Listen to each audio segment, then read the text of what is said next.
Namaste. Please join us this Sunday on a free global online episode, GLOWomen, Enhancing Better Womanhood.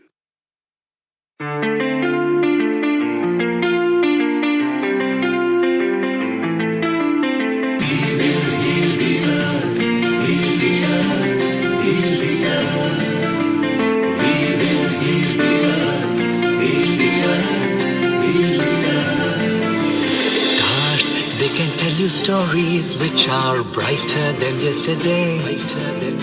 The streets have never been so quiet. The squirrels found a new hideaway. Tomorrow will never be the same. There is so much hope in our hearts. Brick by brick we shall overcome and walk right into a new start. Welcome to the brand new world. We're the children of a mother earth. Reach out your hands, let us lead our earth together. Welcome to the brand new world. We're the children of a mother earth. Reach out your hands, let us lead our earth together. We will heal the earth, heal the earth, heal the earth. We will heal the earth.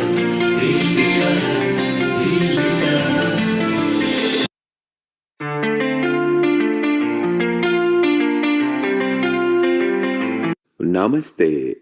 Please join us this Sunday on a free global online episode, GLOWomen, Enhancing Better Womanhood.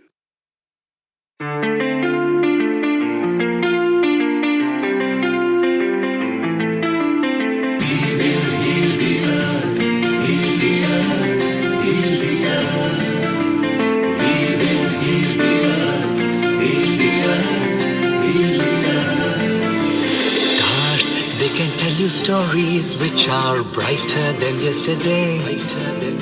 The streets have never been so quiet. The squirrels found a new hideaway. Tomorrow will never be the same. There is so much hope in our hearts.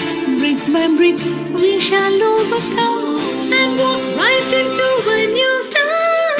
Welcome to the brand new world. We're the children of a mother earth. Reach out your hands, let us lead our earth together. Welcome to the brand new world. We're the children of a mother earth. Reach out your hands, let us lead our earth together. We will heal the earth, heal the earth, heal the earth. We will heal the earth, heal the earth, heal the earth.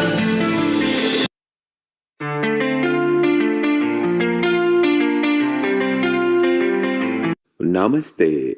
Please join us this Sunday on a free global online episode, GLOWomen, Enhancing Better Womanhood.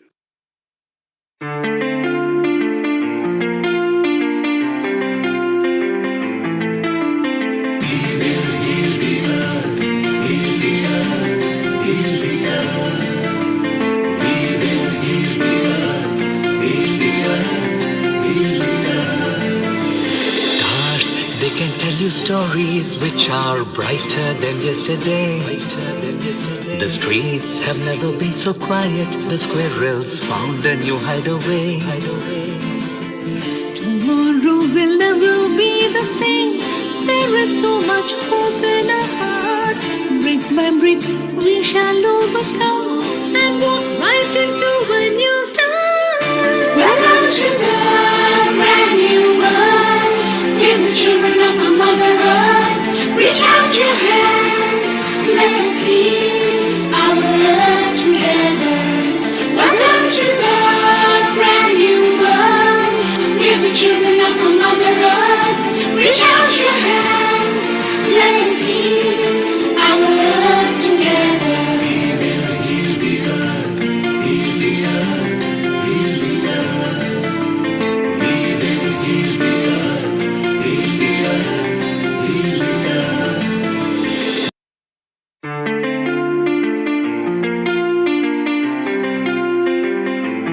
Namaste. Please join us this Sunday on a free global online episode, Glow Women, Enhancing Better Womanhood.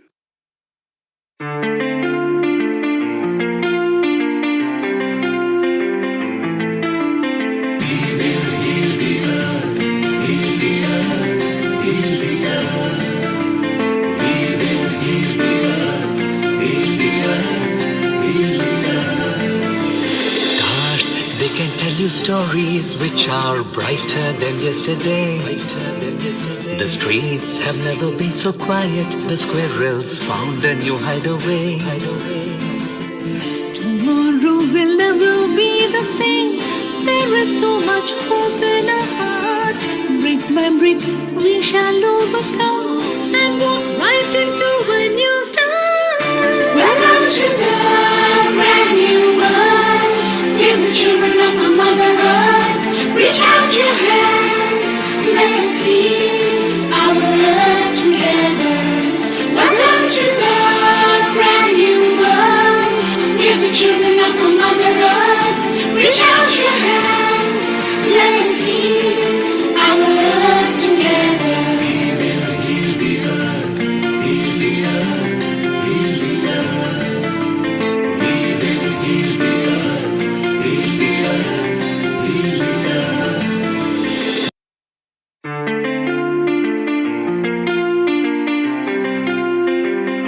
Namaste. Please join us this Sunday on a free global online episode, Glow Women, Enhancing Better Womanhood.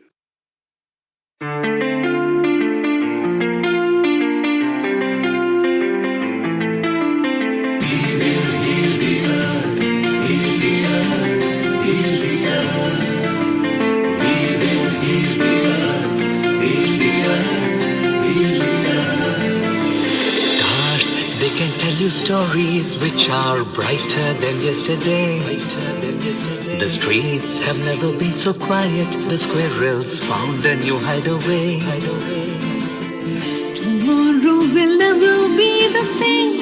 There is so much hope in our hearts. Brick by brick, we shall overcome and walk right into a new start. Welcome to the brand new world. We're the children of a mother earth. Reach out your hands, let us lead our earth together. Welcome to the brand new world. We're the children of a mother earth. Reach out your hands, let us lead our earth together. We will heal the earth, heal the earth, heal the earth. We will heal the earth, heal the earth, heal the earth.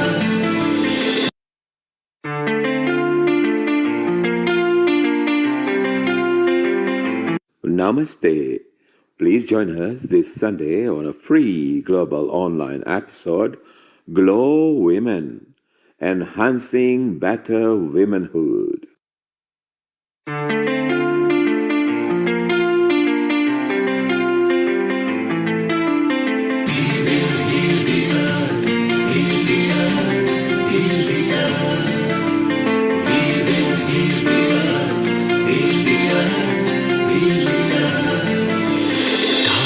They can tell you stories which are brighter than yesterday.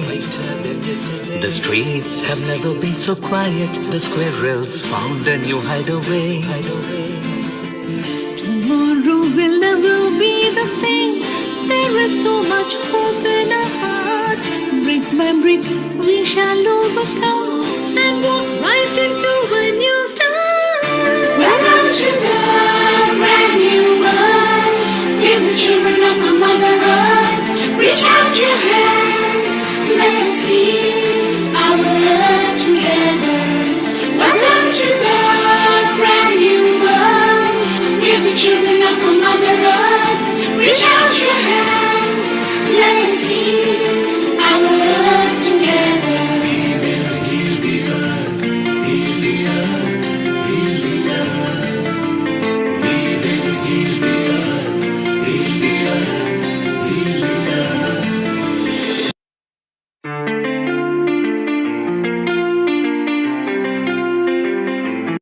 Namaste. Please join us this Sunday on a free global online episode, Glow Women, Enhancing Better Womanhood.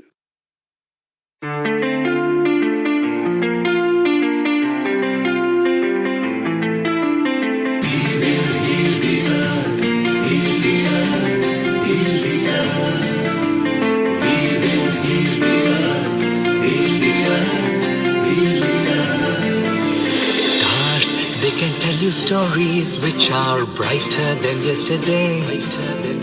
The streets have never been so quiet. The squirrels found a new hideaway. Tomorrow will never be the same. There is so much hope in our hearts. Brick by brick, we shall overcome and walk right into a new start. Welcome to the brand new world. Give the children of our Mother Earth. Reach out your hands. Let us heal our earth together. Welcome to the brand new world. Give the children of our Mother Earth. Reach out your hands. Let us heal our earth together. We will heal the earth.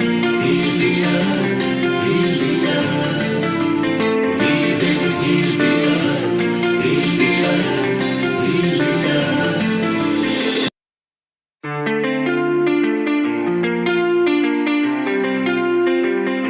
Namaste.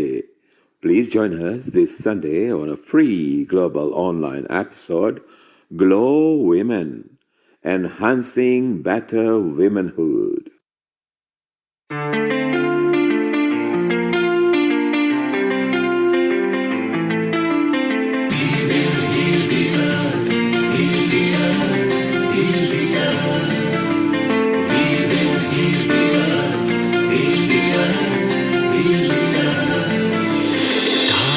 They can tell you stories which are brighter than yesterday. The streets have never been so quiet. The squirrels found a new hideaway. Tomorrow will never be the same. There is so much hope in our hearts. Brick by brick, we shall overcome and walk right into a new start. Welcome to the brand new world. Give the children of our Mother Earth. Reach out your hands. Let us heal our earth together. Welcome to the brand new world. Give the children of our Mother Earth. Reach out your hands. Let us heal our earth together. We will heal the earth. Heal the earth. Heal the earth. We will heal the earth. 10, 9, 8, 7, 6, 5, 4, 3, 2, 1. Global Namaste. 10.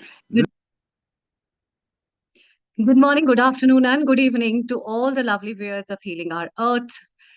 It's an honor always to have you all, and it's all your immense love that we keep bringing new episodes every Sunday for you to enhance your wisdom, light, knowledge, and for fun, creativity, and lot more. My name is Amrita Sharma, and I welcome you all to this episode of Healing Our Earth, which is a Glow Women episode. Glow Women, Global Women, enhancing women towards better womanhood. That's what is the theme of today's episode. Before we talk further on this, let's start with the chanting and the Gayatri mantra. You may hold any affirmation of your choice. Closing your eyes, taking a deep breath.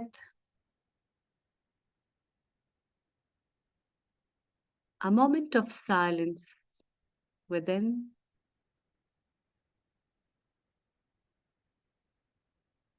Om Bhurbhuva Swaha Tatsavitur Varenyam भर्गो देवस्य धीमहि धियो यो न प्रचोदयात् ॐ भूर्भुवस्वः तत्सवितुर्वरेण्यम् भर्गो देवस्य धीमहि धियो यो न प्रचोदयात् ॐ भूर्भुवस्वः तत्सवितुर्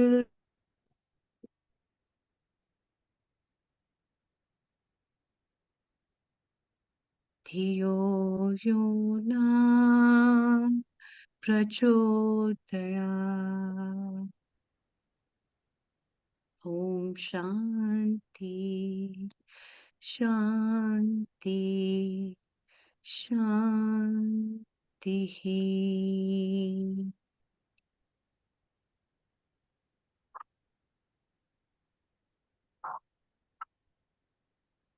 Welcome. Today's episode is about the women, for the women, of the women, by the women. And we have our great episode producers with us who have made a tremendous effort to make this episode one of the successful ones. And I would like to welcome both of them and Alexandra, who we'll be seeing after some time. Sheryl and Bindu from India, who are our episode producers and host. Global namaste to both of you, as well as a very warm welcome to today's episode and a very good evening as well. Global Namaste, Amrita and Neilji. Thank you for giving us such wonderful opportunity. And we are so happy that this is our second episode that we are producing, and we are getting the most talented women on this platform. And it's really to be happy to be on this platform and sharing the experience and getting the knowledge, learn things from all the women out there. So thank you so much. Hiral, what do you think, sir? Thank you, everyone. Thank you. Global namaste to everyone. And special thanks to Neil Kumar, Amrita, Bindu, and everyone who gave us the second chance to host this episode. And as Amrita said, GLOWomen, Global Women. So it's amazing. The name itself says many things. So, Yeah. yeah, over. Yeah, and Hiral, it makes me really, I get very excited to know about this, that we are talking by the women, for the women, of the women. And it's something that is always very dear and near to women when they talk about women talks and when they talk and raise about issues, education, about their likings, their hobbies, their interests, and how they are flourishing and what they are doing in their own domains to flourish and make this earth more beautiful in their own way. It's such a beautiful insight into it. And over and above, we make good friends, we make good communities, and we develop those communities worldwide, not only in one country but globally. And it gives us a great opportunity to explore more and more and give us a flight of unprecedented potential for all of us to grow.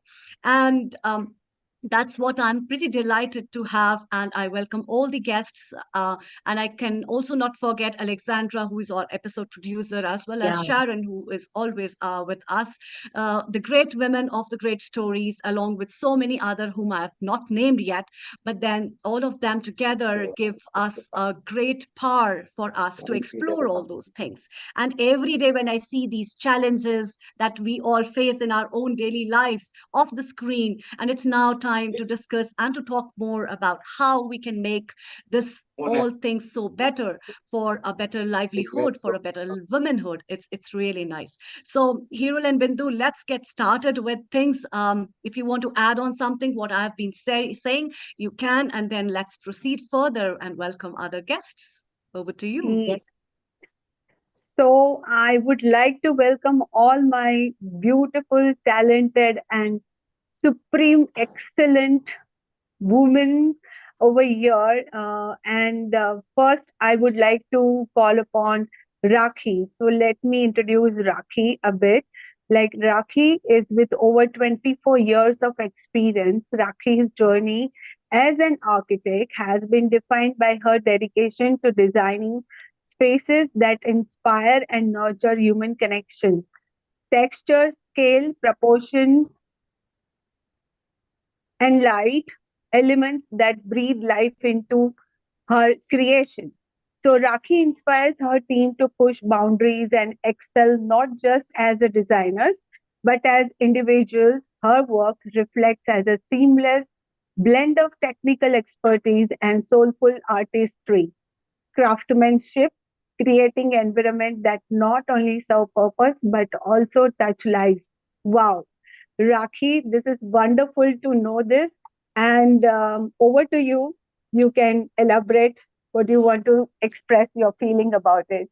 Sure. Global Namaste, everyone. First of all, I'm really grateful to be here on this platform. And I was so excited when Bindu approached me about the forum and that, there is a community, which is really dedicated to healing our earth. And because I would really love to contribute as much as I can towards the betterment of earth. And I am, in fact, being an architect, it gives you an upper hand in terms of trying, how you can help the earth, not only by creating great spaces, but, with the entire journey, you can add a lot of value to human life. And so I would like to, share to the world a little bit about my journey. So I am an architect and I am a founder and principal designer of Studio Rakhi. And we are a multidisciplinary studio which is based in Mumbai. We provide design services pan India, and we contribute towards commercial, hospitality, and retail space designs.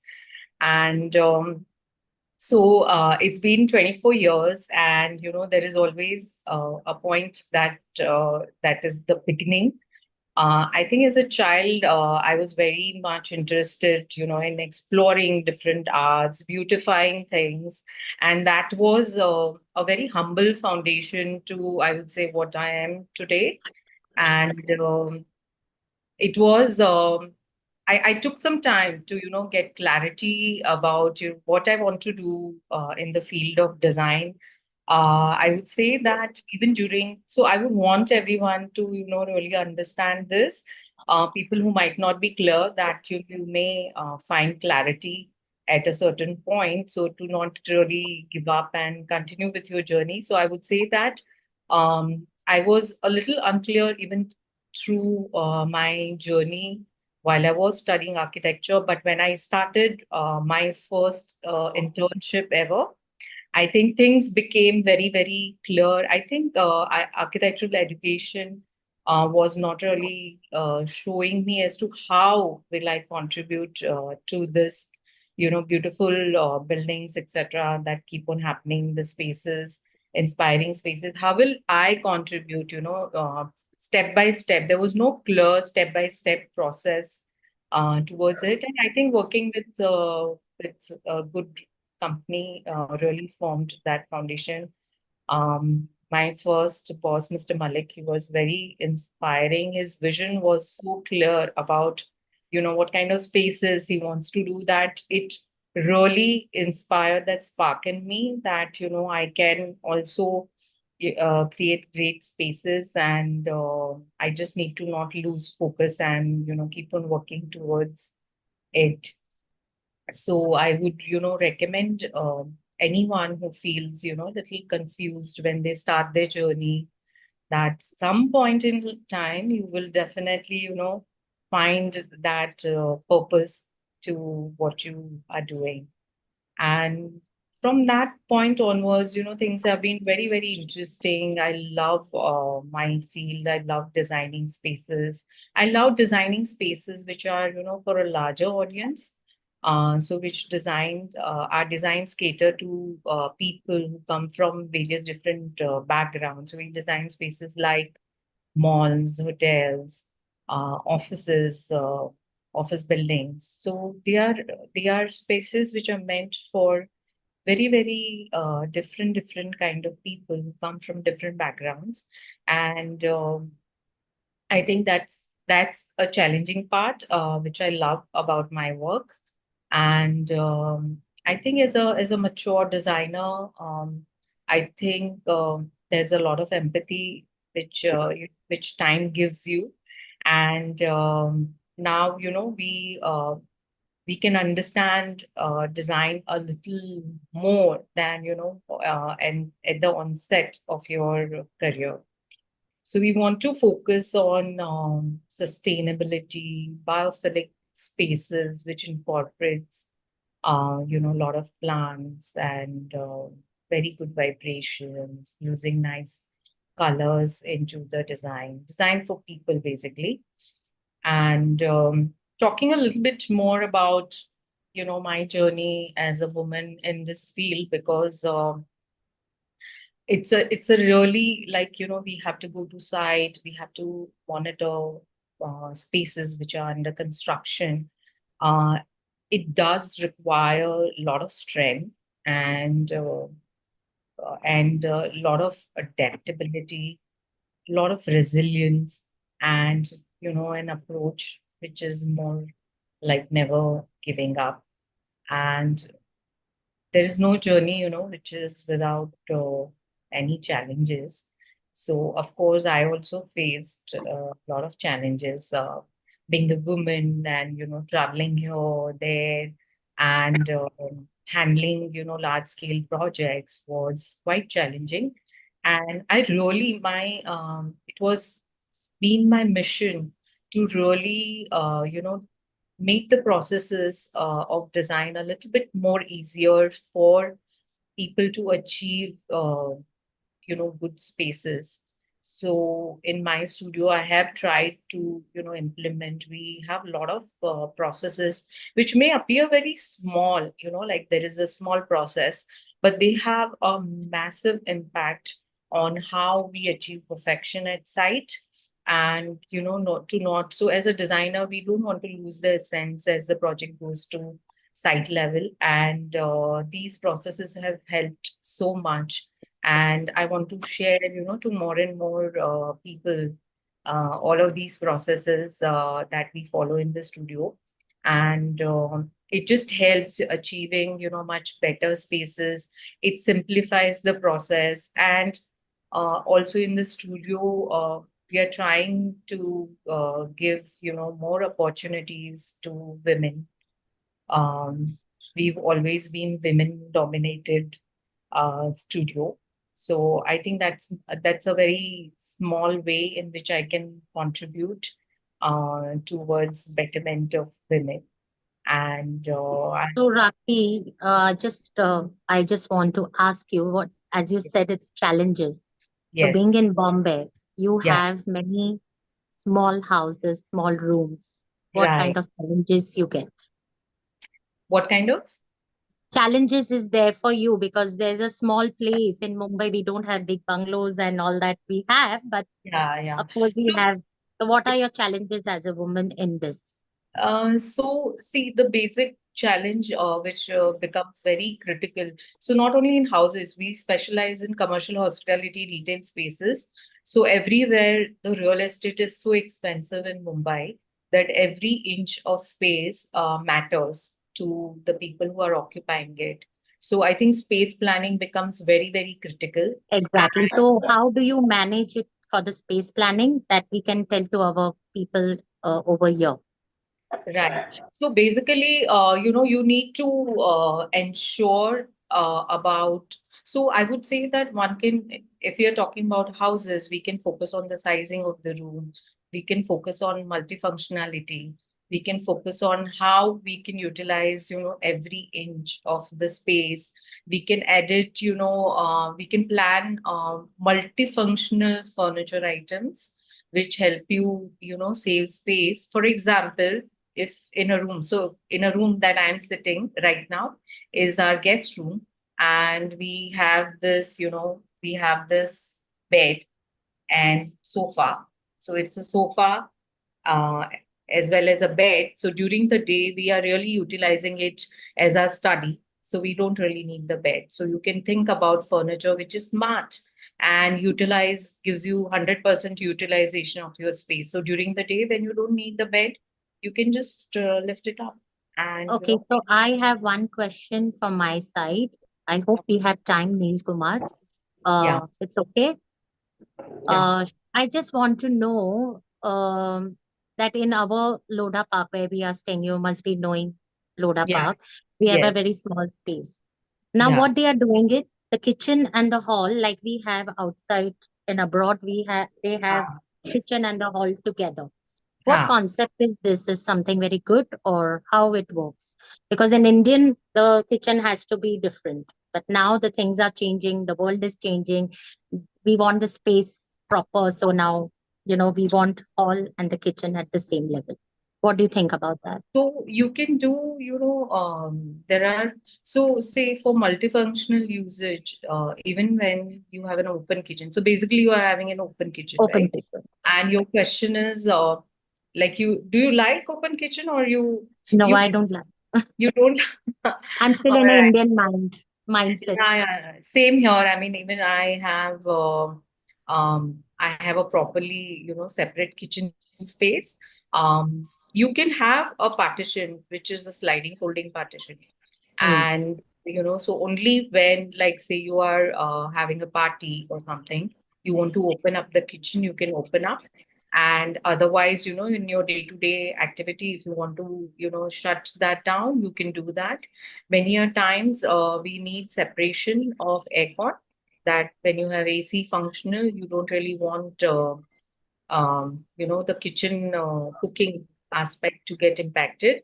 So that also helps with these kind of partition. You can shut it, when you are doing all your cooking. And you have many, many creative solutions, available in the Indian market to do these kind of partitions. Thank you, Okay, Rakhi. Rakhi. Thank you, Oh, yeah. Rakhi. Well done. Hiral, you know Rakhi, you can even take it offline with her and she can guide you even better. Yes, and I would love to design globally, so I would really appreciate if I She would can. love to, and she was the one since very long she wanted to participate in this, and there are many more females wants to join this community. It's really great to have you, Rakhi, over here. Yeah. Thank you so much. Thank you everyone for listening to my journey. Thank you. Okay, Bindu, So we've got Jalpa waiting for you. So we'll move yes, to yes, yes. Jalpa. Thank you, So my Rakhi. And what we'll do, Bindu, if you could introduce Jalpa and then call Zainab to put her video landscape, then so she can be ready. Okay, Meanwhile, so if you Neil introduce Jalpa, Kumar, thank you. Jalpa is in my and she has 8:15 slot. no, Yes, I my another guest is Jalpa. Oh, okay. this is Okay, okay. Jalpa. This is Jalpa Merchant. Merchant, yes. So let Yes. me introduce Jalpa Merchant, and she is a trainer in communication skill. As per Jalpa, the key to success is effective skill in communication. And this communication expert, Jalpa Merchant, empowers you with integrate and incapable skills, both spoken as well as written English. She focuses on body language, enriched vocabulary, dictation, pronunciation, voice modulation, and public speaking. Jalpa harnesses within you expressive skills as well as ability to use English language with fitness. And let me tell you, she is one of the best rhythmic gymnastic, and she is uh, like she has proved age is not age is for nobody. You want to learn anything, so there is no age. So over to you, Jalpa, and welcome to Global Women Community. And what you have to share about this? Hello, everyone. Good evening. This is Jalpa Merchant. Thank you, Bindu, for the lovely introduction. And hello, everybody. Thank you for allowing me to speak. Yes, my journey has been an extremely versatile, extremely different one. I am basically a rhythmic gymnast from my age of 7. I am 60 now, and I still perform gymnastics. In fact, I had my last performance on the 10th of August at the Taj Lands in Mumbai. Um, I'm a specialist in communication skills, and I train students, adults, corporates, and anybody who wants to develop a finesse in communication. So I focus on body language, and I focus a lot on, using your individual skills to communicate. And I also do a lot of activity related to PR. My journey has been basically, I was an extremely successful corporate person. I have worked in several industries, including FMGC. I have worked for a hotel. I have worked for a company called Diners Club when it used to be owned privately before it got sold to Citibank. I have also worked in the diamond and jewelry industry, and America was my market. So I have traveled extensively all over the world. For example, for the Basel Jewelry Fair, for the Vicenza Jewelry Fair, Hong Kong, Bangkok, as well as for the Las Vegas Jewelry Fair. Then I got married and I settled down. I had my son in the first year. So I started consulting from home, and I consulted various jewelry companies who wanted me to develop a sample line for them for the US market.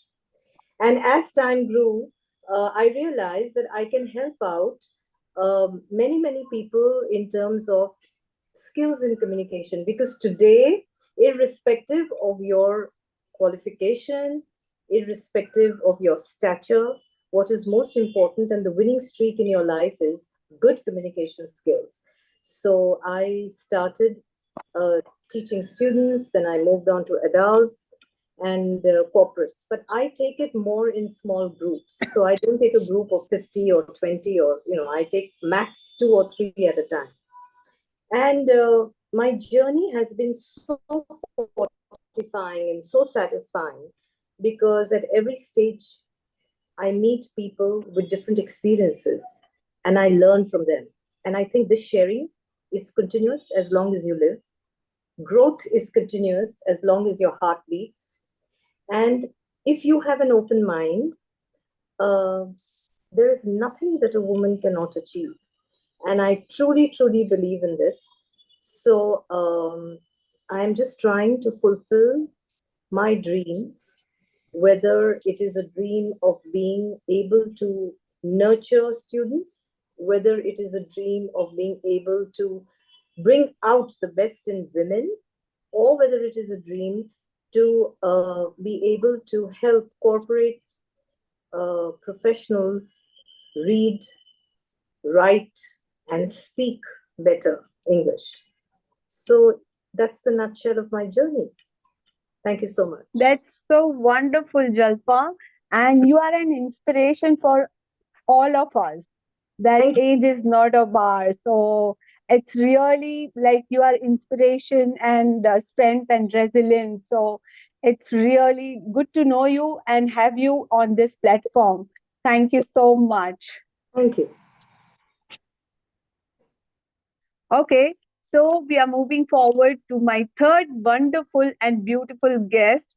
She is multi-faced woman, teacher, mother, fitness model, advocate for social service and women empowerment. Meet Mrs. Zainab Lehry, the winners of Mrs. World International Pride Ravishing 2022 and Mrs. Fitness Freak Ravishing 2022, an extraordinary woman who embodies the essence of balance, dedication, and deep commitment to social betterment. That's amazing, Zainab. Congratulations for your achievement. And how do you manage all these things? And I have seen you all your stories and everything that you are doing extremely wonderful in fitness. So, can you share about your experience and your journey of your Mrs. World International Pride.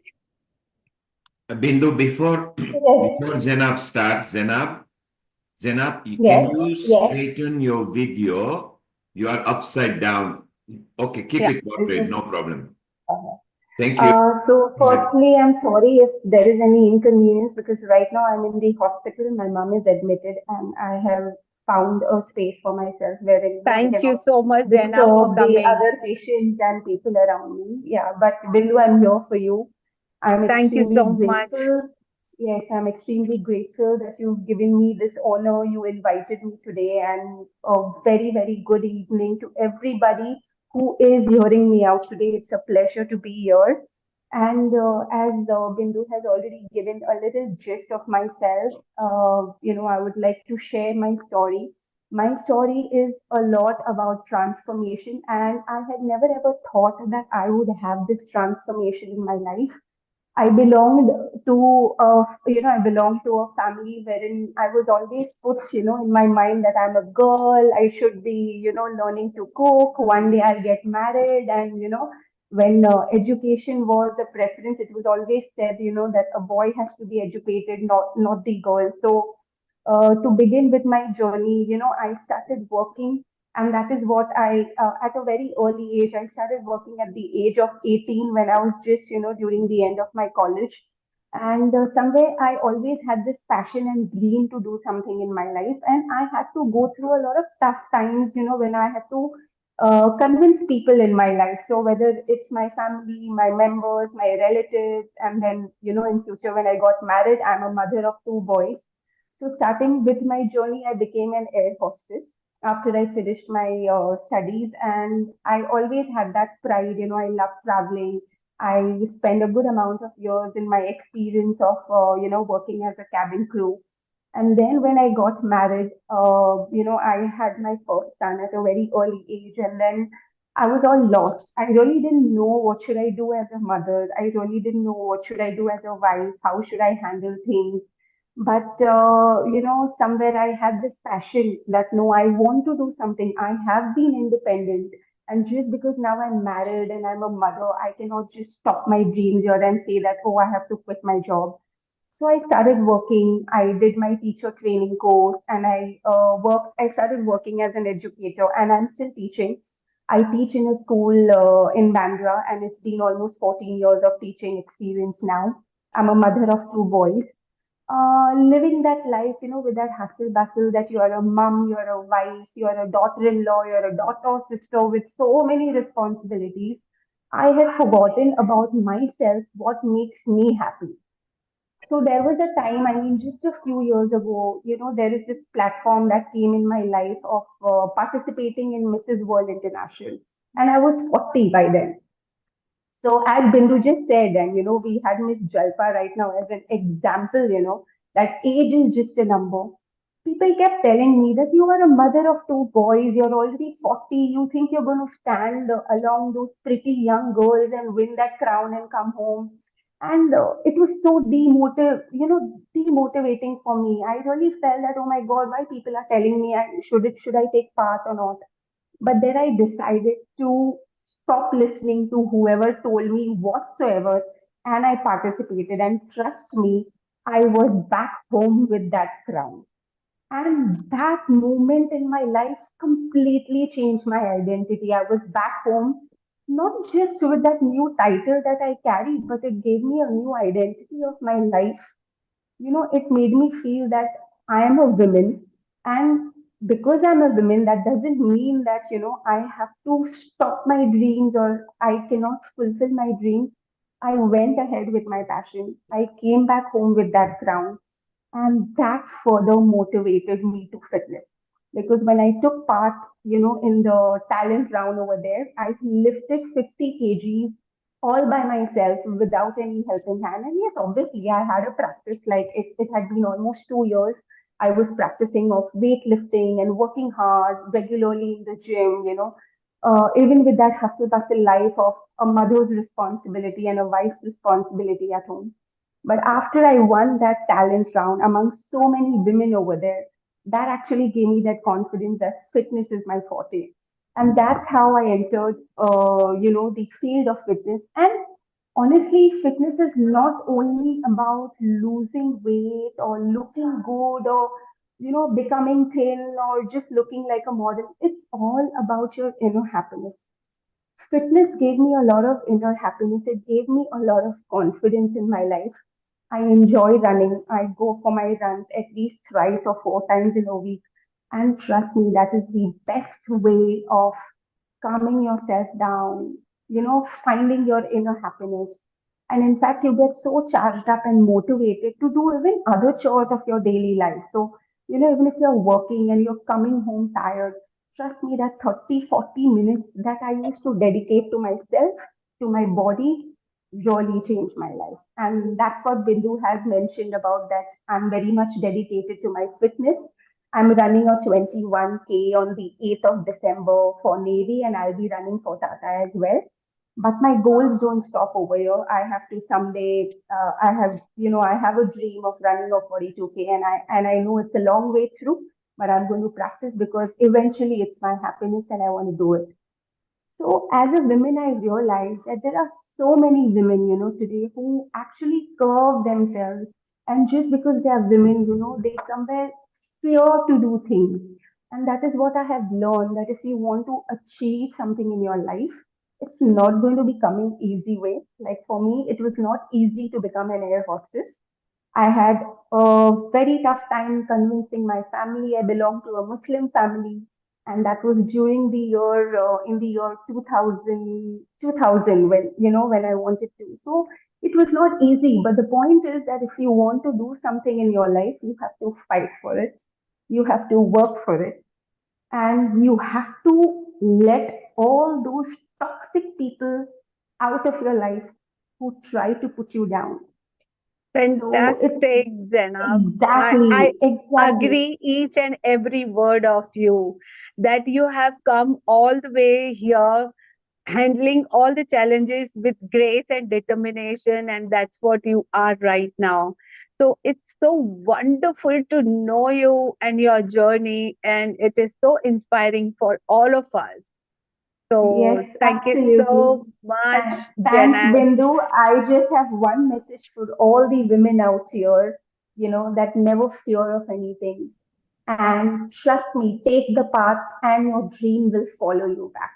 Just take that path without any fear because your confidence is the most important thing that you need to have. Believe in yourself, be confident, and you can do anything in this world. So, thank you so much for listening to me, hearing me out, and it was a pleasure to be a part of this forum.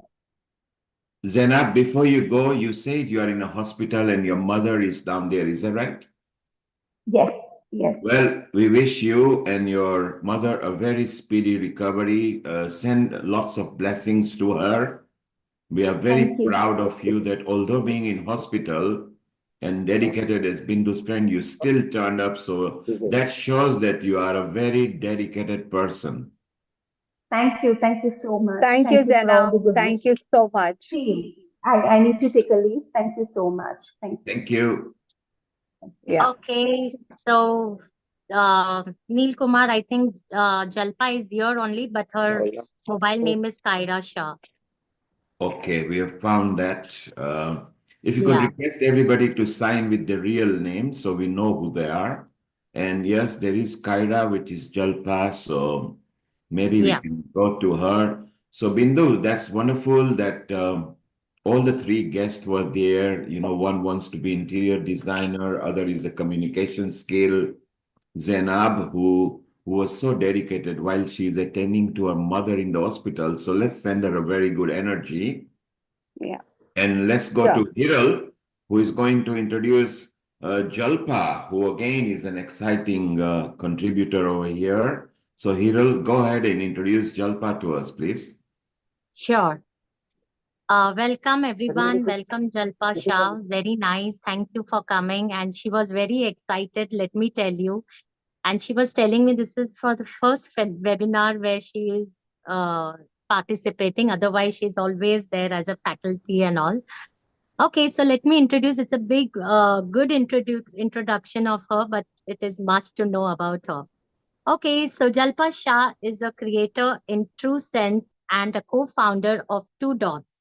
Two Dots is a vertical of parent company Alter, was first of very few who distributed the diamond industry by introducing lab created diamonds.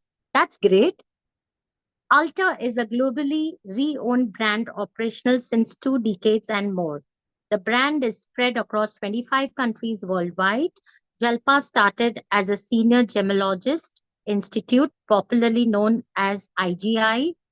At the age of 21, she embarked upon her journey as a gemologist, and grading diamonds came very naturally to her. And she has expertise in grading forces, cut, color, clarity, and carat weight. She is enterprising and have created her niche in the world of jewelry, specifically lab-grown diamond.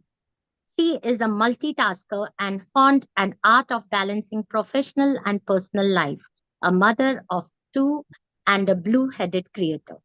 It requires self-conviction to conceptualize, innovate, and launch new brand driven by a passion, personalization, and perseverance.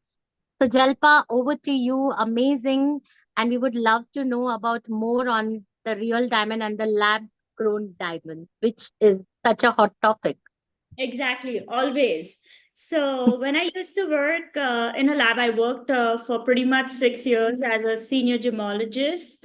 In 2005, when we were about to move back in New York, there was a stone that came in a lab, and it was like something, something very unique. It's like an alien coming to a lab, and everybody was like, "Wow, this is a lab grown diamond." And the only way we could detect it was with a magnet. We did not know what's a composition, how is it made. Of course, all the research had started by then. My family, my husband's family, is in this business since almost over 100 years, and they were all into fine jewelry, serving to the royals and stuff like that. So for them, like a lab grown, my husband was curious too. Let's look into it. We went to Russia. We went to a factory in Russia. We found the entire process, how it's done. And that time it was very unique. They would, make diamonds out of your hair, nails, and it was very different. 2006, my husband decided that we know the process. We are getting our machines from Russia, and let's start the new venture. So we globally started a new venture. Of course, 2006 and 7 was very tough for us, whether it was in India or industry across the globe. Everyone was against lab. In 2016, we were welcomed by our industry in India, saying that now, since FTC has approved it as a diamond, it is a diamond. So let me just explain you the entire thing about lab grown. I'll go real quick. But lab grown diamonds have two processes. It's called a CVD and HPHD. People generally know lab grown as CVD. Of course, people have a lot of questions about, buyback, resale. Does any, mine has a resale, this doesn't have a resale. Like, there is too much of confusion. Mine also never had a resale. The pricing of mine diamonds today is 30 to 40% down for a reason. Not because there is a market for mine. Yes, there are people still who believe in buying mine, but if you ask what's the resale price after 5 years, there is nothing like resale. Diamond is absolutely a luxury item. So basically, whether if you're going to buy a mine diamond or a lab grown, it goes totally into luxury. Enjoy it, wear it, have your emotions to it, have fun with it. Yes, but when you're buying a lab grown diamond, there are various categories in it. There are different kind of labs grading those diamonds. There is a lot of technical scientific technology that comes with it. Like there's A2 type diamond. It's called like a Kohinoor diamond. It's a 2A type of rough. So it's not only the grading. When you get a certificate, there are a lot of people in this industry. Honestly, does a certificate business. It's like, okay, it's a beautiful stone, GVV2, excellent, excellent, ideal cut. Oh, we are giving it to you in 80 bags, just take it. You're not going to get something like that. No, there is a lot more to it behind it. The color of the rough, how is the rough growing? Every stone, it's like a test tube baby. Every stone that is grown has its own different colors, has its own different clarity. It's not just the same.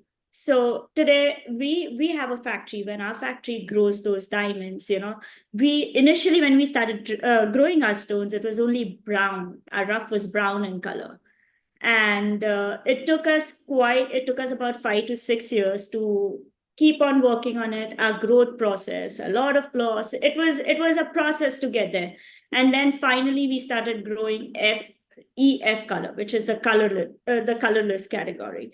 So it was a journey. It is an excellent transformation of how Mind Diamond has gone to lab grown. People generation now only prefers, like, most of our business is done in US. Then of course there is a lot done in Australia and a couple more other countries, but 80%, 80 to 85% of business that's being done right now in US is all lab grown. Of course, people want an environmental friendly diamond. Good to, it has to be good to your pocket. It's like you're barely investing 10% of your diamond. It doesn't lose its color. It doesn't break. It is a diamond. So, often people keep on asking us that, does it change color over time? No, it can change color if you have bought a HPHT, high pressure, high temperature process stone. Does it just start changing color? No. If it gets, if there is a very heated environment like a fire or something, it might change that little bit of color. But other than that, no diamond can change color by itself. Now, when we developed this entire business of our loose diamonds, and it kind of became too monotonous, like everyday grading, finding. We came up with a lot of new cuts. We've invented about 100 different kind of cuts. And after all that innovation, I kind of thought, now it's getting boring. There has to be something. You have to evolve with time. You have to change. And then I started thinking about jewelry. We do have a jewelry line, of course, which is there, but it's more like for customers, chain store customers and all. I wanted to do something very, very unique. So then I started, we were just sitting, and my husband was like, why don't you try? And I was like, jewelry is something I know of, but it's not my interest. He's like, let's give it a shot. If not, then you definitely have this part of the business already going on. And can you hear me? Sorry. Hello. Yes, Jalpa. Sorry. So we had this whole new division called Two Dots. I have a very dear friend of mine who is doing the jewelry designing part of the work in this, is helping me with this project. And we create all different kind of cuts. We get a lot of color stones together. Our entire thing works with a vibe. So it's basically, if you're buying a color stone from me, you might like a pink color stone. I am not going to sell it to you just because you want a ruby. I have a person who's in our team who is going to talk to you, see how well it works with your stars, and only then the stone is going to be sold to you. So no diamond goes that way. It's not that because you're going to be my COD customer, so I have to like just send the diamond up. No, you keep the stones for 2 days in your house, feel the vibration. Once you're okay, then it's sold to you. So the whole pattern of work it's a little unique. It's not on marketing. It's just my passion. Like, I always wanted to help somebody educate. Whatever you're buying or whatever you're wearing, everything costs money, but yeah, more than that, costs a lot of emotions, lots of thoughts to it. So when you're putting that part of it, when you're investing your money, your thoughts, your emotions, you should exactly know what you are purchasing. So we've been very lucky since a year we've been running this brand, and honestly, I kind of thought that it is going to take off, but it really took off well. And my next step now after this journey is to come up with very, very unique jewelry. um Studs and rings and all of it was something where we've tried our hands on. Things are going, there is a lot more to it. We are trying to bring more color, lab grown color stones is what we are getting into. So that is one challenging part, but I'm hoping how this took off, that is also going to work well. And guys, if you have any questions, anything regarding jewelry, please don't hesitate. You can get in touch with me anytime, and I would be more than happy to guide you. Jalpa, Hiral, after this, Hiral, every woman on this platform will get in touch with you. I'm sure. Bindu Hiral, I've got a question for Jalpa there. Jalpa, hello, welcome. This is Nil Kumar from London. Hello. Hi, sir. How are you? What a wonderful explanation you gave to us. As a gemologist, would you, if you were in a party, would you be able to identify a real diamond from a lab-grown diamond? No. So I will tell you, we had a seminar. We had 50 chain stores from Australia. We had invited them to India. We had a 3-day seminar. We gave, after the last day of the seminar, we gave them around 20 stones each. They started assorting. Every stone was a lab grown. They must have taken out 60% mine, 40%, but every single stone was a lab grown. You cannot, of course, I am a trained eye. If I put it under a microscope, it will take me, because I know how inclusions work, what is the nature of inclusions, and it's a 21-year of experience. So yes, somewhere I will be able to figure it out if I put it under a microscope. To a naked eye, absolutely not. You cannot. So, presumably, you need a very specialized equipment to know the difference between one or the other. Is that right? Absolutely, absolutely. And so there have been a lot of stones that has gone to labs. I don't want to name the labs or quote them, Yes. but we had to literally fight with them and say, this is lab grown. You have given mine on the certificate. Can you please change it? So there And, has been time when we have actually gone to the lab to tell them to switch it because it is a lab grown diamond. and Jalpa, you, as you said, your husband actually supported you and said, maybe we start producing some jewelry that can go out in the market. And when you started the thought process in your mind, and diamonds are best friends for all the women. If you give diamond, they can even leave their men and they would love diamond first before their men. When that thought process was happening, how did you visualize? How did you skim up the dream that you can be different in the market? See, I've seen very typical jewelry. All right. I used to see. So my family is very big into marketing all around the globe. So of course, every time after a de-stress buster in the night is to look all the advertisement we've made, a marketing game, what's going on everywhere. Where I saw that, even when I was reading, I was learning this Indian market. I don't know, somewhere I sense very typical jewelry. Okay, jewelry that people they have very basic design. Either somebody is selling price point, either somebody is selling the certificates, or that there was nothing. I didn't see people giving you knowledge about what exactly is in your jewelry.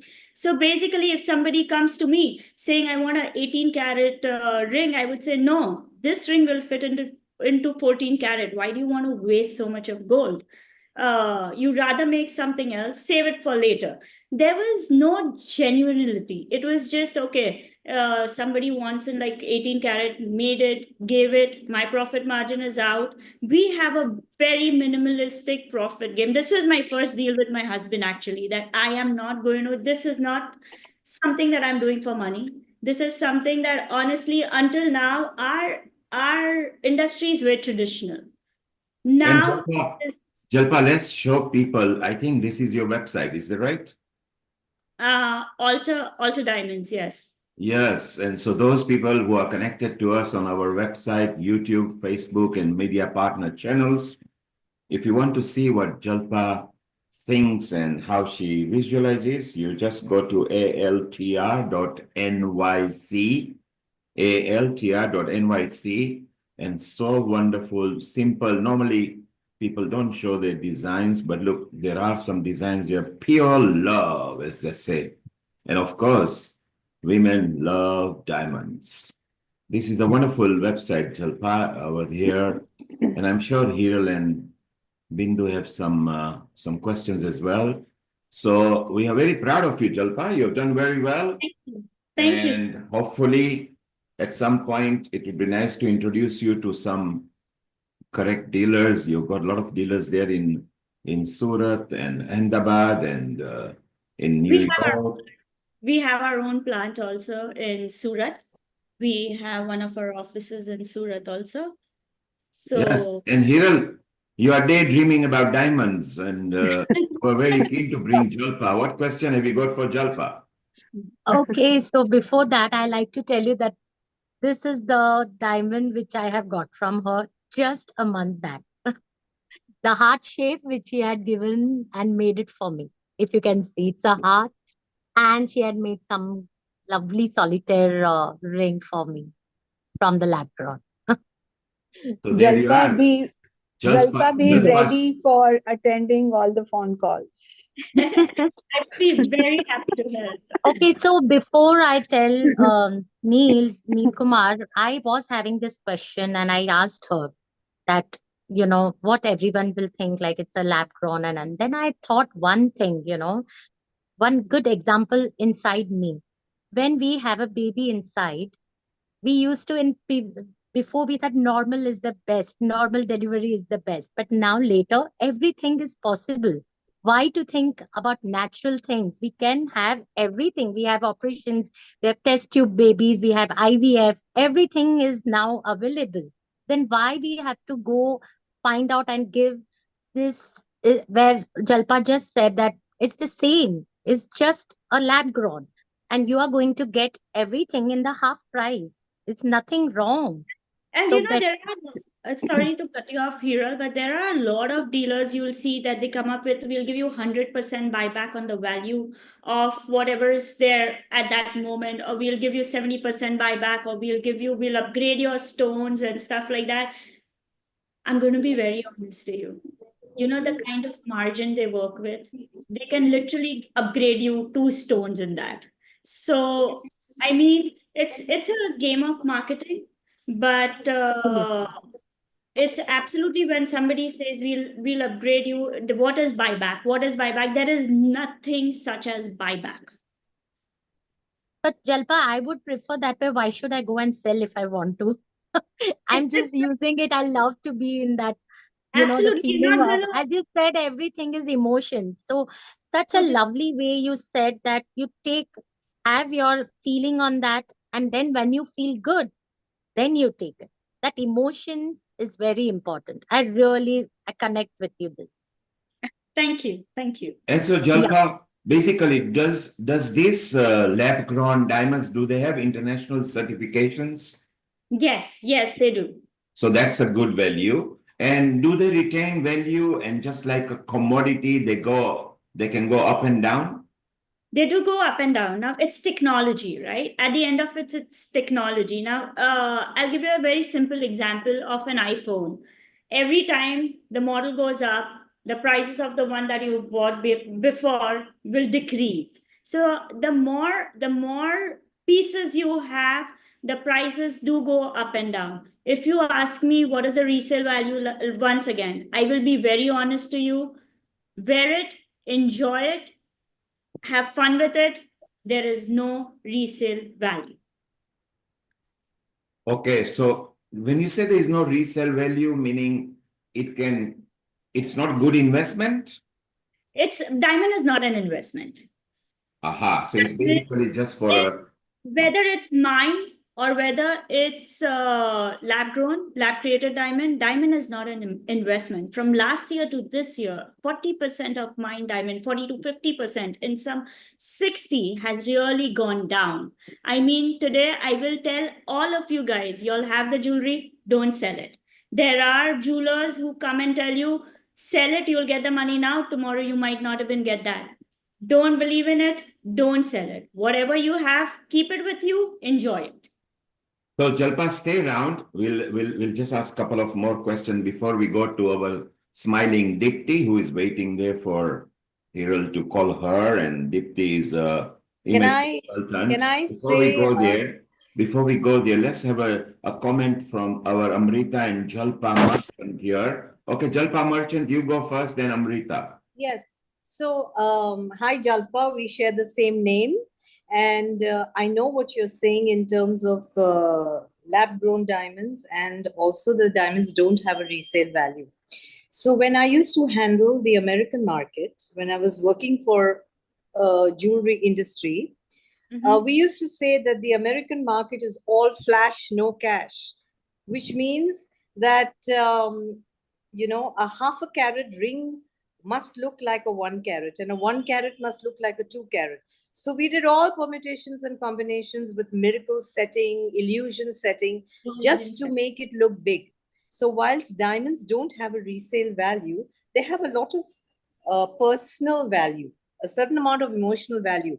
And it is believed that a man can show his true love if he gives his mate, wife, girlfriend, whoever, a diamond ring. So it's so ironical that though it doesn't have a resale value, it still holds a lot of emotional and personal value. Absolutely. Yeah. Even today, I tell my husband, someday I desire to buy a 10 carat. And he looks at me and he's like, really? I mean, it's a desire, right? Like, okay, it's out there today. If it's in lab grown, I might probably wear it for a year, keep it inside. I'll enjoy wearing it. And that's about it. It's happiness at the end of it. Diamond is an illusion. So the happiness and the value that is attached to it is also an illusion. And all of us love to live in that world. It's so utopic. So if these two Jalpa gets together, yes, all the men will become poor because they are convincing men that to give your girlfriend, your wife, your spouse, give them a diamond because it adds value. Diamond, women love diamond. Sheryl, Bindu, you know about these Jalpas. Maybe you should get together and do a club down there and do just a diamond club. And as the Jalpa merchant says, that whilst it may not have an intrinsic value, the flash, as it says in America, no cash, more flash. Yes, all flash, no cash. It does make sense. So it's so wonderful. Let's go to our senior anchor there in Jalandhar. Amrita, you love diamond as well, do you? Yeah. Every woman loves diamond. There's no question to be asked about that. And yeah, I have been listening to the conversation. That is one business point of view. But then what Jalpa Merchant added, I think everything is not for a resale value in your life. And therefore it's important to not like quantify things in terms of resale values of the kind of gifts or the precious things that you have in your life.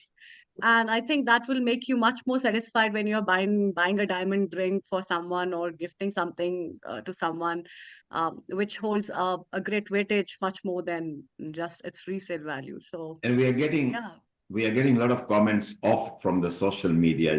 People are just saying that they're enjoying this conversation. Maybe, Sheryl, at some point, we should bring both the Jalpas back and Bindu and all the panel and maybe do 1 or 2 hour session where we can show the people how to use the diamond, how to wear the diamond, how to flash the diamond as well.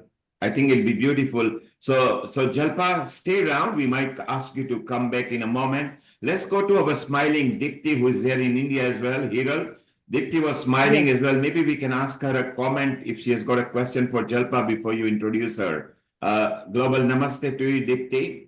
You were smiling and laughing all the time, and maybe you wanted to know something about diamond. Have you got any question for Jalpa? Well, I don't have a question, but it was wonderful hearing her as well as taking all the inputs that she had about diamonds. And yes, diamonds are girls' best friends. You just can't take that away. There you are, Jalpa.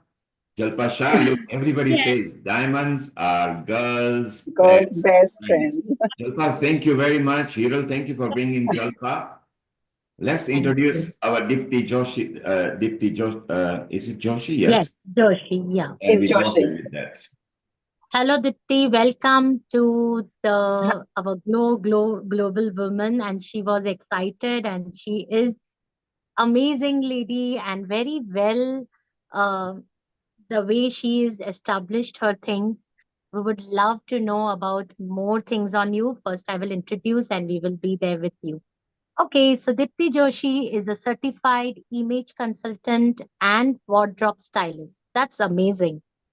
And she guides people to make their first positive impression through etiquettes, grooming, body language, and clothing. So, Dipti, this is something very good. Like nowadays in India, Neil Kumar and Amrita, you must be knowing, but nowadays a lot of people wanted to know about wardrobe stylist. It's an amazing concept which has come in India. So, Dipti, let me know about this. What is it, and what is image consultant, and what is wardrobe style? What you can give? Absolutely. Firstly, thank you very much for having me over. It's wonderful to be among such wonderful ladies and, of course, a couple of men, if I am not wrong, couple or maybe one I just saw. Mr. Neil, I think. Uh, so I am an image consultant and a wardrobe stylist. As you said, rightly said, I do help people and guide people into bringing out the first positive impression because it's all about impression. The first impression is always the last impression. And I would also want to add one very famous saying by Mr. Roger. He's an actor as well as an author. You never get a second chance to make the first impression. And it's so true. We've all experienced that, we've all gone through it. So, this impression is always formed with the non-verbal communication. Before you open your mouth, the impression is set in. The impression is set within the 3 to 5 seconds of any person seeing you. And in this 3 to 5 seconds, you're not even, speaking a word. So what is it that is forming your impression? It's your body language, it's your clothes, it's your etiquette, it's the way you carry yourself, it's the way you actually make that mark. Okay, yeah, there is something about that person. Like for example, if I tell you, you have one particular if you somebody is gifting you just wrapped in a newspaper, though of course in today's time people want that we should actually wrap in newspapers, but at the same time there is a gift which is very nicely presented, a nice bow, the fairy lights on it, lovely flowers on top of it. We will always be attracted towards the gift which is very nicely packed, which means the presentation is very important in every walk of life, in every particular or any segment, I can say. If you present it well, it's just going to be wonderful. The same way, I mean, I don't make people gift wrap them and put them there, but definitely I do help them, guide them into how well they can present themselves, whether it's a corporate world, whether it's just a social gathering, whether it's many situations. Like I have done a few pageant groomings where people are a little feeling awed to walk that ramp because they don't have the right aptitude, the right confidence, as well as people just talk about, you should be confident, you should be confident. But confidence is not something that comes with, just doesn't come over a shelf, you don't buy it. It doesn't come with any, it's not there. It's something in within you need to practice and let it out. So it's the confidence, the aptitude which I help people with. It's also about the clothing because you just go shopping and then you see, oh, I love this dress, and you pick it up. But when you pick it up, when you get it home, you're not really satisfied. And you feel, oh God, it's not paisa dala. We put so much of money, but it's not really helping. It's only because you've taken the nice piece. I'm sure it's a very nice piece, but every body is different. Every human being carries a particular variation. And according to those variations, according to those skin color, texture, the height of the person, as well as the body shape, is what is to be actually considered before shopping.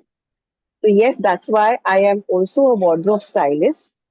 I am also a wedding trousseau stylist, where I help people in deciding what kind of outfits that would go in their different themes of wedding. Am I audible? Sorry. Yes, yes. Yeah, I'm sorry. Yeah. Okay.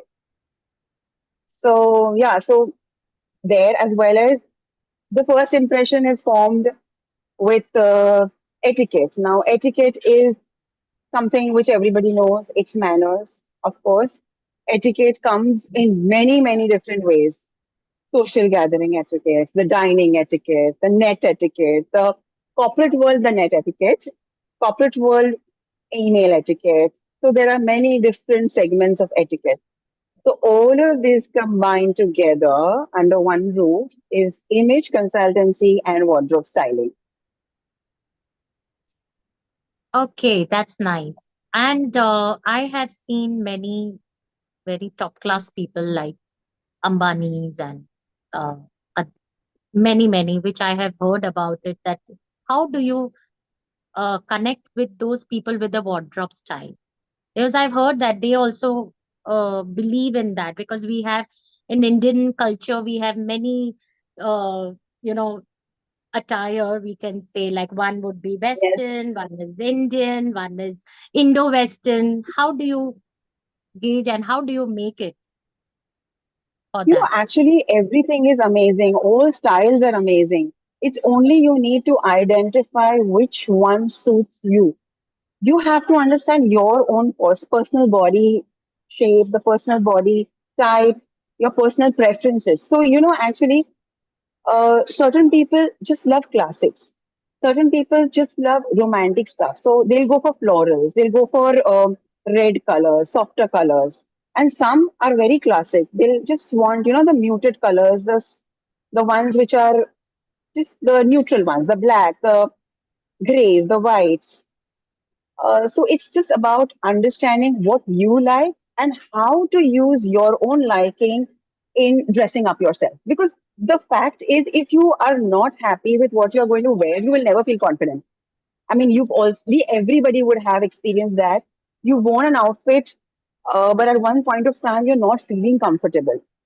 Though the outfit is very good, that's only because it's not meant for your body type, for your personal liking.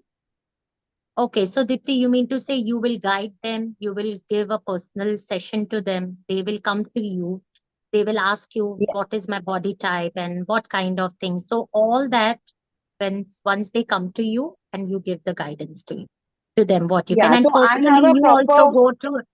I mean to say, let them, our viewers also to know about that, that you go personally to them, they come to you take a session, you ask everything, and then you decide for them. And personally, you go to every, the attire shop or a person who which is there for you, and you will go personally and guide them. That's the Yes, thing. That's the yes. thing what you want to That's say. that's Correct. that's another Dipti, part of image consultancy, which is personal stylist as well. Okay. Dipti, I Okay. have So one more question. yeah. Sorry, Hiral, you Yes. can go ahead. Okay, so basically we have many clothes in India. I think we have Indian clothes, we have Indo-Western, we have everything. How do you style the wardrobe? Again, uh, it's about the personal liking. So if I have a client who says I want to go in for something Indo-Western, I would try. Firstly, I need to see their wardrobe. If there is something which is there available on their, and I also do a lot of mix and match. It can be, it's called clusters. In my field, it's called clusters. Apart from that, if they want to buy something which is new and they don't want to use something which is always, they've worn it many times, it's about going to places where such things are available. But before going there, I need to know what their personal liking is. So I have a proper survey to be done, which I do it at my end. I also understand their body type, their body shape. And then when I go there, I can suggest to them is what would suit them. Maybe, sometimes a short girl would not look good in a particular outfit because it will make her look more shorter. So for her, my criteria would be to give her little height, and that height will come only from her outfit. Of course, the heels is to be added, but yeah, it's from the outfit. Now it's whether Indo-Western, whether she wants to go in for some corporate dressing, or she wants to go in for some very absolute Indian thing. That all stays of her choice, and of course the reason for which she's shopping, whether it's a wedding or a cocktail, or in today's time in our receptions and cocktail dinners, nobody is going in for absolute typical Indian outfits. They are going in for Indo-Western. So So yeah, Dipti, that I all want, stays. no, my question was how to organize the wardrobe. Actually, my point was how to organize. Like, is this the organizing thing also you do it, or is just a wardrobe No, style? wardrobe stylist is how I help you into Hmm, styling from what you have in the wardrobe. It's not about organizing or setting up your wardrobe. It's correct. about Because hmm, how you can use up your own wardrobe or create a wardrobe of your own liking. Pieces which are something which you will always want to keep repeating. And I do give them suggestions. If there is a one statement piece, a statement piece can form, 3 to 4 outfits you can make out of it. If you add two more to it, you can make 5 outfits out of it. If you add another three, you can make 10 outfits out of it. So this is what is cluster. It is the practice of being making clusters. From one statement piece, you can actually form around 8 to 10 sets of outfits from your own wardrobe. At the same time, I am also a personal shopping partner. So if they want to go and buy something new, but they don't know what to buy and what will suit them, is when I also accompany them. I think Seema will require this. Neil Kumar, I think she's Dipti, coming here. Seema will surely Happy to connect help. with you. Well, I'm Dipti, I have Happy sure, to help. one question. I'm sure Neelji, do we have a time? many women would want to ask so many questions here, and I think our Bindu has a question as well. Bindu, go ahead. Let's spotlight Okay. you. Okay, Dipti, as you said that how do you manage a woman who is very stubborn, sorry about this, that she always keeps on telling that this will don't suit me, I will not wear this. And apart from you to telling them that, like a change, like what she's wearing in years, and she's comfortable in that only long dress, long sleeves. And when you will say, it, the short dress will look good or sleeveless will look good, but they are so stubborn of not wearing and don't want to change. Yeah, Then how do you yeah. handle them? So in fact, I did have one such client, and she's so rigid about what she wears, and she's always had this absolute 2 3 styles which she would keep repeating in different outfits. She would buy all her outfits in just those 2 to 3 staple styles that she was comfortable with. But yes, she was going for the Ambani wedding, in fact. And I told her, I would really appreciate if you want to go, you should come out of your comfort zone now. And for me to get her out of that comfort zone, I gave her many, many pictures, many, many different ideas. I took her to many different places. I just told her, be patient, give me that, trust on me about the kind of outfit I'm looking for. But yes, I had given her many, many pictures for her to believe in me before she could finally try that on herself. And she was very happy. She had amazing comments and compliments. I'm sure. I'm sure. That's Over to Thank Neil you. wonderful. Kumar. Yeah, over to Neil Kumar. You have any question? So Hiral, this is fantastic. Today I have noticed that we had a gemologist. We got Dipti here. I think we should do a grooming session and a styling session for women, just completely exclusively. And Dipti, maybe next time you can involve the parapsychology of spirituality. So if you are not happy inside, your skin and your eyes will not glow. So whatever you wear will make no difference. So maybe we can enhance our presentation with some more higher thinking. It will be beautiful. Dipti, very well done. You carry yourself very well and you speak spiritually as well. So it's so nice.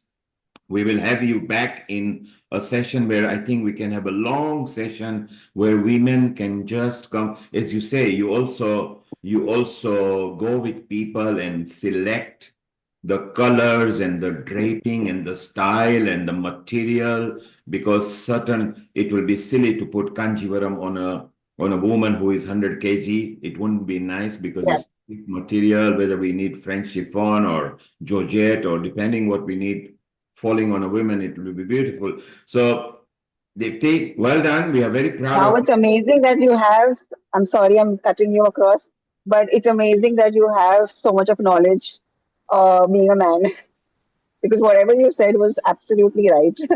Well, to please women, it's nice to know something about women. So, for Yeah. all the men who are listening, learn something about a woman. Don't be angry when you go out shopping and rush them.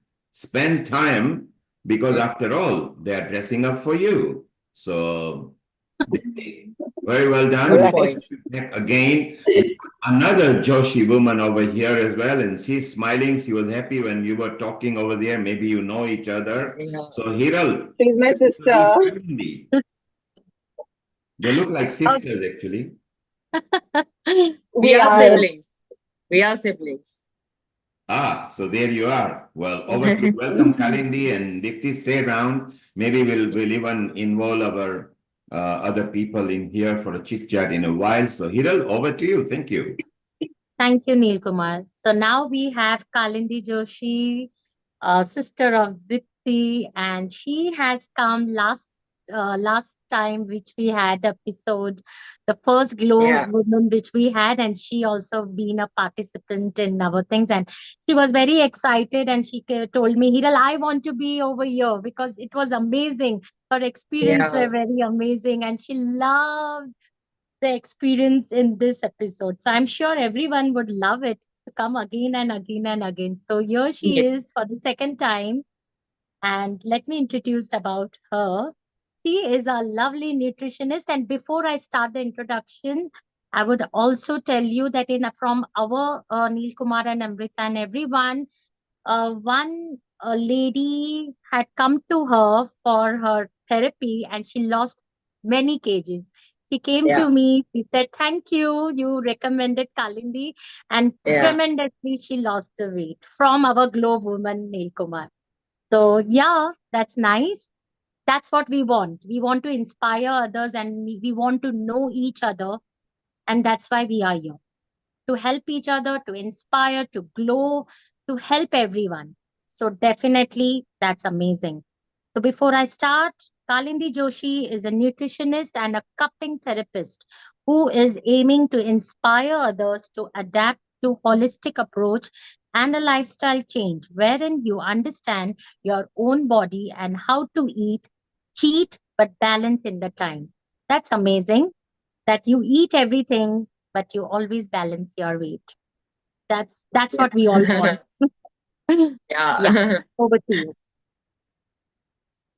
I'm Over to audible? you, Kalindi. Yes, yes. Over to you, Kalindi. Audible. Global namaste to everyone. And before I begin my topic, I would want to add that I've been a witness to what Dipti has done because she styled me also for my very good event. Hiral, you were present there. And also the Ambani wedding client also, I have witnessed it personally because I knew that girl for ages, and she absolutely transformed her to look, not only look good, but comfortable. So that was good. And thank you, Dipti, that you're around. Uh, um, I'm audible? Sure. Yes, we will let you know if Okay, you're not audible. okay. So yeah, from as people who were here last time, they know what I do. Of course, I've inspired one amongst us who's lost 7 kgs. It's not only weight loss. I'm into a holistic approach towards a lifestyle change, which means you're supposed to understand your own body, what suits, what doesn't suit, how to eat, how to cheat, how to balance your parameters. It's not only just the looks or the weight, it's also from within. Are your vitamins stable? Are your deficiencies stable? That is a complete lifestyle change which I am aiming to inspire which I'm aiming to inspire, basically, because we all have events, we all have that kind. We have to live our life. We can't just keep on dieting every time. We can't just. So how do you eat? How do you how do you balance? Of course, to start with all this, you got to first rectify and get to your right weight as per your age, as per your height, as per your BMI. So I always take all that reading, I always take all the tests, and then I inspire them to adapt to that one program that I have, a minimum of 12 weeks program that I have, because I need that much time to collect data and to analyze one body. And because I'm a cupping therapist also, I can take the body below plateau. I would want to explain that by sharing this video. Can I do that? Yeah, go ahead. Yeah, that is what I do. You'll have a clear picture.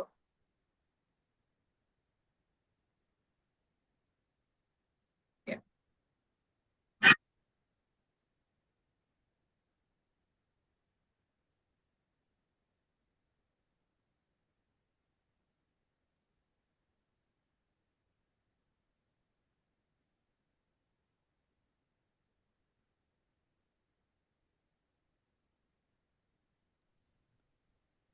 You can maybe comment over it, Kalindi, if you like as well.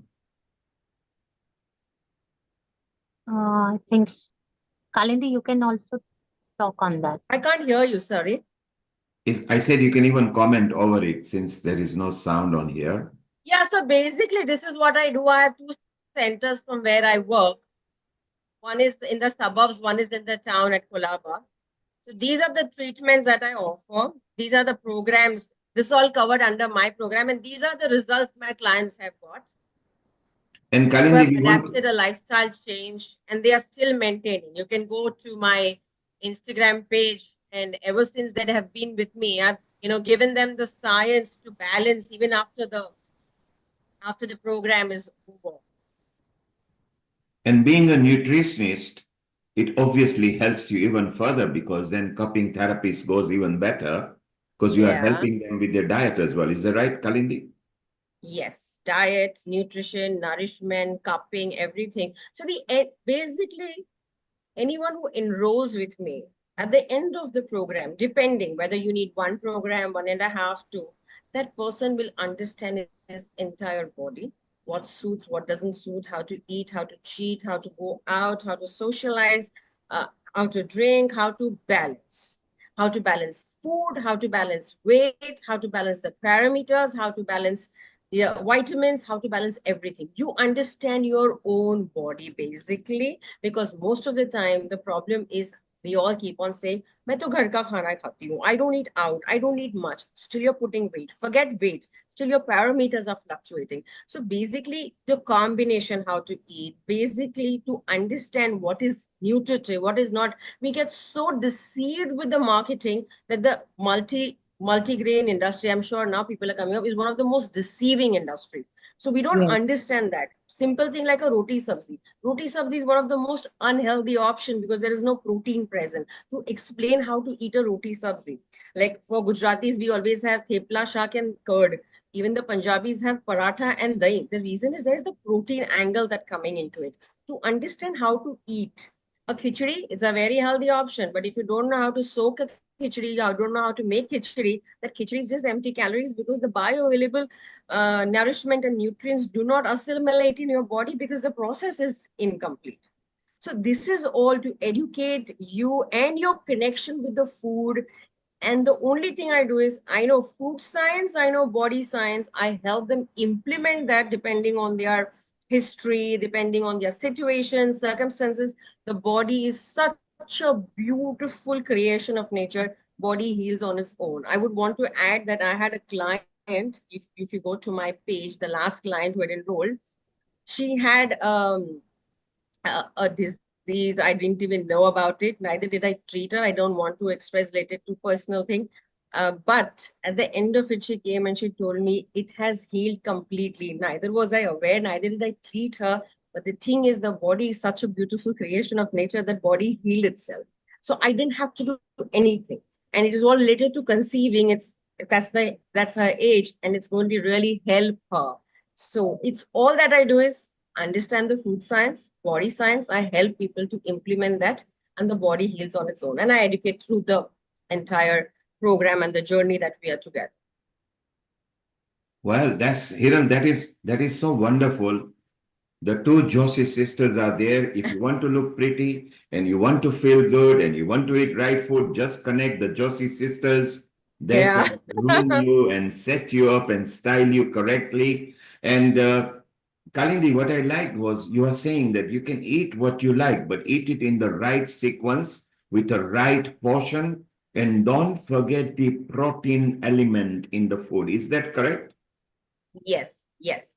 Because protein is the only element which your body doesn't store. So you need to have protein every meal. That doesn't mean you need to take those scoops and start having whey proteins.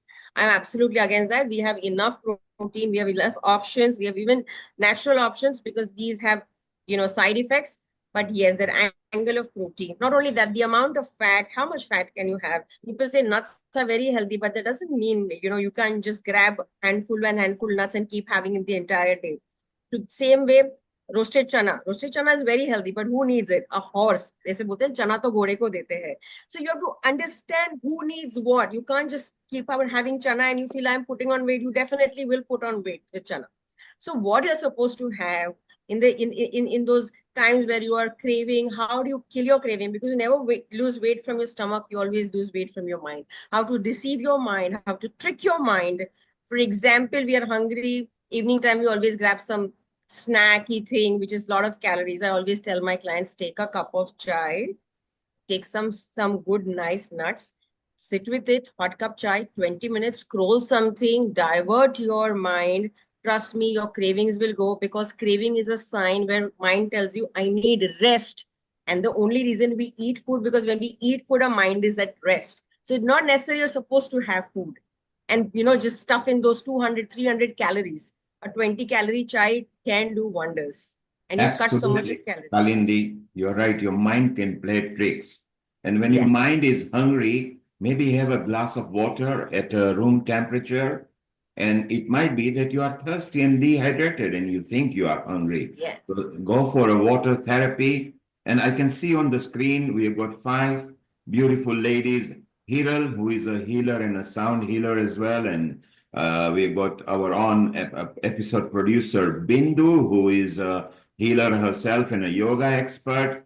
And then we've got the Joshi sisters. One likes to drape and style you. The other wants to bring your body in a right situ. And then we've got Jalpa, who has now found a method of decorating you with diamonds. Women love diamonds. So Jalpa, you are smiling as well. Did you understand what the Joshi sisters were talking about? Yeah, you can unmute yourself, Jalpa.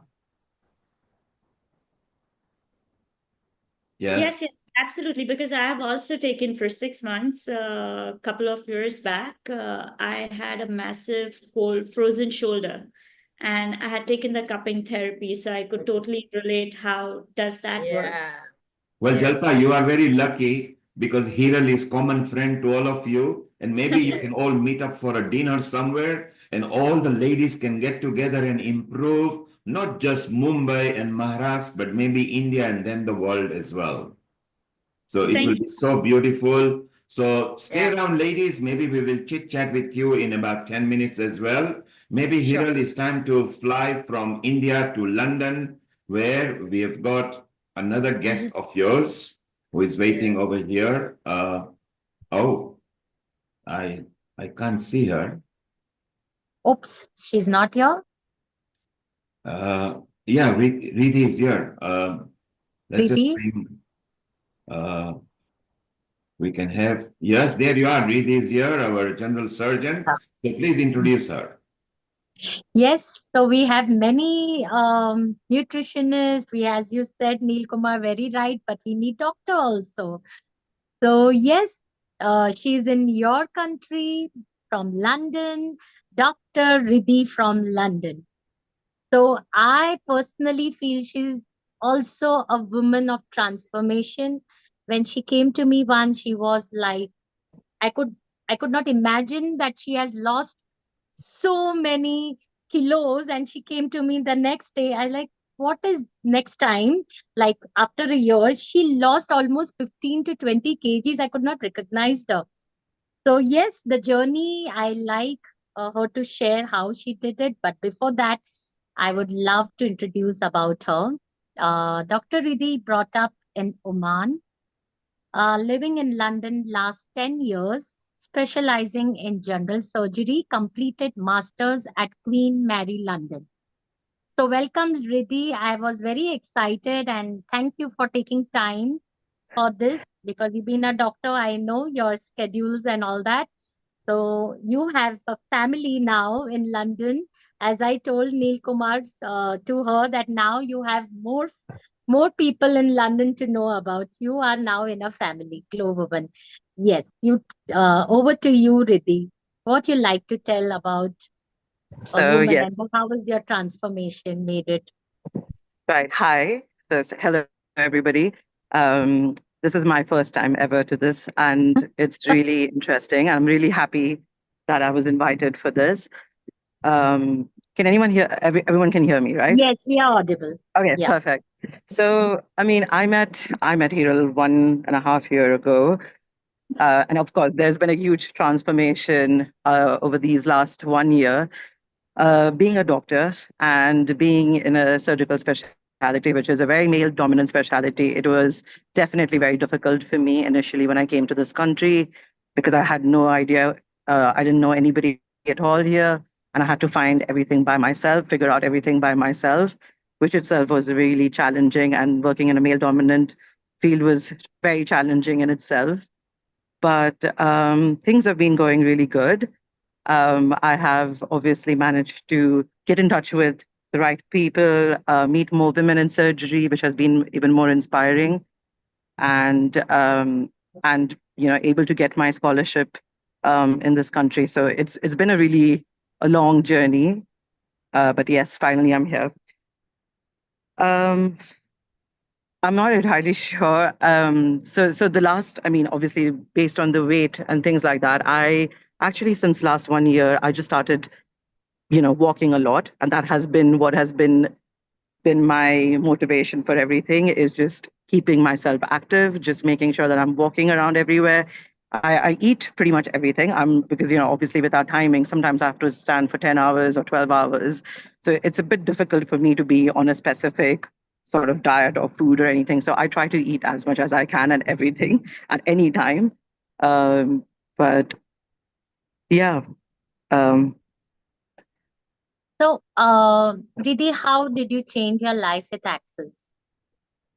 So essentially, obviously, the first time when I was introduced to Access, it was extremely new for me, and to be honest, I just had this blind faith, and I just jumped into it. I would like to say it like that, and trusted. I just trusted the process, essentially, and that has really changed my life definitely over the last 1 year. Just trusting the process, being more aware of what I feel and think. And obviously, that has helped with my body as well, because I've started being more aware of what my body needs, what it requires due to all these stresses that, obviously with work that comes on. I had to learn to understand my body during those stress moments and try to be like, first, I need to prioritize my body, because if I don't prioritize myself, it will be difficult for me to look after my patients. And that is definitely what has helped me, is to start, understanding more about myself, understanding my body, what my requirements are. And that definitely has changed a lot after Access, because now I'm at least much more aware about what my body requires, even though it's in stress some days. So, yeah.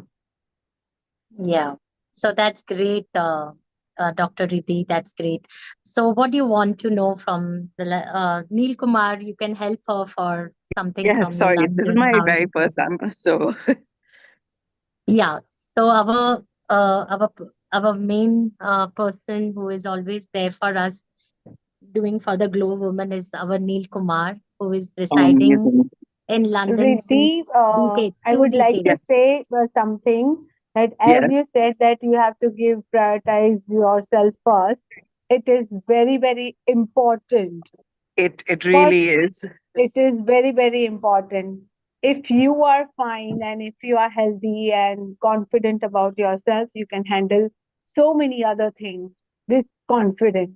So there you are. Absolutely. Hang on to this and keep moving in your life. No, absolutely. That was something that really, really changed. Learning to prioritize myself, because as an Indian woman in general, it's always about pleasing everybody else and looking after everyone else and being that caring person. But eventually, I learned that doing that, I'm just not able to even look after them very well. But at the same time, I'm not looking after myself as well. And that was something that was really, really important. And That's like what it was a really we good lesson. women are, we forget ourselves looking after Absolutely. others. But Yeah. it nowadays, after 40s, I guess, you have to take yourself as a priority. And It, that it is it very important. yeah, no, that really was one of the most important lessons for me, definitely over the last 1 year, 1.5 year, where I started prioritizing myself, even though I know that there are certain jobs that I have to do, and it's all part of our job and work and stress environment. But once you start prioritizing yourself, everything else just comes, with ease. It's With literally ease. like everything just comes with ease, because then once you are happy, you are Absolutely. fed and, healthy, it's just easy to deal with everybody else. And Hi, as you Riddhi. have a, Hi, uh, Riddhi. This is Neil Kumar here, and a global namaste to you. Global namaste to you as well. So, Riddhi, from what you are saying, self-love and self-care is more important because before you can care for others. Is that right? Absolutely. And I had to learn the hard way, but it is really the most important thing. So, at this point, let us ask all the people who are down here how they resonate with that. So, let's go to Hyderabad there with our resident contributor, Dr. Anjali Agarwal. Anjali, global namaste to you. Global Namaste, Neelji. Global Namaste, all the Glow women. Lovely to see all the lovely, lovely glowing women here. And Anjali, you are a very good impresario for helping women globally. You've also been here in London. You did your internship here in London before you went back to Hyderabad. How important is self-care, self-love before you can love and care for others for you? I think loving yourself is more important because whatever you reflect onto other people, it comes from your own inner peace and inner well-being. So if I am tensed about something, if I am stressed about something, it'll show up on my patients and family members and people around and friends around. So I need to be a very happy soul from inside to reflect that positivity on others. So my health is good. I will be giving my 100% to people around, and that energy is resonates. It is quite, it attracts other energies which are positive. So if I am negative, if my soul is not, loving, positivity, you'll always go into a mode of sulking and complaining, no gratitude. So I just believe that I need to be loving for myself. I need to love whatever is being given to me by God, or accept situations as they are, and not to, just go after things which will give me more stress and make me more negative. So I feel a positive person will attract positivity. So I think that's what Dr. Riddhi also was saying. the stress which we have in healthcare reflects us, it reflects onto our bodies every day, the kind of tension we build up Absolutely. within us. So I think we just have to let go and love Yeah, us. Yeah, absolutely. Just love yourself, and then everything else will just be easy. yeah, So, true. Amrita, your comment, how important in your teaching self-care and self-love is, and can you introduce through Hiral, Anjali and Riddhi as well, because both of them are very much into women enhancement as well. So let's create our group and our family. So Hiral, you can put Riddhi and Dr. Anjali in touch so both of them can help other women as well. And it's so important that women matters are slightly different to men just because of hormonal levels and things. So it's very important that we can educate that. So Amrita, from your point of view, uh, and you love Ayurveda and Vedic knowledge, how important is self-care and self-love? Unmute yourself, please. Thank you, Neil Kumar. Hi, Riddhi. And Hi, Anjali. Global namaste to both of you. Um, yeah, this is one of my favorite topics to talk on. Well, because I think when I give a lot of workshops on this for empowerment and about thinking of self-love, uh, and what you added up, Dr. Riddhi, I think it is one of the very heart-touching topics of every woman because staying in light of their profession and work-life balance, they most of the time they forget. But then the stage comes where there is a complete breakthrough of a stage where they think now that is the key point, more not more than that. I can't handle anymore, and that's where it is a bit late to handle up things. But still, if you carry on with it, it is good. I would say it is very important because the women must not forget being coming from the different societies and different cultures.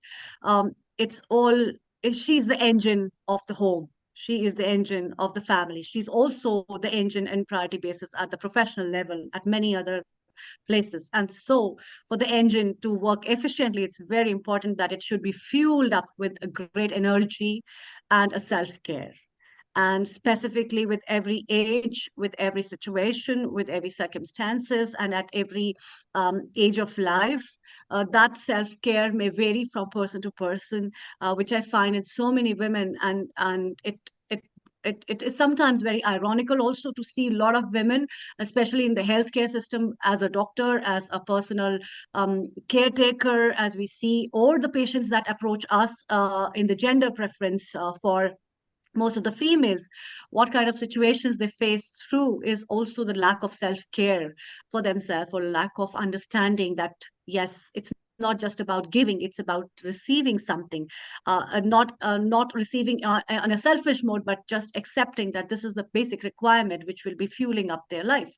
And that's what adds up energy. And moreover, add to that, last but not the least, I'd like to say life is all about living, and it has to be lived in its fullest potential. That's what I believe.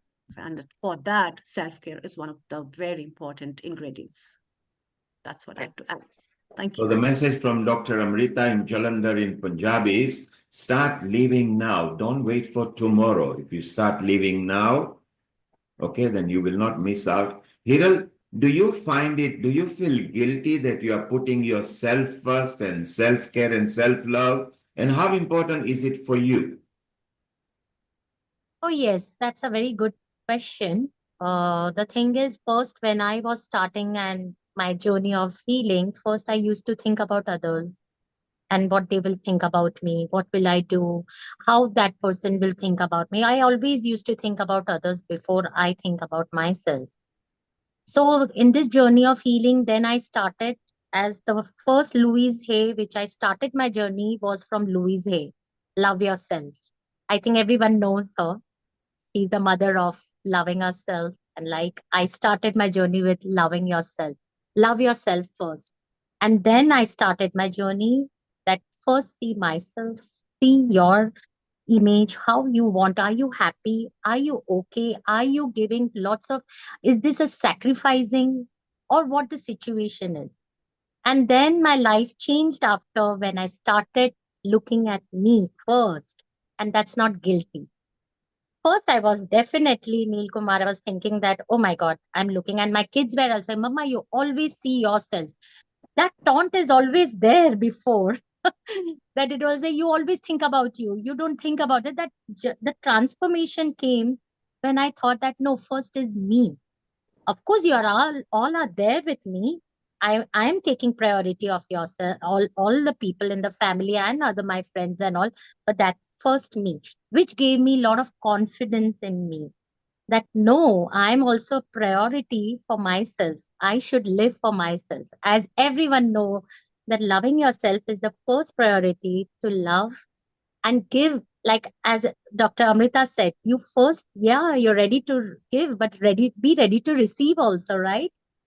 So yeah, that's my journey, Dil Kumar, and it's amazing. Good thing you asked me because I really started my journey by loving ourselves. Love yourself first. Yes, Anything is okay. because So if thank you you for this question. because if you are stable in your mind, happy, spiritually in a good space, then you can throw the better energy and aura. Bindu, let's come to you. You have had a very, very journey in your life from young, right up to now. Very recently, you fought a battle that many a woman would have given up. And look how you are bouncing back. You were Absolutely. an example of how to bounce back right from the bottom to top. Just like a cat, you can fall as many times, but you fall on your paws. How have you managed this, and how much do you love yourself before you heal others? Thank you, Neil ji, for this question. And since beginning, I used to love myself. But situations sometimes surround you with very negative people, negative surroundings, negative situations, and it puts you down. Like some years you waste looking after others and taking care of others, and you are just neglecting yourself, and you are just receiving all the negativity from around your surroundings, and that's what you create your reality, that and you become victim of that situation. And when I've learned that the situation is getting worse and worse, being victim of myself, I've learned that. I've been in the healing, I am teaching yoga, I've learned yoga, and that have centered me, and now nothing is affecting me, though I have gone through many situations. But God grace, he's give me a lot of willpower to fight it out. And I just think about myself and my small family, that if I'm not well, if I'm not healthy, then who will look after them? And I can do whatever I want to do it, because I have so many desires, so many dreams to fulfill it. So first, give yourself priority, love yourself, dress up whatever you want to like it, just get ready, go out with your friends, have fun. Just don't bother about anybody, that person will, what that person will tell me, how am I looking. Just be confident and go ahead with your life, no matter what is coming in front of you. Thank you, Bindu. And Riddhi Shah, thank you very much. You are on duty right now, and we were aware you were in your surgeon outfit over there. Thank you for being here. We will let you carry on back with your duties. Well done, Riddhi, and keep on loving yourself. And the more you love, the more you will be able to give. Bindu, you have done Yeah. very well. We are so proud of you. And from Thank you, Neil ji, for the wonderful chance you always give us to grow and improve ourselves. And let's go back to Hyderabad and we'll go back to Jalandhar again. Let's take some tips from them, okay? So, Dr. Anjali, you specialize in some women care in many aspects as well. What tips would you like to give to women? And I will start you off. My tip to any human being, whether it's a woman or a man, is to worry or to be sad or to be angry is your personal choice. So when you wake up in the morning, if you tell yourself, hey, it's gonna be beautiful and I will fight any situation that comes, then you will always remain happy. What tips would you like to give, particularly to women who are very hormone prone and therefore it is no fault of theirs, It's just the way the body plays with the mind and other organs. What tip would you like to share with the women? First of all is, start your day looking at the sunlight. And especially for women in London, I cannot give that advice because the sun is just missing some days. Yeah, Mr. Neilji, we know the sun is just hiding behind the clouds most of the times. But if you are in tropical climates like India, please start your day looking at the sun, which is your circadian rhythm. You start rising up with the sun, settle your day, and go back to end your day with the moon. So circadian rhythm is a very more important thing for a woman. And if you can start your cycle with the sun and your cycle with the moon, you'll be in a happy zone. And that can affect your hormones because women are 80% made of hormones, and your mood, your choices, your relationships, what you eat, everything is determined by your hormones, which are the two interplaying hormones are the estrogen and the progesterone, right? And around your period cycles, which is your menstrual cycles, we are more dominant with estrogen going too low, progesterone going too low, and we have those mood swings where we want to crave and eat something sweet like a dessert or a cake or a pastry. How do we actually manage those symptoms is very important because many of these women will talk about, I've got a pimple skin, I've got rashes on my hair, I've got hair loss issues. Why is it coming? Because we are not a circadian animal anymore, right? So just like animals on the ground, right? They are not indoors, they are outdoors. So we are outdoor beings. We need to step outside, embrace nature, hug a tree or play with your plants, which is in your garden, which can help you, pacify those energies which build up over the day when you are dealing with a lot of equipments in the house. You're working with a lot of gadgets in the house nowadays. So one second important thing is hydrate. Hydration is the most important, pill, I would say. The biggest pill is drink water and drink as per how your water is demanded by the body. So the thing is, it's just not gushing down plain water. You can have electrolyte charged water, which can be a pinch of salt added into the water, which actually helps to help with your cortisol, which is your adrenal glands, help you with your tension, help you with your mood swings. If you're having a headache, if you're having a migraine, you're having period pains, this salt water can do miracles for several of these women. And last but not the least, try to go as sustainable as possible. Decrease the use of endocrine disruptors, which can be any kind of chemicalized, you know, kind of your perfumes or your cosmetics on yourself. So most of your hormones are being disrupted by the use of these hormone disruptors, we call the endocrine disruptors. So majority of these issues with periods or menstruation, everything can be controlled if we can manage how we are living our lives. So these are some basic stuff which all we can do. We don't have to go out and buy some expensive stuff to lead a simple life. So make life simple, make your choices simple, and live simply. That's it. And enjoy your day. Well, there you are. Dr. Anjali says, enjoy your day, make it simple, don't make it very complicated. Let's go to Amrita, who practices from a Vedic and Ayurveda point of view. And Amrita, unmute yourself. And what tips would you like to give the ladies? And shortly we'll be visiting Alexandra in Croatia, our producer from there on. So Amrita, your tips. My tips are in general that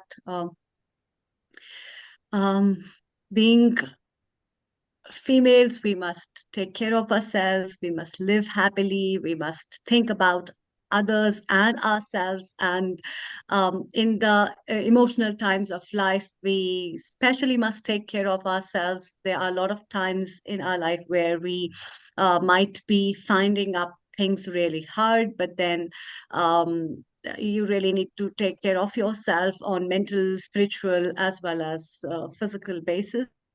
And I think all the things are interrelated in its connection. And in today's like episode where we had such a huge diversity of women and the way they have shown how powerful women can be in their own domains of what they like, and they pursue their hobbies, their likings, as well as to generate the proficiencies in their own field can make them grow better. And I would also request all the women who are listening, please give more opportunities to the women who are of socially or economically weaker section, to give them and to train the children, the girl child, as well as to give them opportunities, educate them so that they can learn. And even if you help one family in that way, it will give you a way good experience and will fill your heart also with satisfaction and happiness that yes, I have helped one woman to empower her, one girl that can make the life much more better in this own world.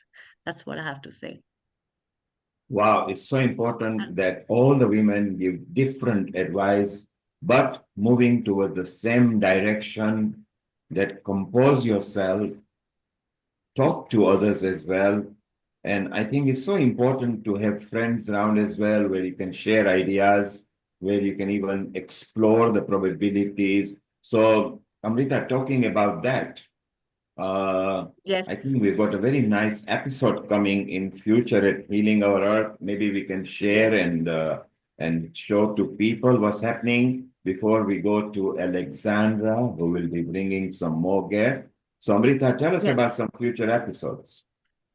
Yes, so we have certain exciting future episodes coming up. The next Sunday, we'll be having a universal health coverage episode, Health for All, which will be broadcasted on 8th of December 2024 from 2 p.m. Greenwich Mean Time.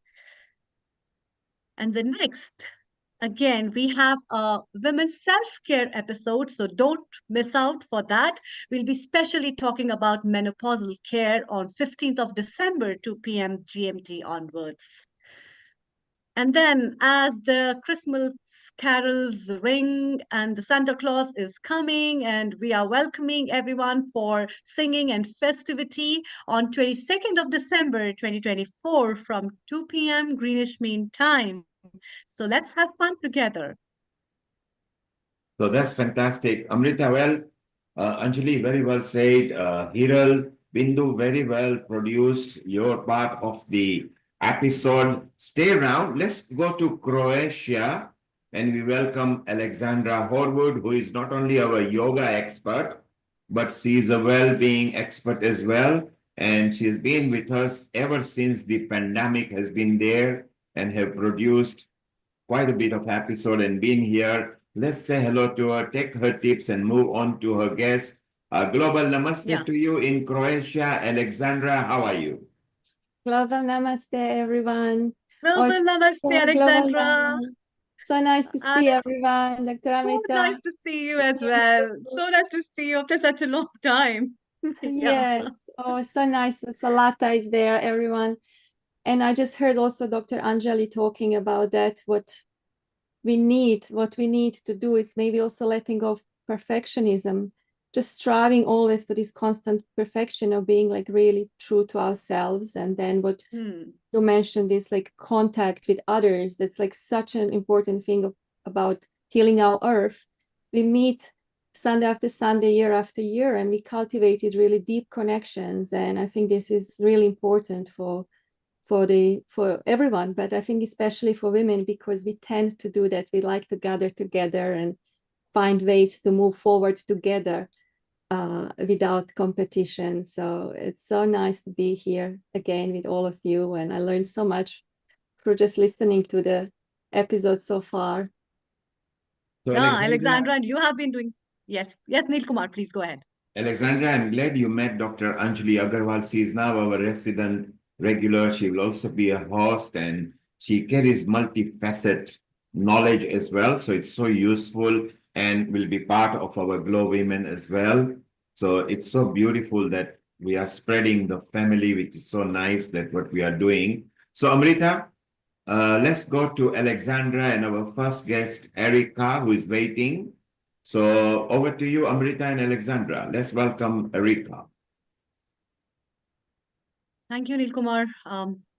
Alexandra, it's always been fun with you to explore more and to have you today. And then, as our last episode always also was a very good uh, success. And then today it's time to welcome our another guests and other panelists who are with us.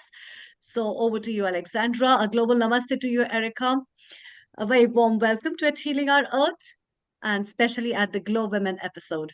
Over to you, Alexandra. Take over. Thank you. Thank you so much, Dr. Amrita. So, Erica, nice to see you again. Erica is someone that I met recently, and also just like many of you, I never really met in person, but it feels like we are really connected, and that's why I invited her to this episode, and also to start this episode about womanhood. It's about finding the purpose or living with purpose. Erica is like on a quest to bring new adventure into her life, like really trying to reintroduce herself to herself every day, or at least every weekend when she's free, when she's not working, and also not taking care of her partner who is disabled. So there are a lot of responsibilities for Erica. Erica, do you mind just giving us a short introduction? Thank you, Alexandra. Thank you for inviting me, and global namaste to everyone. Thank you. Yes, so I'm here, or Alexandra invited me, and I'm here not as an expert, but as somebody who has benefited from like working with other women and having connections in events like this ones, and I have been like learning something and then try to put it into my own personal experience. So it's more like a lived experience rather than somebody being an expert on this. Yes, as Alexandra mentioned, we have been together we met in on a course on something that was online with other women, and each one of us in that in that situation, each one of us had chosen like a little project to work for themselves. And my own project was to get to know myself better, because what I had realized is that I arrived to a point, like being over 40, in which I realized that my life was very much dominated by the responsibilities of work. So like what I have to do for my work, or also what I have to do in my responsibility outside work. And all of a sudden I realized that actually there wasn't, but rather than there wasn't very much of myself in that. It's like I realized that if somebody would come and ask me, but what it is that you want to do, or what it is that you actually like, I wasn't sure that I would have actually an answer to that. So with in the work that we did with the other women, my own project was to get to know more about myself. So what I did was to work on a plan, and I was actually paired with Alexandra, so she is familiar with this, and I would plan some actions every week, something that I could do, and I decided to start like with some time off, which I took like locally. I didn't go anywhere. I just on one day when I wasn't working, I went to a park, and I had my journal, and I had found a few online journaling prompts with questions that I could start asking myself to explore things. Yes, like what there were questions like if you didn't have to work for a living, what would you give your time to? So it's like this sort of questions. So I spent some time doing that journaling, and then based on that, on some of the things that came out from those questions, I chose a few actions then to experiment with in the following weeks. And then you went to Norwich on pilgrimage, and you started really reflecting on your own life journey. And what are these like challenges? Like, what did you learn about your likes and fears? What do you like avoid doing for yourself? Like before in the episode, now we talked about this self-love, and other ladies contribute about that. What is it that makes you feel like unsure, maybe uncomfortable with this, doing something for yourself? See, what I found to me that was a challenge, and it's something that I've heard also that was references like, just right before we started talking, is like it's the feeling not guilty, but the fact that it's also, yes, sometimes guilty. The fact that it's the challenge is actually taking that time for myself, because I know that if I take that time for myself and do something that I enjoy, like for example, like going on group walks outside, that means that I will not be able to do the things that I normally do as my responsibility. So it feels that is the challenge. The challenge is to actually do it, even though I feel that I should be doing something more productive. I should be doing something. Yes, Is it about balancing responsibilities, Erica? Yes, but also, it's also the fact that it's actually the making the choice, the actively choose myself, actively choose the time, the me time. That is, I still find it a challenge, basically. So yes, it's not so sometimes I might take a step back and not do it, but then uh, I reflect a little more, and then I maybe I say yes to the next thing that I can do. But yes, it is in fact a challenge, and in a way also it's like I wouldn't expect it to be, because say on paper or in theory I know that actually it is good, and also that it is uh, like filling your own cup is important, because if you don't do that, then you don't have anything to give.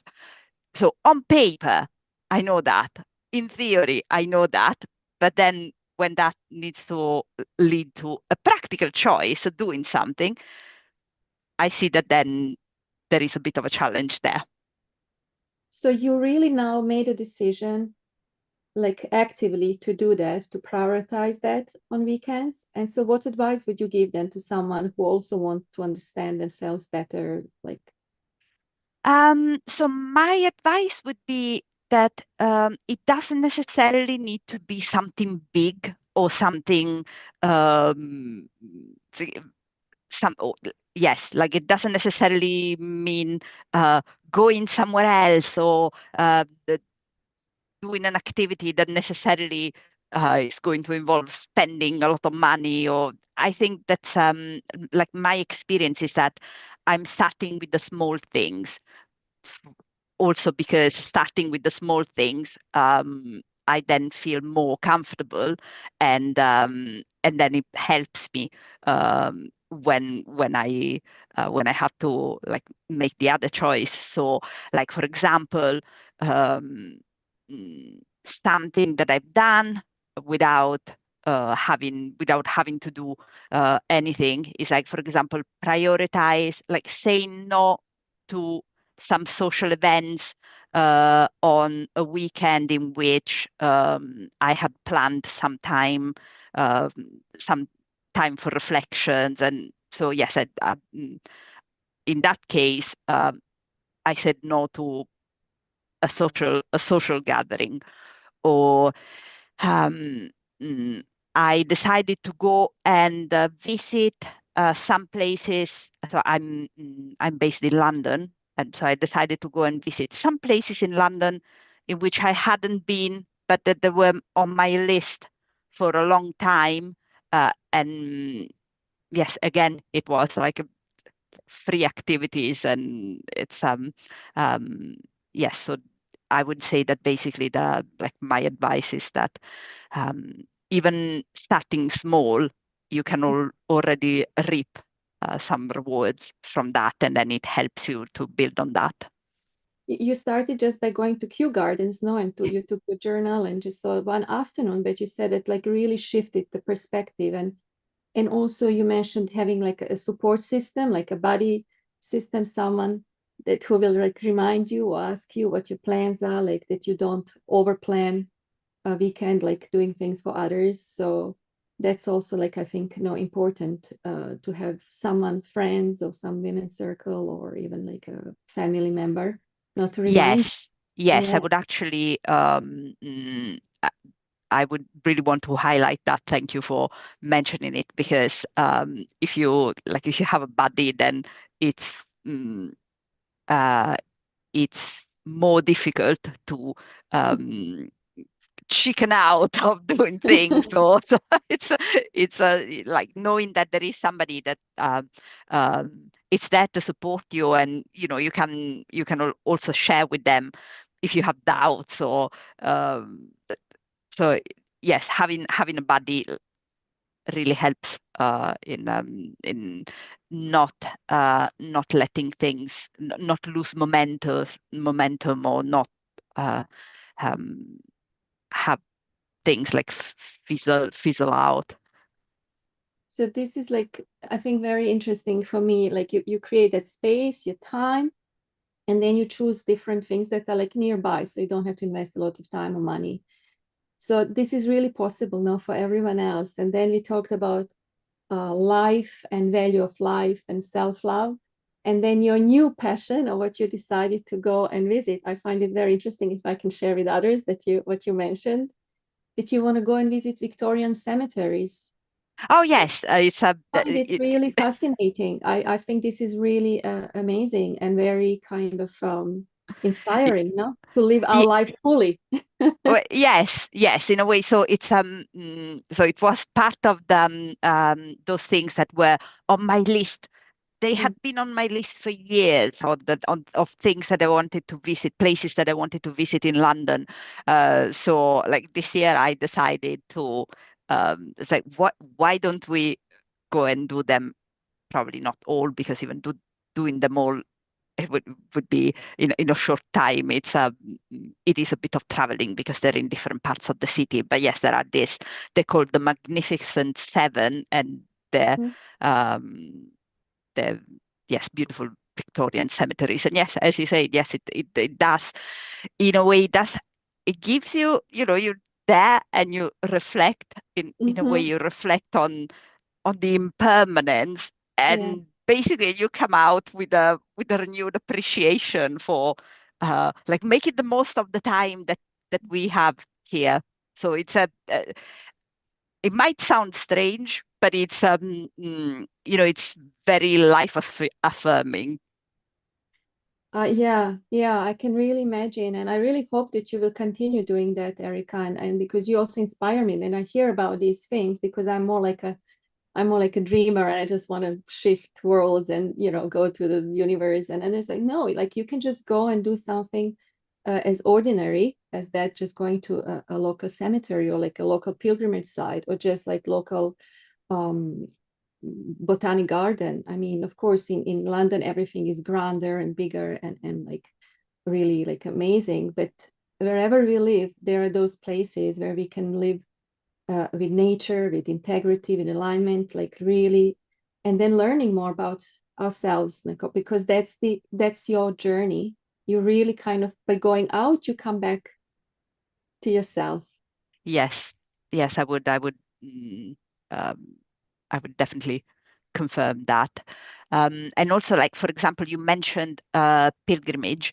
So I am not a religious person, but I do join these group walks that are organized, and they go to historical pilgrimage sites. But so I'm not a religious person, but it turns out to be, again, also a very emotional experience, because it makes me think to the millions of people who went there before me, and the ones that will go there after me, and you really feel a connection, basically. So it's that too is something that I find, despite the fact that I'm not religious, I do find it like really life affirming, and you feel the connection with the people and with the place. And yes, that is. And what was that saint's name in Norwich you went? That was really nice story. I forgot that. Oh yes, she wasn't a saint. She was a female hermit. Okay. Basically, she had she's a mystic, but she's not. What's I her don't name? think she's good. What's her Is name? Julian of Norwich. Julian of Norwich. Yes.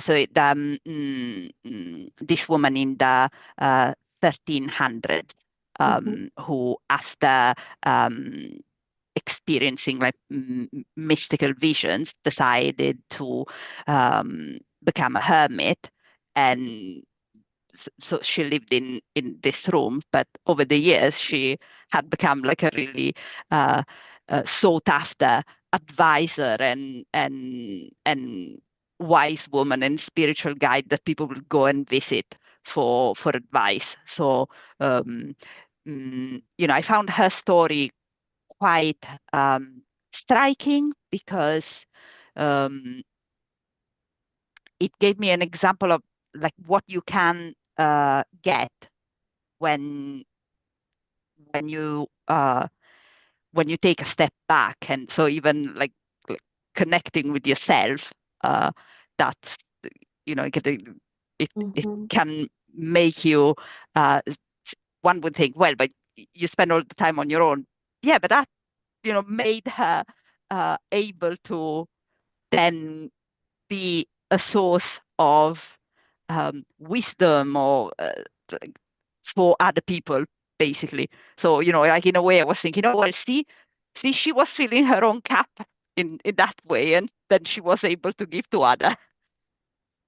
Wonderful. So this is really inspiring. Now, and just like adding to that, what was talked about before when we joined it, it's really this self-compassion, self-love, then self-discovery, then can lead to that, or does not have to. I mean, we don't have like to do anything.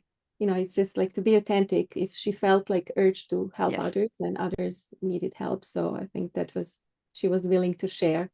Nobody has to share. So like the fact that there is a treasure in yourself, basically you can connect with the treasure by spending time with yourself.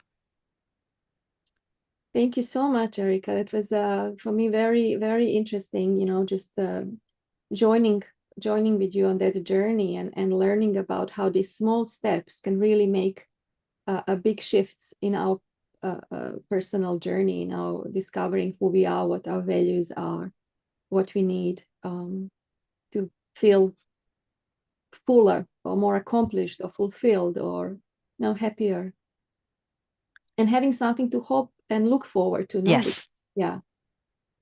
Thank you. Thank you. Thank you very much. Thank you. Please don't leave, because maybe there will be some questions from others, and also if you want to join others. Thank you very much. Thank you so much. Oh, Mary is here. Oh, hello.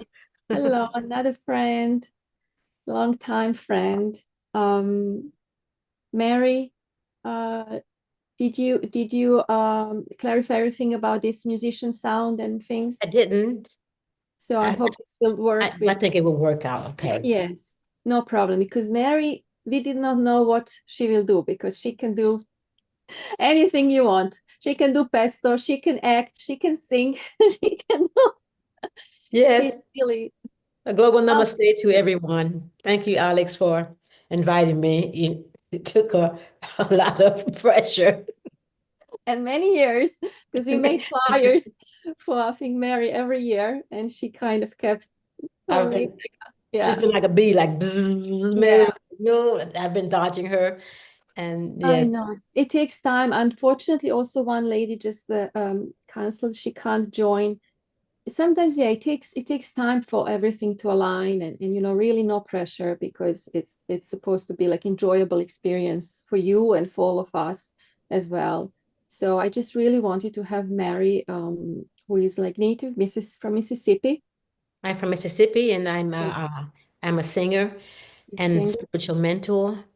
Spiritual I help women to manifest through the power of their voice, voice activation, and through the womb, because the womb is a very powerful part of our body that we have forgotten about.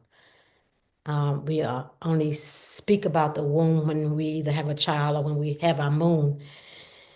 And I just had a very, very deep experience with that part of my body that I'd like to share with you. I was with my daughter in Portugal, and she wanted to surprise me one day, and she said, "Let me take you to this place, Mom." And I had no idea where we were going. So we drive. Takes about a 1.5 hour until we drive, and it drives in some way that the navigator, our Navi took us off the main highway. And we ended up going up. I mean, just really straight up, and then it makes a left to the side of this mountain, and it's like rocky road, and it's like it's like it's not even a 2-lane highway. It's not even a 1-lane highway. It's like a half of a road, and it falls off to a deep. It's just on the left side. It's just nothing there. It's not. You can't fall off on into something. It's just nothing, nothingness. And I'm going, oh my goodness. Oh, and you can't look to the left, and you can't look to the right. You got to stay focused. And no other cars are on the road, as on this rocky piece of a road, and it's very, very treacherous. And I'm telling my daughter, I don't think that we should do this, Uh, and she said, Mom, but we can't turn around, because there's no way you can turn around, because it falls off. There's no way. And then there's we finally, it's like 15 minutes on this road, and I'm just completely focused. I have to focus completely because it's very dangerous. And then we meet this truck, and they're just like hauling. They're just like driving really fast, coming towards us. I'm going like, oh my goodness. So I'm like moving as close as I can to the right side of the mountain, and I mean, they're flying like a bat out of whatever, and they come by us, and we finally make it, through that part of the road, and then we're on a highway, and I'm going like, how did all these cars get here? Where'd they come from? They didn't, because no other cars were there. So we finally we're on the main highway, and it starts to going up again, and we're like 2,700 meters high, and we come around the mountain, and there's this carving of the Mother Mary there, just gigantic, and it's just like and it just takes away everything, all the fear that I had, and everything that I went through on this treacherous road. It's just all gone, because it's like the mother is there. And we went down, to walk down, you have to walk down, and then you can go up again. And I sat with the mother for like 2 hours. We just sat there. My daughter was somewhere, I didn't know where she was. She was somewhere else. And I just sat there and just for like 2 hours, and it was just a very, very high vibration, just really high vibration. And I started to feel my womb. And it was like, wait, what is this? It's like, okay. Oh, you just kind of brush it off. I'm like that because I'm an action person. I do a lot of things, so I can understand you very much, Erica, when you say doing a lot of things, being productive and trying to do something. It's really being busy doing nothing when you should really be sitting still.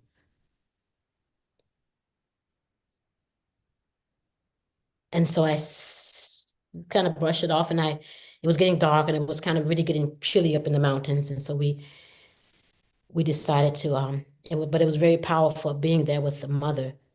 And so we drove back home. It was about 2 hour drive back to our place where we were staying, and went to bed. And in the middle of the night, around 3 o'clock in the morning, it woke me up again. And my womb was just like pulsating, like it was like it's a bittersweet kind of hurting sweet pain. And I was thinking, like, what is this? It's like woke. And I sat up in the bed, like, and it was like you're not gonna ignore me now. You don't get to ignore me now. You don't get to just disregard me. You come here and you sit with me now. This is I am the creator of life. I am the creator of death. You don't get to just disregard me. You come here. You be here now. So I sat up in the bed, and I was like, okay.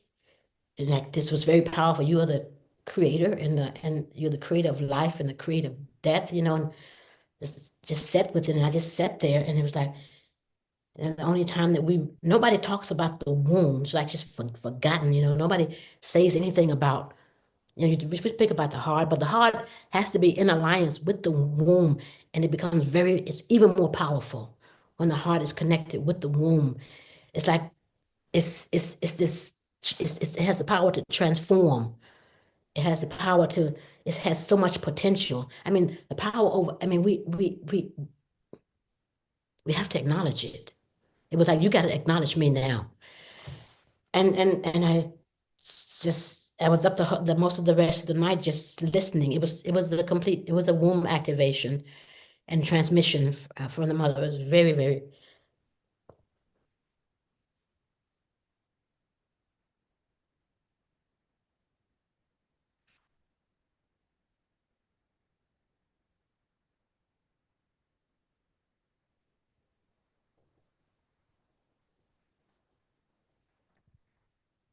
A very powerful experience for me. And I just wanted to share that with you, that since then I've gathered all the information that I can find and that I can hold. But all we have to do is really just talk to it, just because the womb, there's so many toxic energies that we have let ourselves be impregnated with, and that we have to clear out and say, I'm sorry for neglecting you. I'm sorry for any harm that I've caused you. And I'm so thankful now for your presence within me. It's just a prayer and talking to the womb and putting your hand on your heart and putting your hand on your womb in this shape. That is the shape of the womb. If you see that, if you look, you can go online and find pictures of the womb, and you'll see it. And you can put your hand on your womb, and you can hum to it, or you can say it with the throat chakra mantra, which is hum, hum. Just to get really deep in there, just.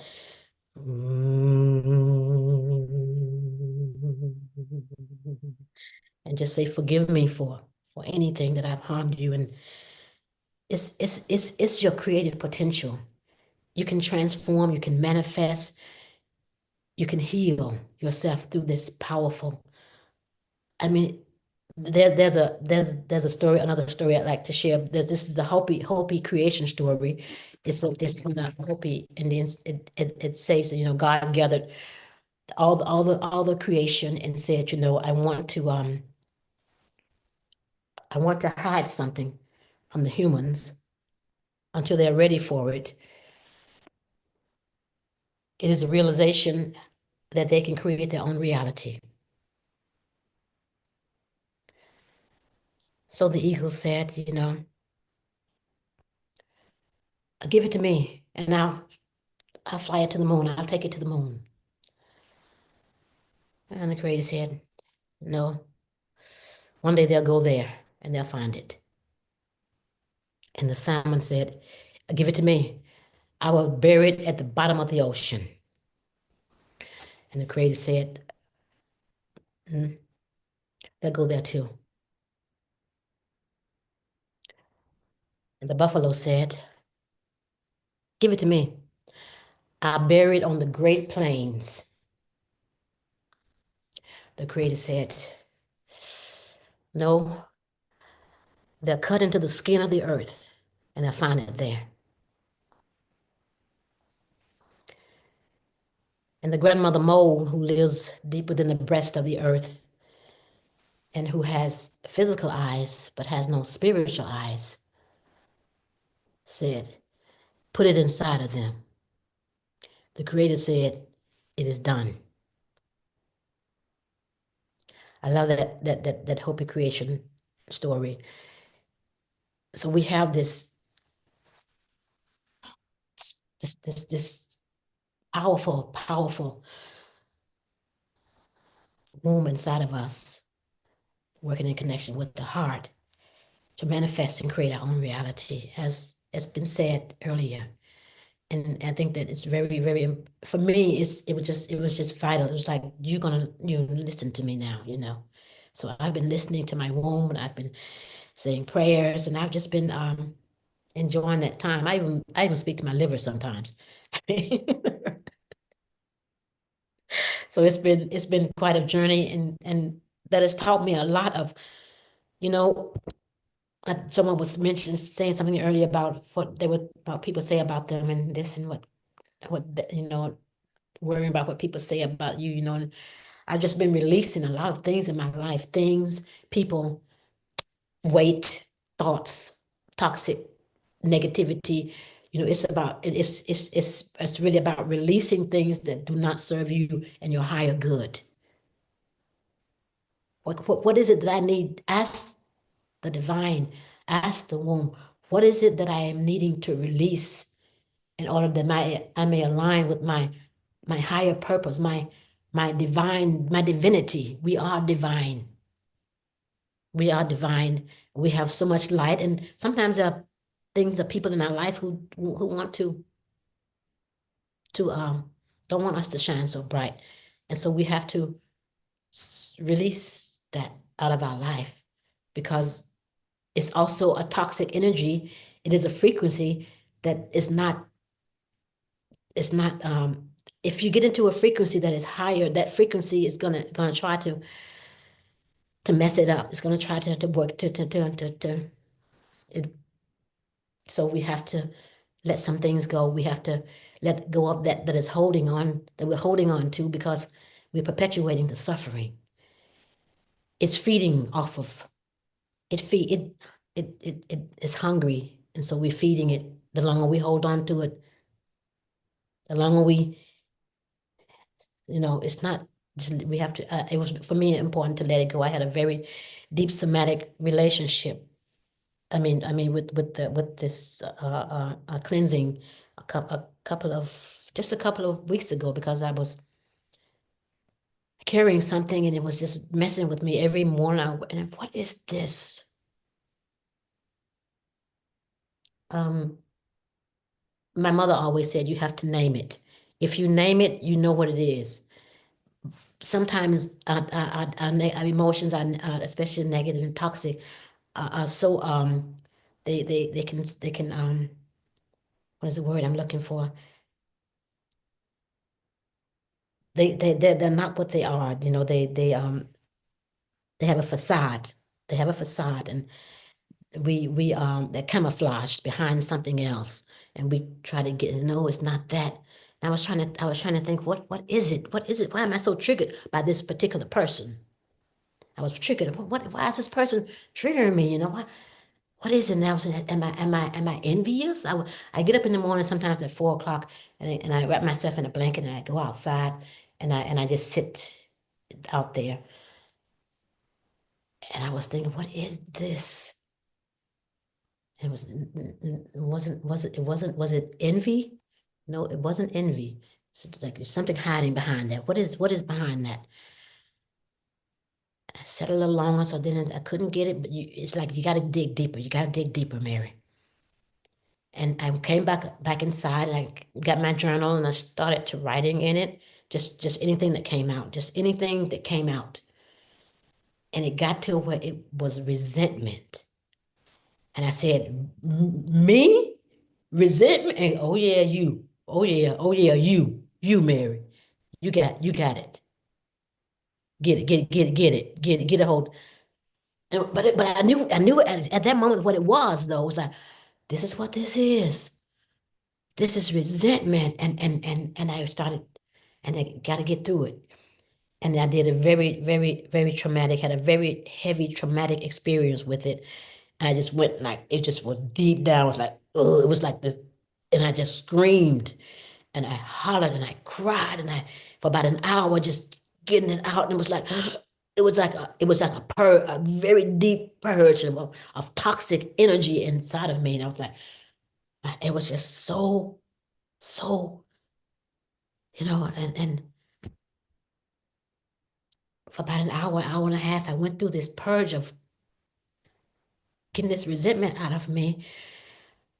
And after it was like, oh, it wasn't so bad after all. But you have to get through, you have to go through it, you know. So I did that. I don't want to take up too much time. I think No, it's okay, Mary. If it's just yeah, just go ahead. I mean, I'm really honored that you share this very personal story with us, because when we were talking what we are going to talk about, you said I'll just go with the flow, because that's, I think, the most important thing, that you really express your pain, your creativity, your passion, and we can like all learn from that, like something so personal. I mean, you're being vulnerable and open. I mean, what is more precious than that? And I think it's like coming together now, all your personal experience, your spiritual search, because we met in France like 20 You're years right. something in a Tibetan Buddhist center, following like Tibetan Buddhist teacher, and Dalai Lama was teaching us and many other teachers. Oh, And beautiful times. beautiful times. But you see how you have, like Erica said, she's not religious, but she was touched with that pilgrimage to Norwich. And me also, I'm not specifically like religious, but like I can be really touched by many different religious experiences, or sculptures, statues, words. I think this is how there are so different avenues how to come to ourselves and learn more. Yes. Very many avenues. And I'm just so grateful for that experience, and just for it was very powerful, and still is, I feel it all the time. It's there. Yes. I And think we have a question for you, Mary, if it's okay. Lata, our friend from London. Lata, nice to see you again. She has a question for you, Mary. Is it yes. okay? Yeah. Global namaste to all. Namaste, Lata. Yeah. Lata. Hello, Lata. Hi, Mary. Yeah, I'm very, very, very impressed and touched by what you said, because it's so resonating, Sometimes the most vulnerable and the most precious place is the womb, and we so underestimate it, don't we? Yes. And just lately, I've been sort of feeling very connected to cleanse it and cleanse my own womb, and the pain and the things that may be cluttered up in there, and cleansing out, and in a very loving way. So when we're doing that self-love, it's part of that cleansing of the womb that will come through eventually, that thought.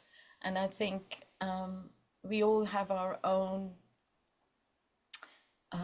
comfortable time to reach that point. So it's so nice that you've opened up about this, very sensitive subject, which affects all the women, but we're so oblivious to it, aren't we? Yes. And this is why I thought it's so, with this world where we don't seem to have enough time to pause and think and meditate, it's so important to not necessarily be part of a religion, but be just No. spiritual minded people who want to find the spiritual being within us and connect to the divine spiritual life source. So I think, is that making sense? I go Yes, very of deep, course. and it's all philosophical, that we're all philosophical creatures, and we think very deeply if we allow ourselves to go that deep. And that's when we start feeling fulfilled and complete as women. And we start then engaging more with ourselves and start loving ourselves even more. Yes. And I think, I've really done a lot of meditation and a lot of deep work on myself. It's not easy because you've got to keep forgiving yourself. I love that bit of yours where it says, where you brought out the fact that we have to forgive the wrongs that we may have done by neglecting our womb and the needs of the womb. So that I resonated with as well. So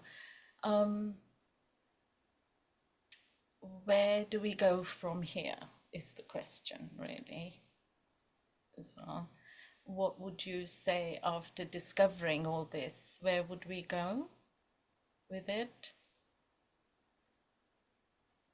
to get to What the I next what I- level? what I have been doing is in mornings when I wake up is it I think it's every individual self-discovery of what happens is I cannot tell you what you would discover. I can only say what happened with me was that it started to get me to release things, people out of my life that were holding me back, it opens you up into a space where because the toxicity cannot exist there. It can't exist in that high vibration. So you have to, in order to get into that light frequency, you have to things are even friends that will fall back. You have to start releasing because they can't exist in that space.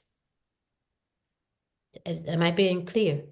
They can't exist. They can't exist in that space because you're starting to get rid of things that do not serve beliefs, old beliefs, patterns, any thought patterns that are holding you back, anything that is just so heavy and burdening you down can't not exist in that space with the womb. It can't exist. So everyone has the journey for themselves. I can't do the journey for you, but I do one-on-one mentoring and um, to connect with that creative. I mean, you can connect with everybody can connect with it, even men. It's not about just about the feminine, it's about the masculine also. It's having a delicate balance between the two. It has to be a delicate balance. And so like our bodies are made of 70% water. So it's like humming to the womb, even sound, we offer sound baths and transforming your whole DNA, because the DNA is not, it's not like you're like, you can't change it because it's your imprint, it's your inheritance. That's not, you can change the DNA. It has to do with your attitude. It has to do with, it's like a very, very highly powerful transmitter that is just waiting like, what kind of attitude? Oh shit. And it changes. It's like that. So I say a prayer to my womb when I get up in the morning. And I just connect with it. When I'm saying it, I'm connected to it now. And I don't know what's gonna come. I have no idea what's gonna come. It's being in the unknown. To be in the unknown is a very scary place, but it's very mysterious and it's very exciting. And it's just very powerful to sit in that space, to be in that space of the unknown. I don't even know where I'm gonna be the next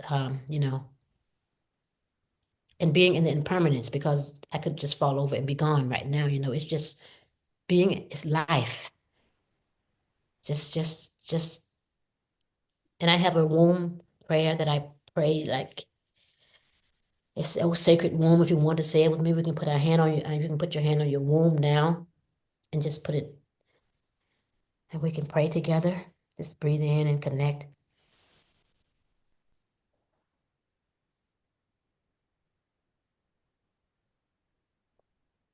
Oh, sacred and powerful, beloved womb of mine. You're the source of all creation. Oh, yes, source of all life. Thank you for your sacred power within me.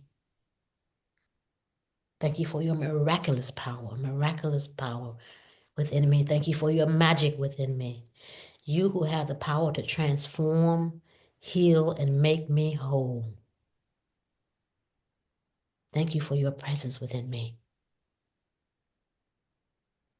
Use me as a vessel for the highest good, O divine and precious creator of life.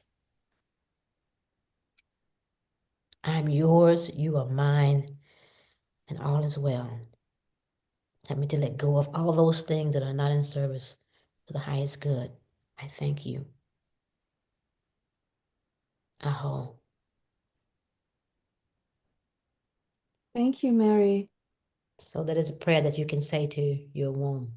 And you can do it every morning and every night, or every time you feel shaky or issues. Just put your hand down there and connect with it. Yeah. Mary, just before, see, there is a Dawn there. Dawn is a product of Mary's womb. Her daughter. Yeah. My daughter, daughter's here. Dawn is here. Do you want to just say hello, Dawn, to us? If you don't mind, she's also visiting her grandmother now. So maybe she's not ready, but later, Dawn, if you want to say hello to us anytime, please feel free. I think it's a beautiful name, Dawn, you gave to your daughter, Mary. Yes. Her name is Dawn Red Sun. Dawn Red Sun. Yeah, there was a red sun in the sky in the mornings when she was born, and so I just so that's she's Red Sun. Easy peasy. Easy peasy. Dawn Red Sun. Wonderful. So maybe we can see Dawn later, and Ella is already here. She's our next contributor. But Ella, I don't know if you are in rush or everybody else, because maybe Mary would like to do a song about water. I'm not in a rush, so we can. Yeah, that's okay. Okay. Because there is something that this all was unplanned. We only planned water song. So I think before Mary, if she needs to go, if she would just share with us, now I will start to cry, a water song. So this is a song. It's called to Mama Oshun. Mother Oshun is the goddess of the waters, the rivers, the lakes, the waterfalls, and these waters symbolize our contact with our emotions in the spiritual world. Our purification when we cry through our tears and experiencing all our emotions, to the fullest. So Oshun teaches us the full experience of love, profound love. And the song is about her. And I was singing in Portuguese, and then I kind of translated it into my own words of the English language, and I was singing in the English language.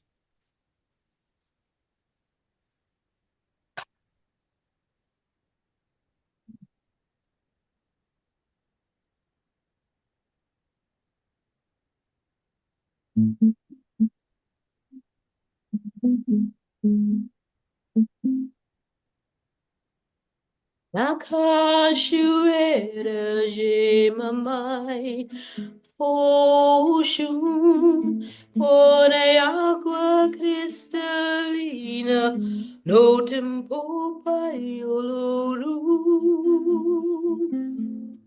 Nakashuera je mamai ocean por agua cristalina no tempo paiolorum mamai ocean veja cachoeira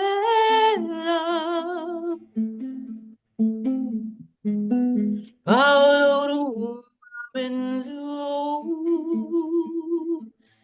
eu vou pedir permissão, Oxalá, pra banhar na cachoeira, para tudo uma leiva.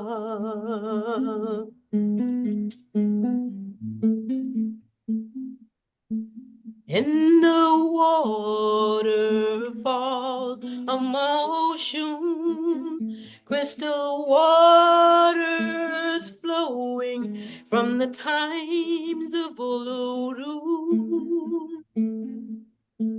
In the waterfall, emotion, crystal waters flowing from the time of Uluru.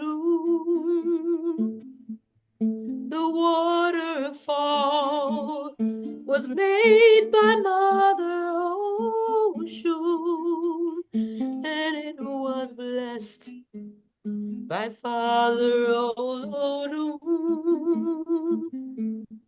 From Oshala, I will ask for permission to bathe in the waterfall, so all evil is dispelled. From Oshala, I will ask for permission to bathe in the waterfall, so all evil is dispelled.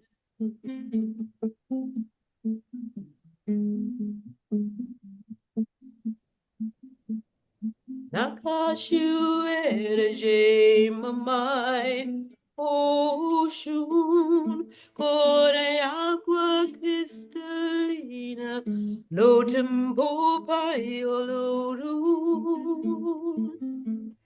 Nakashuere mamai ocean corre agua cristalina no tempo paiolorum mamai ocean veja cachoeira paiolorum benzo eu vou pedir permissão, Oxalá, pra banhar na cachoeira para toda uma leiva. Eu vou pedir permissão, Oxalá, pra banhar na cachoeira para todo uma leiva.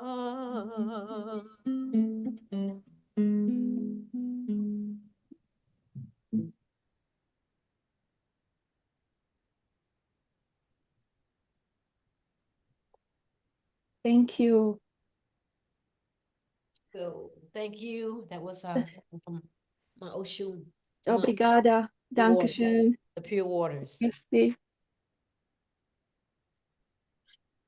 Thank you, Miriam. So glad finally you agreed to come. It was not that bad, no? No. Thank you. Thank you. Hope to see you Thank soon. you so much. Thank Let's you, see. everybody. Namaste to everyone. Namaste. So I hope you all enjoy this wonderful expression of devotion, dedication to the creativity, to the life force. And I know Ella is also a perfect guest after this because she's also very creative, very passionate about these things. So it's empowering for you, Ella, now also to creatively express yourself. If you want, before we talk about you, if you want to say anything about what you experienced or felt so far through this episode. Well, my feeling is we are all on a journey, right? So, and it's kind of interesting because I was apprehensive. Okay, what do I have to say here? What do I have to share? Because where I am and how I feel, and but then I realized, actually, it's so these feelings or these conversations we have with ourselves, right? And often it's kind of brain dominated, but as soon as you go deeper than your brain, but kind of your heart, I never thought about womb. But it resonated actually in my language. When you are very scared about something, you say that kind of your womb dropped. That's just interesting. And anyway, so where I was that conversations we have within ourselves, I guess they are universal, right? From what I've heard, kind of a few previous presenters, I felt, oh my God, well, okay, I'm not alone in that. And that's great. And then there was such a beautiful song too, Mary, and you have an amazing voice. And I love that song. And you've been to Portugal also recently. You like to go to Portugal. Sorry? You like to go to Portugal also. You went to Portugal a couple of times. Been a few years. I've been to Portugal a few times. I love it, and I think it's a beautiful language, very musical. It's beautiful for songs. I think there are some languages which are great for, and some which are better than great, right? Not specifically. And I don't speak Portuguese. I speak Spanish, but I don't speak Portuguese. But I understand something. So that's kind of aqua cristalina. Yes. Oh, it's my favorite language too, Portuguese. So talking about creativity, I actually had my creative moment today. I've decided today, and I'll go back and to introduce myself, but today was important. I decided, like everyone, kind of Christmas, all this stuff, and I decided, what about my Advent will be for myself? And it might be connected to creativity or may not be, but I'm going to do something for myself to show self-care and love. I'm not going to decide in advance what that's going to be. And I feel a bit today like my day is, I felt a bit messed, right? Like in my head. There are lots of things happening in my life. And I didn't know, what is it that why I feel like this, and I have a lot of things to do today, and I couldn't focus on them. And in the end, when I've done baking, and it didn't help. And then and I decided, well, that's it. And I need to dance. I need to feel it through my body. And I had about 40 minutes. It wasn't like burn meditation, but it was very powerful music. And in the end, I had insights why I feel like this, and I realized what it is about, and just all I'm going to maybe I'll introduce myself now. So I'm Ella. I'm 51. I live in London. I've lived here for 23 years, but I'm originally from Ukraine, from the east of Ukraine, where like war came in 2014 and continues. And so I have 2 kids, husband, dog, and career. And anyway, so going back to my dance, I realized my mom died suddenly 2 years ago, and my father is just about to move to the UK. And I've, apart from living with your parent again, that's difficult. I felt like, what is it that bothers me? And through that dance, I realized what bothers me, that when he comes, because he's selling his house, I feel like I'm sitting there in a court with my country. And it's hard. And anyway, after that, I felt a strong impulse, and my creativity is usually through visual media. So I went and I did the mixed media painting, and I called it Roots, and I felt better after that. So anyway, so I started with this just to get. Thank you, Ella. Thank you also for being so honest and authentic. I mean, I met you years ago you were my teacher. You were my business teacher. And I was, I think, the worst ever student because after months in a business school, I came up with the idea to offer free classes to everyone. And they were like, oh my God, never, I'm not going to be like a real businesswoman. But you see how you never know, the connection stayed through that, just attending the Russell Square business course. I stayed in touch with Ella, and now you're here, and we can talk about this. As you say, first we think it's personal, but then we see it's universal. Like almost every woman here had the same idea, same doubt, like, what do I have to say? Why me? What is this? And then you realize like everyone has the same doubts, same challenges, like maybe a little bit different. But yeah, so what is now at the moment? I mean, I'm sorry to hear all of that, what's happening at the moment, but obviously you're finding your way to pursue the balance. No, today I think we talk about balance between that, the growth and stability. And so how do you think you are going to go back to grace and embrace this new situation and new phase in your life? Well, I feel, and we discussed obviously with you before, but you forgot to mention you are my yoga teacher, and thanks to you, my back functions, and every part of my body functions. Thanks for everyone so much for this. And yeah, I feel sometimes that I lived several lives. Again, I lived in Ukraine until I was almost 28. And I remember distinctly between 20 and 25, I was there was a lot of soul searching, and I was very interested in mysticism. I was looking at spirituality. I looked at religions, decided it's not mine. And and then there was this period when there was like one life, right? And then there is another life when I I was building career and my own prosperity and children, and then dealing with family being displaced by the war and helping them and helping everyone. The thing is, I also realized that in my life I've always taken a role of locomotive, right? I'm the one. My reaction in stress is usually fight. That's my first one. And I'm usually the one who tries to solve problems, right? So if there is a problem, I will be the solver. And I worked in male-dominated environment, and that period of my life up until probably this year, right? Another quarter of a century, it was, I don't know, I was doing things. I was a thinker, thinking things. I have an overactive brain, which really leads me to different places.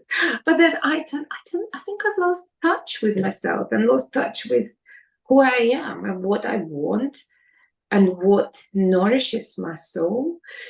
And I'm just like Erika, I'm trying to figure it out in a different way. I'm also trying to, and there was discussion about femininity, and again because of that attitude, I feel there is lots of masculine energy in me, and that fight response, problem solver response, and I feel maybe I'm not feminine enough. Because you have to be it at some point. You have to, because working, I was in banking and still am, just changed from being purple. It was my kind of very conscious decision to change, because I was in an investment bank of for the first half of 20 years in the industry, and then I deliberately changed and I work in sustainability, and it's related to climate change, it's related to human rights and to working conditions, and I feel very passionate about it. It's not the end of a journey. I will want to go somewhere else, maybe like for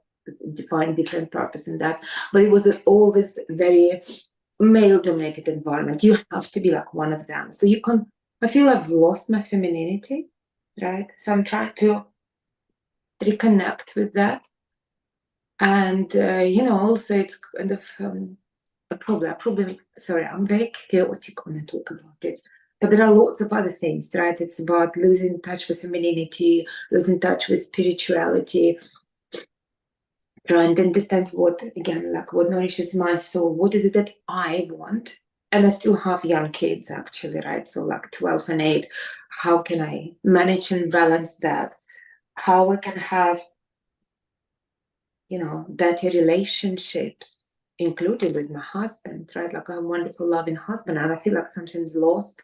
And then also there is a menopause, where I also start thinking, like you understand how nature has, I don't know, not figured out for yourself, but it's just like what is there? How do you stay feminine? How do you feel? It's not only about sexuality. I think it's now I kind of realized it's more about sensuality, right? And I'm trying deliberately kind of get into that again. And I told you the other day that the reason, how I decided one of the first steps I can take is to slow down a little bit. I'm very fast in everything, right? And everything needs to be done now. And I usually kind of respond to that. But it's, I think, slowing down. I'll pause for now if you want to. And embracing emotions as a strength, not seeing it as a weakness, because maybe from your, also upbringing, I'm from Croatia, similar, I think, upbringing, like really male, patriarchy dominated. So connecting with emotions and seeing it like not as a weakness, maybe that's also, yeah.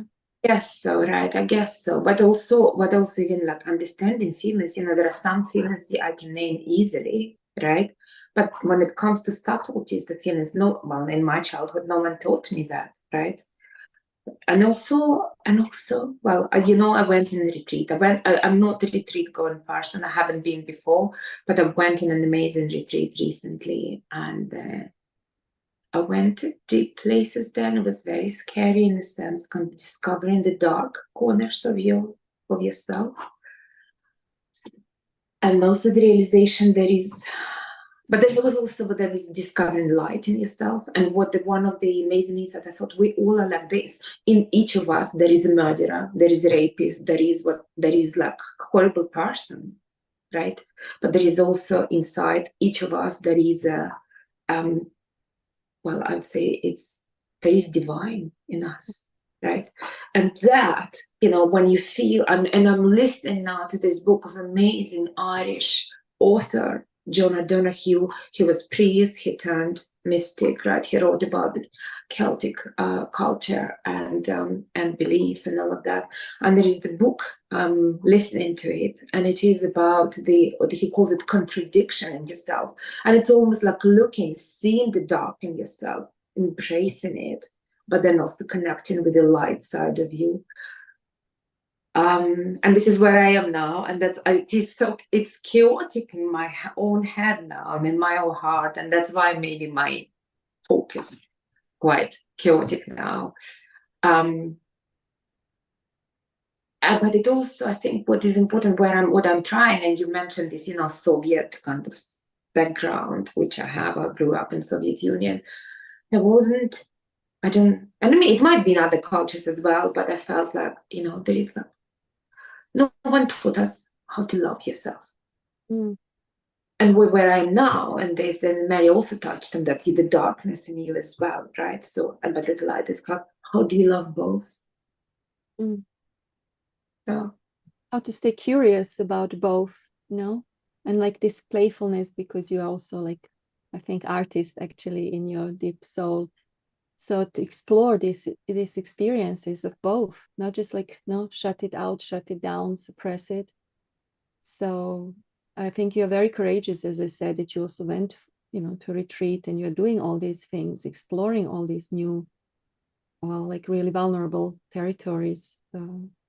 it's a hard one. I think, I've lived in it for a quarter of a century, and it is almost reconnecting with my own body and also in my soul. And this is where I am now. And it is sometimes confusing journey, and sometimes there are days. But you know what? Before I left the retreat, I loved how they said, and I loved that, because they said, sometimes you feel this, like the bird when it opens wings and you have the expansion, but then in your next expansion, there is a contraction, right? So your wings go down. And that is, you need to think about your life, that there will be moments of expansion, contraction, expansion. And where in the contraction point, do not despair, because you need the preparation for the next. Thank you so much. And this is like what Mary's mom said, name it. So just by naming that helped you, understand and identify with that. Thank you, Ella, so much for coming. I know it was not easy, and also it took some a little bit of talking and discussion about that, but I'm so glad you did it, and you really contributed a lot. I mean, thank you.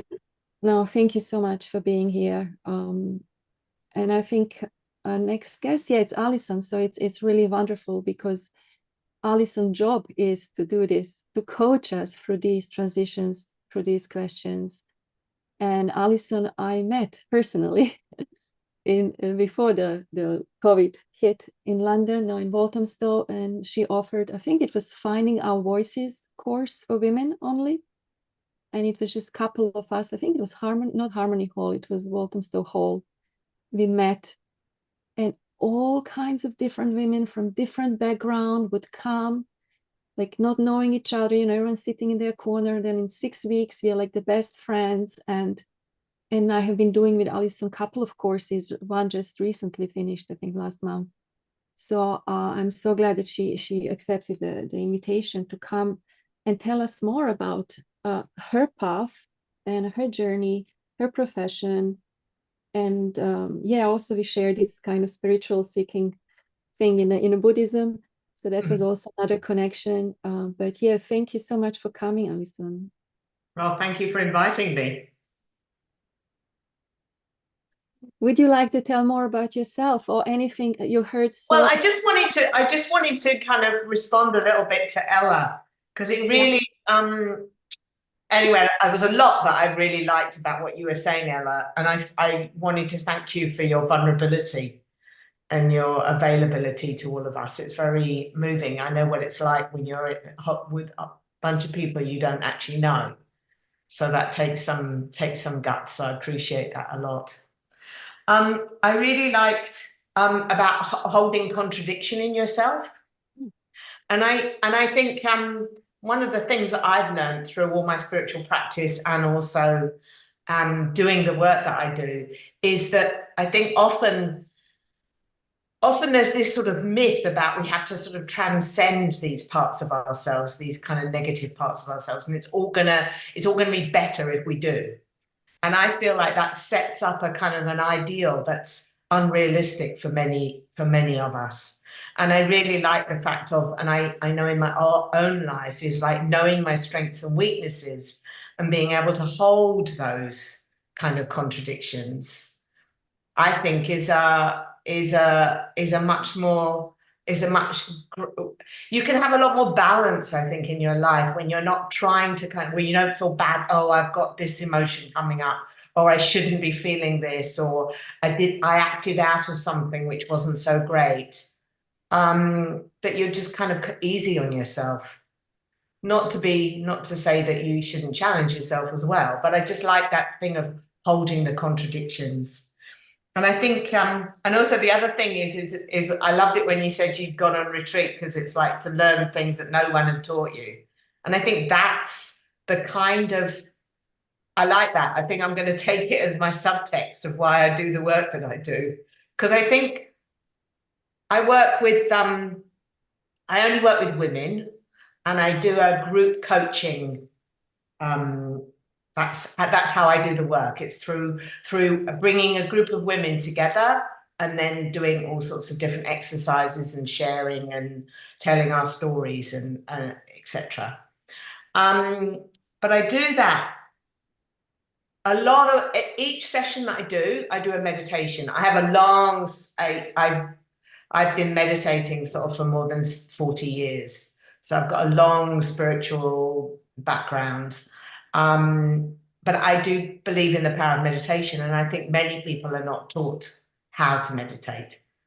So in all of my sessions, I always do a little meditation, and they're always different. And I remember one woman came to me once in a workshop, and she said, I can't meditate, I can't make it just triggers me, and I get all stimulated. And by the end of the course, she was saying, I love the meditation, because it's exposing people to something that we're just not taught. And I think that's so important. And I suppose where I would also see that it connects with, and this is what in the work that I'm trying to do, is to get women who often put everyone else first, family, kids, parents, partner, money, house, cooking, shopping, and then somewhere about 10th down the line, maybe their own self-care. So I think a lot of the work that I do is to try to say that as women, for us to be role models for our kids, we need to be being able to put ourselves first sometimes. And that means inner development, understanding ourselves a bit more, not wanting to necessarily change everything, but to see an element of choice. So I think, there's so much I could say, but I suppose that's kind of really the fundament of my work, is that often I think women feel quite limited in where they can go and what they can do in their lives. So my work, I feel, is to sort of open a few doors, open a few windows, open our hearts to actually see maybe there's another way that I can see this. So it's opening possibilities, potential. But also you mentioned being a feminist from an early age, Alison. Oh yeah, well, I suppose I've got three. Yeah. Sorry, I interrupted you. No. Yeah, just go ahead. I just want to ask you how that influenced, all your this. Well, I think that influenced me. I'm actually 70, and so I was part of the women's movement back in the 70s. So that was my first kind of awakening to a consciousness beyond my own individual situation. So I was in those sort of, consciousness raising groups where we started talking about what does it mean to be a woman in a kind of patriarchal society. So that was a real formation time for me. And I feel my work is still based in that sort of women's liberation. How do we liberate ourselves as women where we're not being defined, where we're defining ourselves? We're not being defined by culture. We're not being defined by partner, family, parents, that we're saying what we want to do, I don't have any children, whether you have children or you don't have children, it's your choice, not because there's an expectation that that's what you should do or etc. So that the feminism is a thread through my life. Social inequality has been another thread. I've always felt that there's a lot of inequality in society. So I'm very fortunate I'm able to give my coaching for free because I've been able to get grants from different organisations. So I'm currently in the middle of a grant that I got from the Greater London Authority, which enables me to give free free courses and free workshops, which I feel which is fabulous, I think, it brings together all different kinds of women. So you get women, you know, from all different socioeconomic groups, all different religious groups. I base my work, even though I live in the Netherlands, but my work is based mostly in East London. So I have a very high proportion of Muslim women in my courses, a lot of Black women, women from all classes, and that is such a learning for everybody. And I love that. I just think there's so much dichotomy in society now, in terms of politics, etc., wars. I appreciate, Ella, you coming from a country where there's war, but there's Sudan, there's so many things going on in the world. And we are all in our own bubbles. We don't talk to each other often. So part of my work is to try to get people across different divides talking together and realizing we actually share our common womanhood. That's what we share, not our differences, not our religion, not the fact that you wear a hijab, not the fact that you go to the temple. Those aren't the important things. It's what's deeper inside us. And I think this is I wanted to also ask you about what do you think that your coaching strength is, the main coaching strength, but I would say this is really developing or enabling us to develop confidence or empowering us to self-empower ourselves, you know, to be really like practitioner of that. Like we really kind of get bodies, we get homeworks, until it's really done. And then you have like advanced classes, you just kind of, we keep going for year after year. You just encourage women, you know, to have that self-confidence, that self-compassion, self-care that they deserve. Yeah, no, I think Alexandra's done like 3 courses with me. And this latest one was like around developing a project. And each of the women in the course had to develop their own project. And I think it was using it a specific project, but it was more like, where do I procrastinate? Where do I even let myself dream of what could be bigger? I think those are the things that I really feel are important, is that we dare to dream. A lot of what I work with is getting women to risk. You know, we play it safe so often. We don't take risks. We're not willing, you know. I had a young hijabi, a niqabi woman in my last course. And I mean, she went to a restaurant and ate by herself. And that for her was like a huge thing that she'd never done before. She never went anywhere by herself, but she came up with it. She said, okay, I need to do this. You know, so I said, like, fabulous. You going beyond our own sense of what is possible. And we've all got, you know, it's different for different people. And that's what I love in these bringing together. You know, Alexandra just left London, gone to Croatia, and is like a sort of hippie in, you know, finding out what it's going to mean in Croatia. And then I've got other women with like 4 kids that are running, you know, pudding businesses, but they're all sharing, you know, the deeper part of themselves and not seeing the differences, but where they see the connections. So I think that's what I feel. And to be honest, I get so much out of this. I couldn't believe it. You know, it's not like I'm some sort of great altruistic person. I get so much back. I finished a course with Alexandra a couple of weeks ago, and I was so high after the last session, I couldn't even go to bed because it was so much opened up. So women got so vulnerable. Each one like got a bit more, you know, got encouraged to go a bit further. And that just, you know, I just feel so rewarded and also pushed myself. You know, what's next for me? So what's next for you, or what's next for you, and what's I set myself up there, didn't I? Yeah, you did. And what's the next for the future of women's empowerment? Well, I personally think I've been doing this, you know, full on since 2018, and you know, I think it's a model that works. So my dream would be if I could get other women that would actually be able to do what I do in all sorts of different situations. in other places in the world, in other places in the UK, to find funding streams that would mean they could offer it for free. Because I think that really cuts down a lot of barriers. And so that's kind of what I feel my work. I want to continue doing it hands-on, but also, to find a way for it to be able to grow. And for women, is there any next big shift that you see? You follow this feminism and anything like in that landscape of women's development that you see happening or not happening? Well, I don't know. It's very hard because there's so many things that are going in the other direction.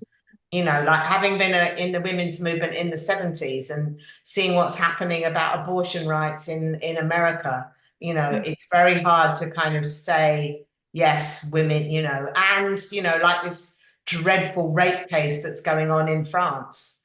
I don't know if anybody knows about it, but I mean, it's beyond belief. So there's a part of me that kind of goes, oh my goodness, there's a long way for women to go.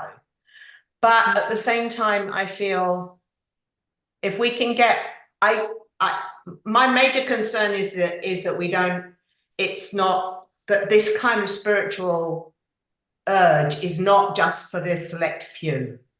That it's to actually sort of really for it to go meet a much broader, wider section of the community. And then I feel people, women will get more empowered. Thank you, Alison. I see that somebody just mentioned something in the chat. Mita, do you wanna say something? Or maybe she can't join us. She said, today's yes. Thank you for every. Nice to see you again, Mita. How are you? Yeah, nice to be here. And one of my,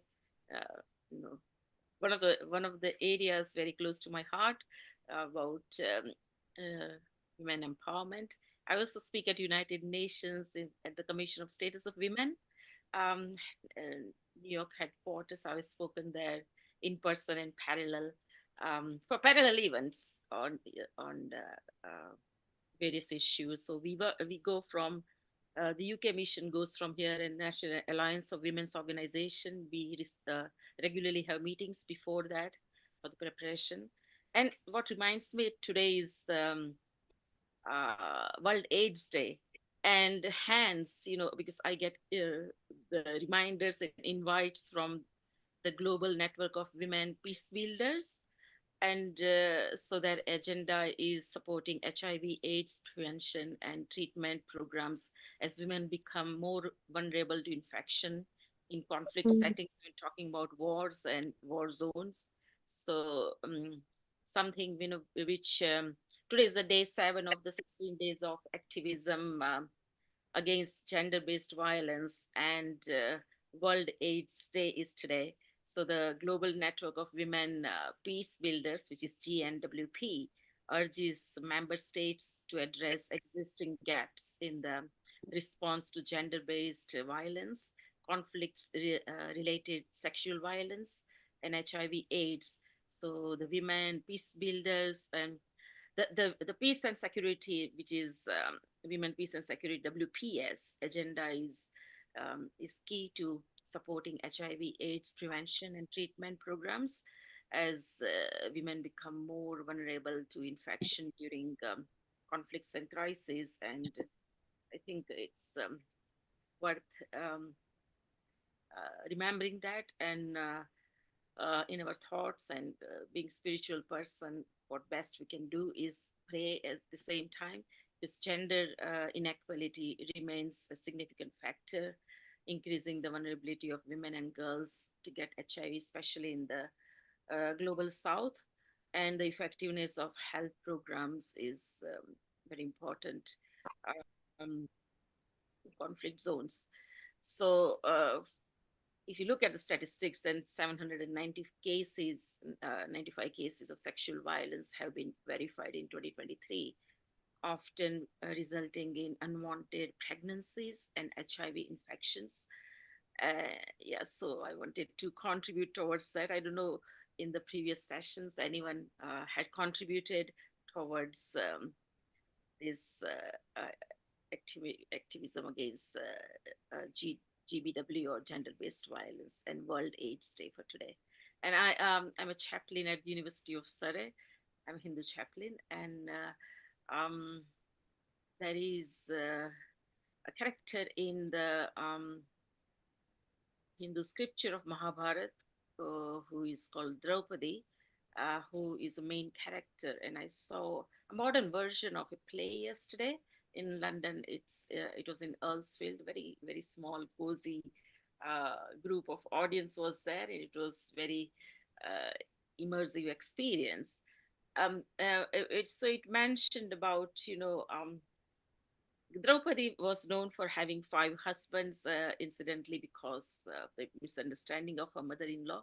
So she was then married to 5 Pandavas. She had 5 husbands.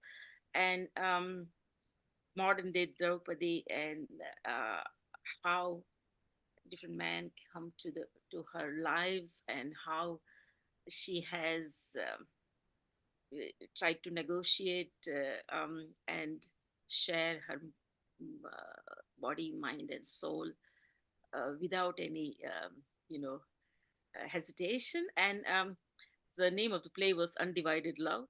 So Ami Draupadi, it was based on a Bengali woman, whether fact or fiction, I don't know, but who was living in London, and she considered herself to be Draupadi. So yeah, so it's womanhood is also very important, that we have wonderful men around the world, but that we don't even have some, not so good men as well.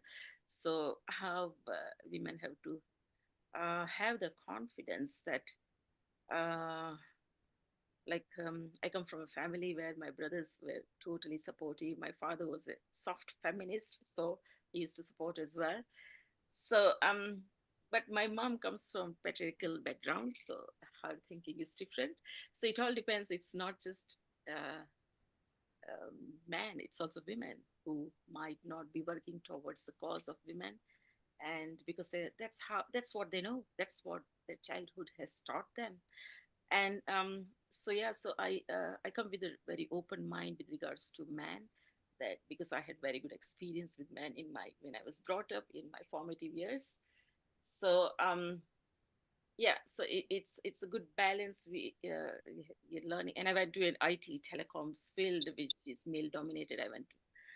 I was in higher education television production, which again is male dominated. And interestingly, I was positively discriminated. I got the best of both the worlds.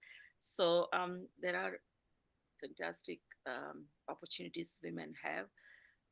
They need to be, like my daughter says, she's 25 years old, and she's going to be 25 in January. She also speaks at the United Nations, and she says, gender is a social construct, and we shouldn't limit ourselves because of gender.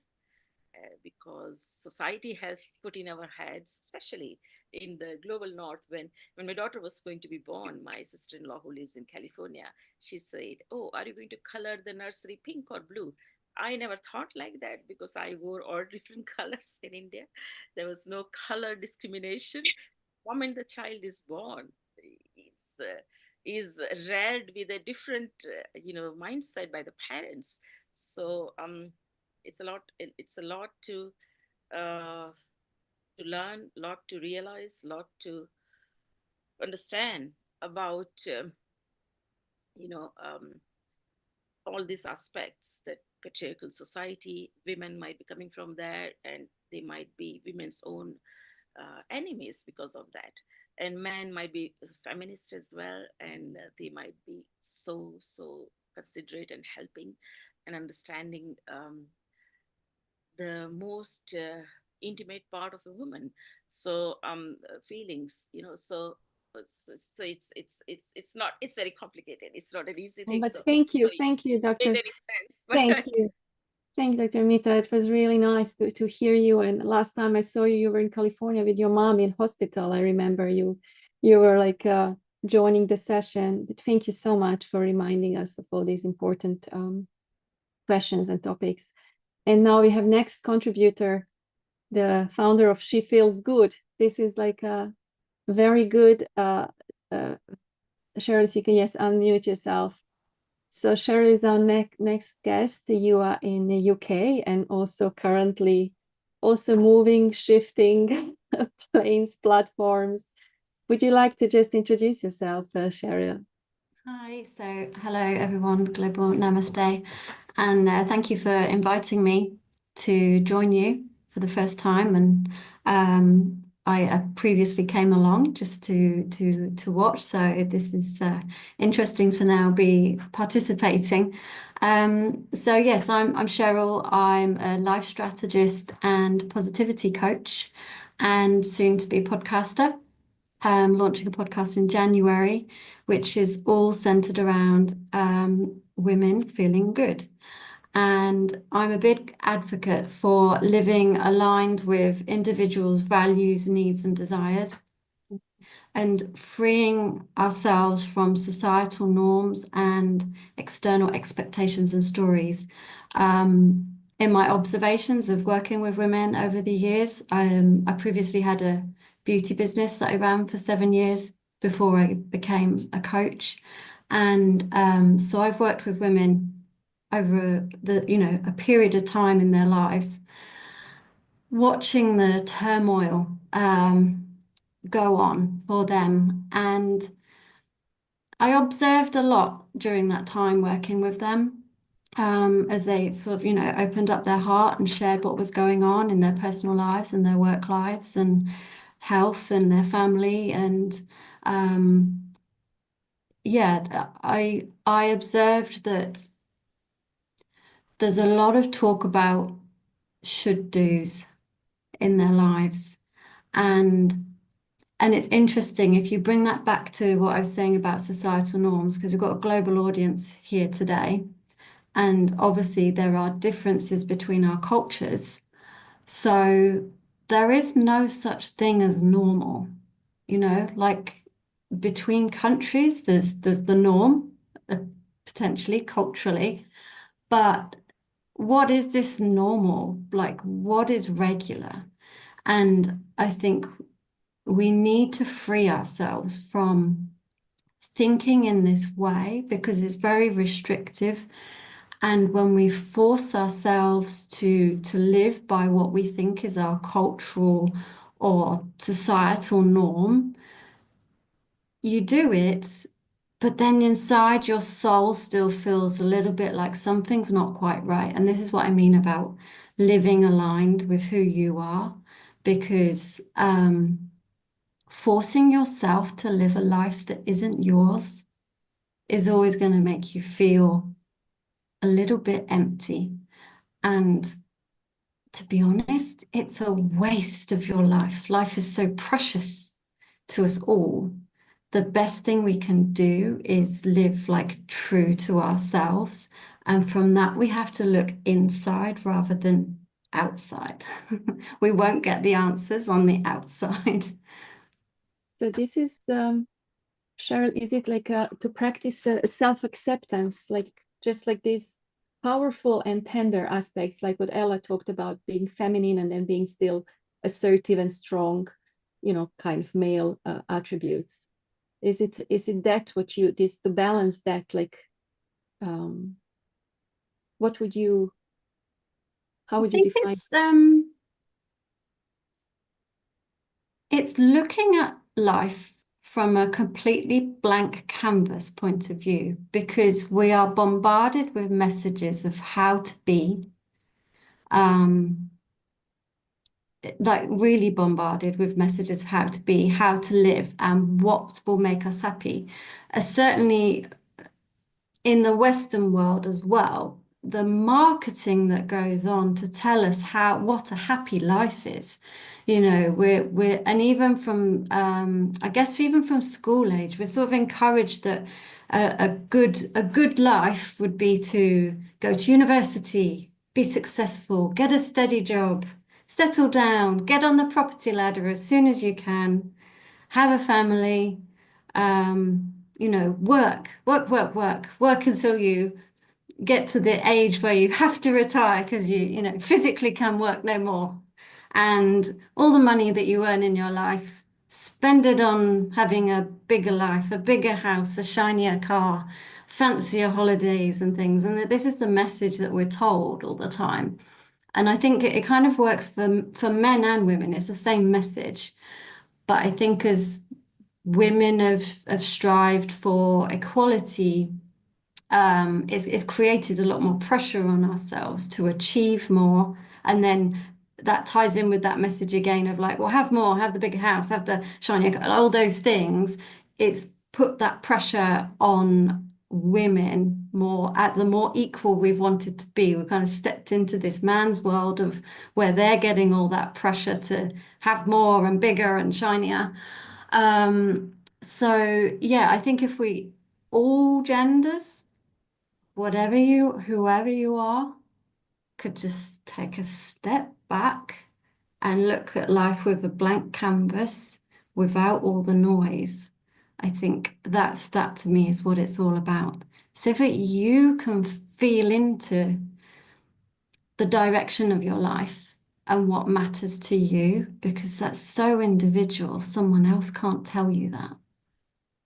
It's that inner compass, like getting in touch now, exploring, creating bond or learning more about that. Yeah, definitely. And I think as the world is moving faster and we're able to access even more information and resources all the time through the wonder that is, you know, the internet, it's overwhelming. And the temptation is to keep looking externally for all the information. We've got in the habit of Googling everything. And it's like, you don't need to Google to get to know yourself. You can just stop and start to notice what's going on for you. Notice your patterns of behavior. Notice your choices. Notice what lights you up, what makes you happy, who brings you joy. So what is that at the moment, Sheryl? Sorry? What do you admire and why? Like, what makes you feel most alive at the moment? It's an interesting one.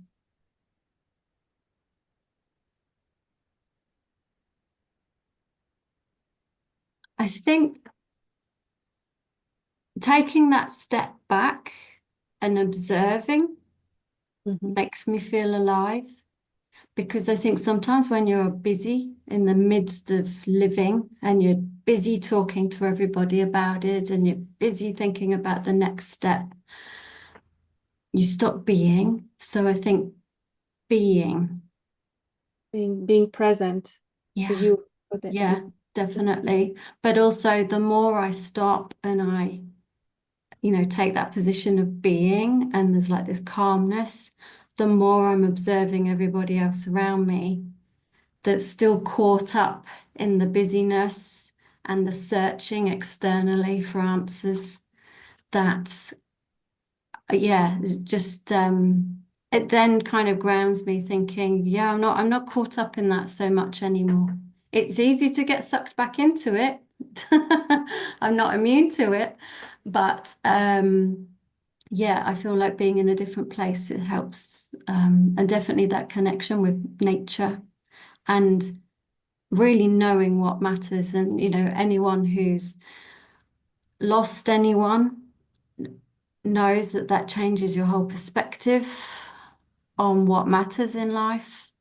And so why wait until you lose someone to get that perspective? We can get that perspective before we lose those people, and then we can spend time with the people who matter and do the things or that lose matter. ourselves, as we talked about. No?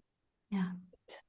We always have a chance to come back to meet, like we started with Erica now, like how she's doing these little trips outside of London and just within London, just to meet herself, you know, to meet what her values are, what values does she hold dear.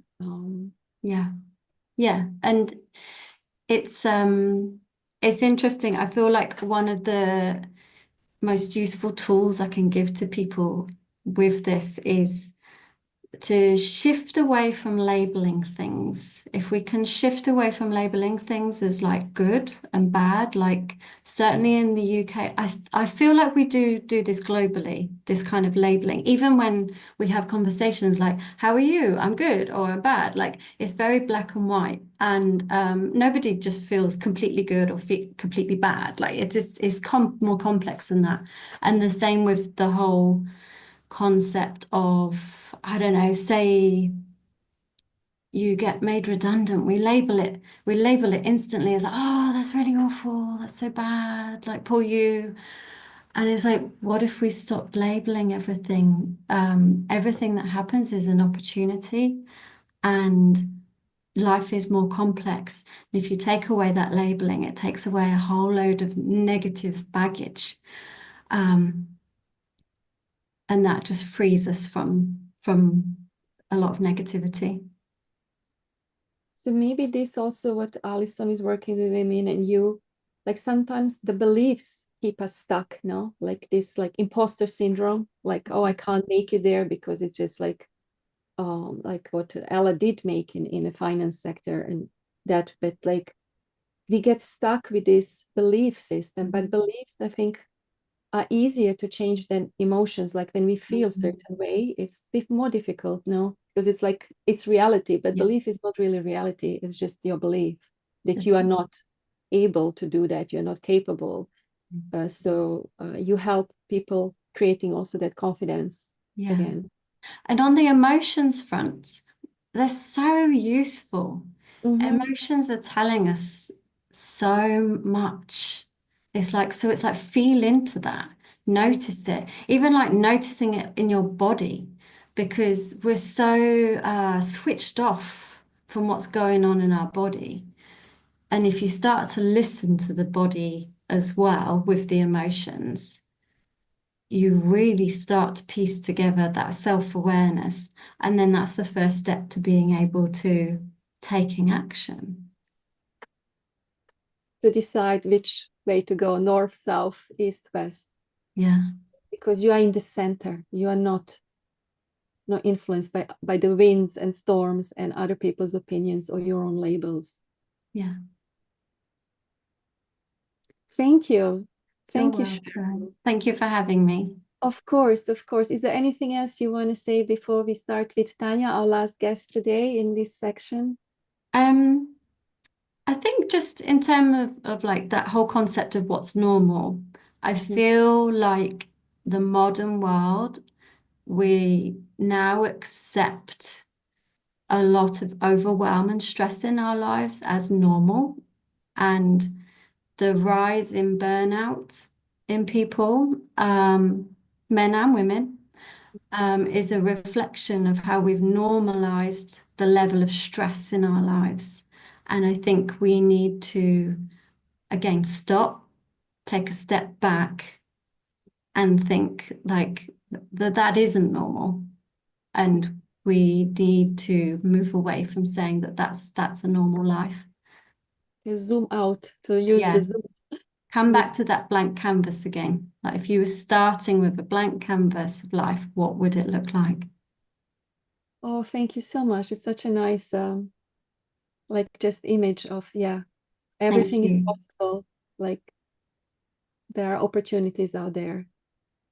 Thank you very much. Thank you so much, Sheryl. So I hope it's not the last time you're our guest and contributor. But let us now just welcome Tanya. Hi, Tanya. How are you? Good evening. I'm great. Thank Bog, you. bog, dobar dan, dobro večer. Dobro večer. I have to say, Alexandra, you look wonderful. You're glowing. You're beautiful. It's just a joy to watch you today. Thank you. This Lombardo sun and Bura, the strong wind. I heard it's like 160 kilometers under Velebit, the mountain here in Croatia. Like It says that the Buddha clears the mind and clears the soul. So I'm happy. You have no choice but the blank canvas. Exactly. Yeah. And you just came back from Split. You were doing something. If you want, you can share it with us. So you don't have to. But I find it just interesting because it goes like every woman here in this like women's glow section or episode is like continuing education. Like no matter what, we continue to take care and nurture our need for more knowledge, for more understanding of the world in ourselves and in others. So you also have a different background than what you do currently. Like I'm journalist profession, now I do teach yoga. You are a lawyer, and now you do something else. Do you want to tell more about your journey, your life journey, Tanya? Yeah, my life journey. One of the most important things, I think, when I was 20 something with my then husband, I was thinking, okay, this seems like so predictable, like, job 9 to 5, everyday obligations, going to shop, picking up kids from the kindergarten, cooking something, and then repeating every day. And I said to him, oh my God, there must be a better way. I mean, what is that all that is? What? There must be something better. So I stumbled upon a really good book called Rich Dad Poor Dad, and that book kind of said you need to take care of your financial freedom to be able to do the stuff, because I saw that the main problem why we are so focused on this system, because the system just puts us into this cage and rat race and everything. So I figured, okay, let's go and see how I can do that. So I studied a couple of books, and one thing led to another, and I figured out that being a lawyer closed in an office, staring at the computer the whole day and fighting with all these negative energies, everyone comes to the lawyer because he wants to fight. He wants to fight, he wants to win, he wants to argue, and it all goes through your back. And aside to that, you are closed in an office, staring at the computer and closed with all the papers. I said, okay, this also doesn't kind of fit my imagination. I just want to do something better. And I was spending a holiday at the Adriatic Sea here in Croatia, and I was mesmerized by the beauty of this sunset and these colors and this beautiful blue turquoise colors of the sea. And I just said, okay, what can I do to have this sea all the time in front of me? I'm just obsessed with it. It's my passion. It's nature. I feel alive. I feel like this is it. That's where my soul is coming from. And later I figured out, okay, some travel agency and luxury accommodation at the Adriatic Sea with the soul, with something special, not just these sterile apartments without a soul. So I started with that, offering to people, and one thing led to another. I met another husband. I moved to Germany, to France, and back to Slovenia. And all the time I was thinking everything is so nice and safe and covered, but I feel empty. I feel like something is missing.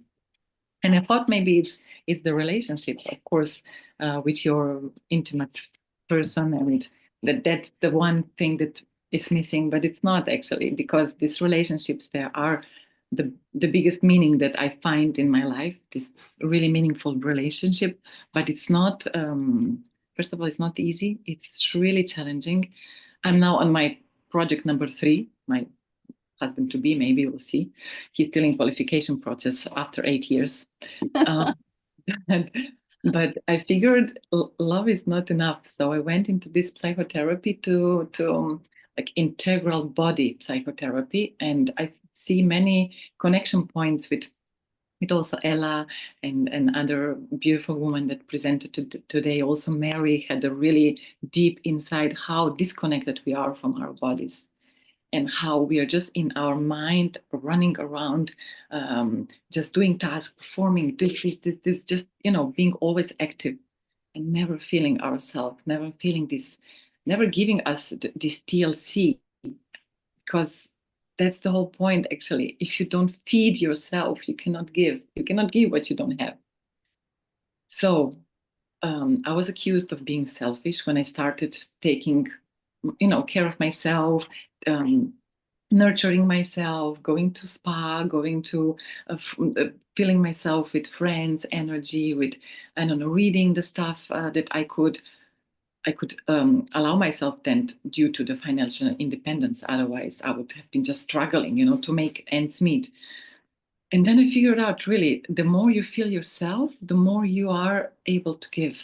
So I'm currently still not finished project there. I'm still in discovery, and this psychotherapy is really, it's putting you just back in. How do you feel in your body? Like, what? I don't feel nothing. What should I feel? I mean, body's there. Until it really hurts, you usually don't feel it. So I'm going back to this tenderness, to this gentleness, to this feminine energy, to feeling myself. We are all in this masculine, do work, produce, make it happen. And I was just talking with a friend, why do we do this? I mean, we are accused by our partners that we are so power women and in this masculine energy. And we were just wondering, it's not that we were born and said, oh, there's feminine energy and then this masculine energy. Oh, let's choose masculine energy. It's more fun. No, that didn't happen. We were born by default into feminine energy. But because there was no masculine energy to yin-yang us, we needed to be productive and to create, because there was no one for support. So we just figured out here on this beautiful island where we met also, here in Croatia, in the south, and it's called Korčula Island. We figured we're going to create this little tribe, like sisterhood. We giving each other the support that we are so craving from our men partners.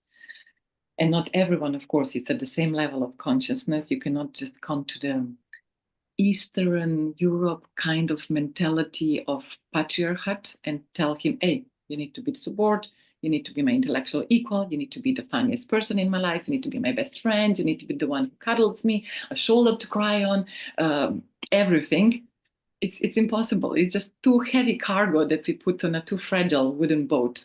So the expectations are just not meeting our life goals. So we said, okay, let's keep the partners here, let's give them love and support, but let's find the fulfillment, the meaningness, the meaningful relationship, maybe also in the sisterhood, in supporting each other. And just today, this friend, she's also from Ukraine. She moved after the war here to Croatia. She bought a land where she wants to produce ecological food. And then she said, for the first time in my life, I felt like with you, I don't have to compete. I don't have this jealousy. I don't have this, I felt real sisterhood, like supporting each other and, thinking of each other and being there for each other. And it's really, oh my God, for the first time in my life, I really understand the meaning of real friendship and support and feeling someone has my back. And from that point, I'm able to create, I'm able to give, I'm able to give more also to myself. First, I need to give myself. So I was in Split on this psychotherapy workshop because we go into the body, like the body remembers and everything. But at the same time, I was creating resources for myself. I booked myself a nice hotel. I went to the sauna. I went to the walks along the sea. I took my dog with me because, it's a resource to be able to cuddle with this little cute thing. We went for nice dinners, and so I resourced myself to be able to go through this stress of going deep and discovering what my body is still in shaking and not feeling comfortable. The unconscious mind, which allegedly governs in 95% our life. And it gave me the satisfaction that I learned something about myself and that I can be more in my body. I can maybe feel, oh, I have tensions in my hips. I have tensions here. Why do I have tensions? I go to massages like for the last 2 decades, and it always comes back, this tension. So maybe I need to work from the inside out instead of someone squeezing me all the time. So yeah, I'm an explorer of how life could be better, how life could be, and it's not maybe.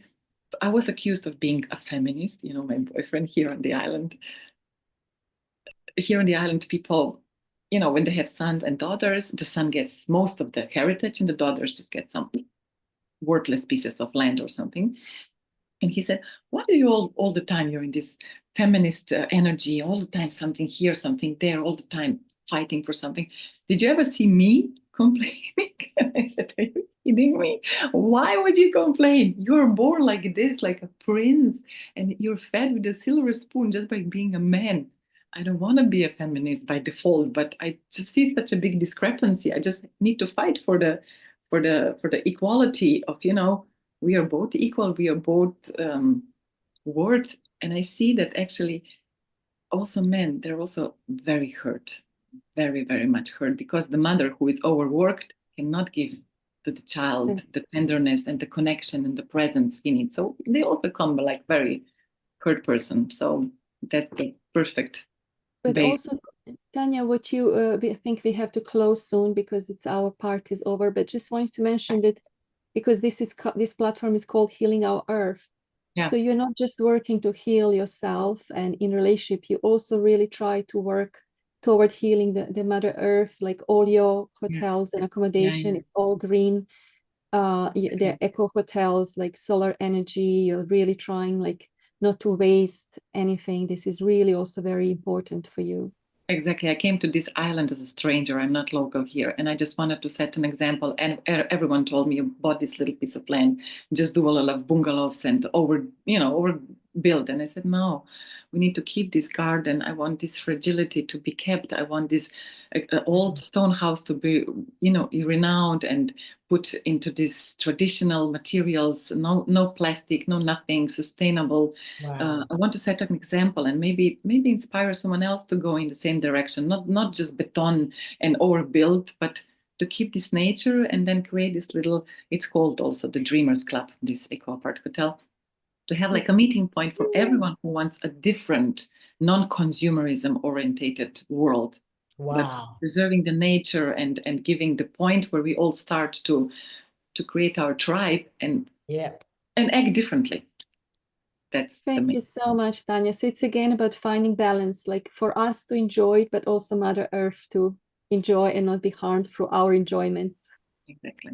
Alexandra. Thank you so much. Alexandra, before we say bye to Tanya, what a wonderful session we started with. We started with India, then Africa, then moved to London and to Europe. And now it's time to go to across the Atlantic, where we're going to be visit shortly in 5 minutes to Sharon, Connie, and Maureen, who are in Canada, and Sharon is in USA. It's so wonderful. So many women brought so many important points that I think half of the points will also be useful for next but one weekend, Sunday, where we are having menopausal series for the women, which is going to be so important as well. And Tanya, this is your first time at Healing Our Earth. How do you feel about being part of Healing Our Earth? It's amazing. I mean, so many different women, so many different stories, the same challenges. What do I tell? What I don't have something special to present to the world, but actually just this intention. We want to do something different and something more in resonance with the natural, frequencies. It's I don't know. I'm just inspired to see so many great women with the same aspirations, actually, from different. I mean, the world is flat. And that's what Healing Our Earth is there to inspire, to aspire, to share love, unity, peace, liberty, and harmony. And Mary, you've been here earlier. You went through a nice session and you also sung a song to us on guitar. How do you feel at Healing Our Earth? Oh, I'm vibrating. Very inner frequency. It's beautiful. I just feel there's so much that we can do to align with the mother, with the earth, and really to cleanse it and to purify it more, and so many things that we can, and to just just bless the earth with our hands and our feet and walk. I go outside sometimes on just barefoot and just walk on the earth, just and with every step just say I love you, I respect you, and thank you. Just connecting with it all the time, at all times. I'm feeling very honored that I was here. Thank you so much for having me, Alex. Thank you. And you are always a part of Healing Our Earth, Sheryl, Mary, Tanya. And Sheryl, this is your first time as well. You shared openly from your heart. How do you feel part of this community at Healing Our Earth, where we can slowly heal the earth? Oh, yeah, I'm really grateful to be part of the community, and it's a really interesting group to be part of as well, when we can, cross continents and share our insights, because it's easy to get caught up in our own small part of the world, and actually we're all the same, we're all human beings, and to be able to share that experience together is a We are really We're great going to privilege. share. We're going to share some more experience. Stay around because we're going to visit Sharon now, who's going to introduce Connie to us, and Maureen, who has already been part of Healing Our Earth. They will give their inputs on the other side of the Atlantic because they are in the America and Canada. And before we go there, Amrita, you started off the session way earlier, and we had a lot of guests we had gemologists, we had wardrobe stylists, we had a cupping expert. So many nice facets and tips and ideas women shared about women to enhance the womanhood. What do you think so far, Amrita? Thank you, Neil Kumar. Yes, it has been really a very beautiful episode. In fact, an episode where it's not just about the profession of people, it's about their own self. And that's what they talk about. Everything in relation to a small aspect of their life, or something in relation that touches their heart, and that's what is the beauty of the GLOWomen episode, and that's why we try to bring these episodes time and again, because it raises up different voices of women globally, as we have so much of diversity with us, that helps us to grow, to learn, as well as to appreciate womanhood globally on that. And I would request as well as invite all of you for the next episode that we are going to host at Healing Our Earth related with GLOWomen, which will be a special menopausal care episode, which is kept especially for that. And I would like you all to invite all your friends, guests, and if there are proficient people in this field of offline, we would like to have them as a panelist, and our guests could give their advices and wise opinions for the questions. And you can bring in your own questions and queries of your friends and yours so that they can be addressed well from this platform. Thank you.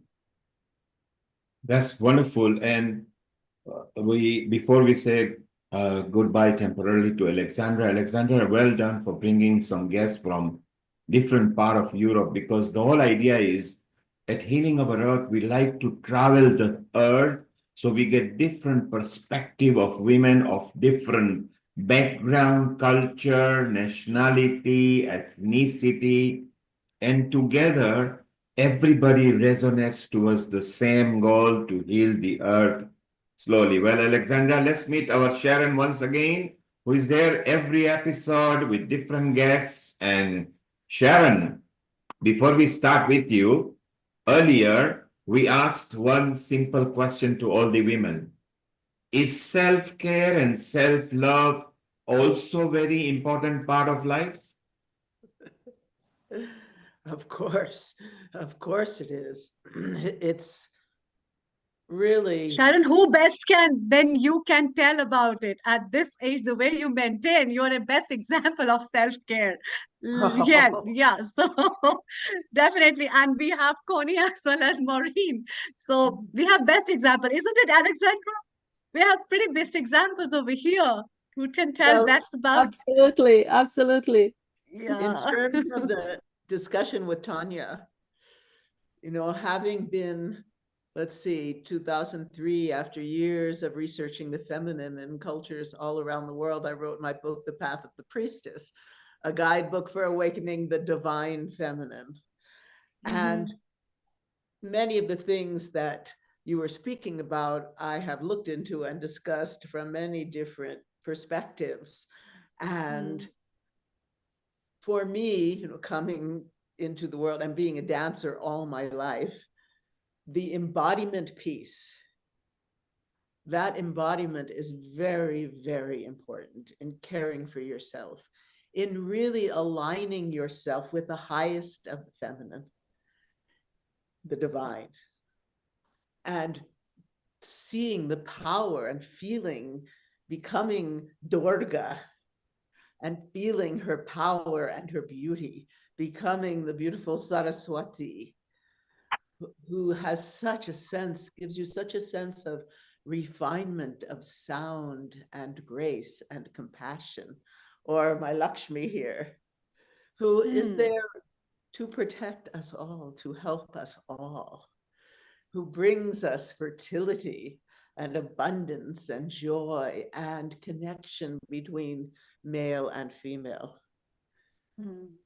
So this is where I stand and where I come from. And from that perspective, I've looked at so many healing modalities for everyone, but my focus has been the feminine.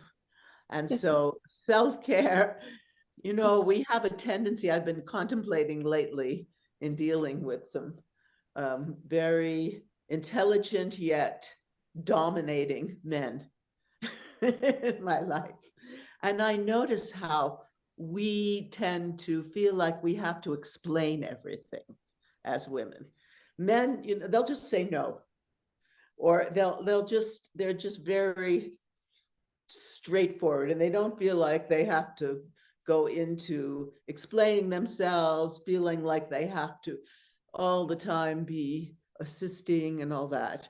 And that is something, it's time for us now to stand our ground, to really ground ourselves embodied and open our hearts, yet be able to speak our truth. And that's, for me, the goddess in all of the cultures has studying her and embodying her in her many myriad forms that has brought in that Shakti, that she, that really helps me align with the highest in myself.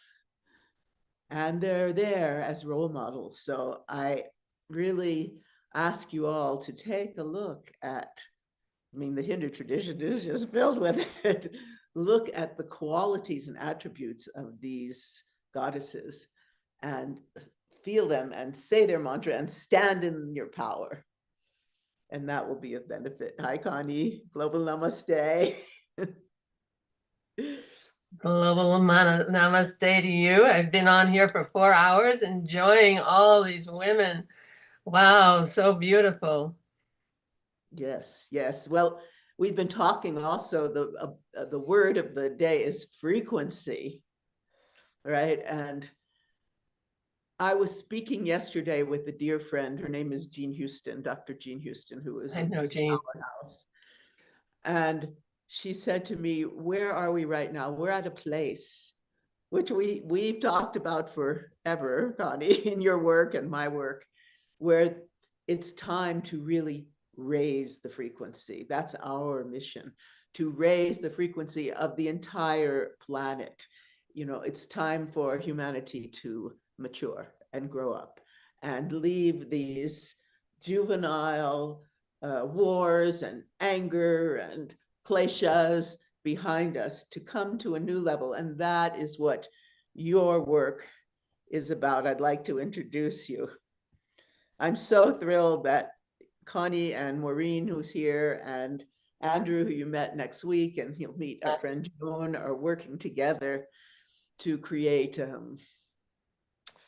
teachings and workshops on really raising this frequency for everyone. So Connie Baxter Marlowe is an author, filmmaker, photographer, and futurist. Her uplifting worldview offers a practical means of transcending the current paradigm through absolute trust in a conscious, loving, interconnected, and abundant universe. She has co-authored with her husband, who we met last week, Andrew Cameron Bailey, the game-changing book, The Trust Frequency, 10 Assumptions for a New Paradigm, which synthesizes indigenous cosmology, quantum science, and Eastern and Western mysticism into a framework that is unique. And it's a unique articulation of universal truths, and offers practical transformational tools for accessing a higher vibratory state of awareness where there is more beauty, yes, beauty, balance, joy, and abundance that we can fathom, and peace on earth is realized. Connie and Andrew's construct on the nature of the universe resolves many of the paradoxes which have resulted in the current out of balance systems and behaviors. Connie's insights come from her experience over 30 years with visionary Native American elders, her ancestry of philanthropic politicians who championed the earth, water, animals, and women, and her own access to a higher frequency. She believes the only way out is up to a higher vibration and frequency through an evolving understanding of the nature of the universe, resulting in an evolutionary leap into consciousness.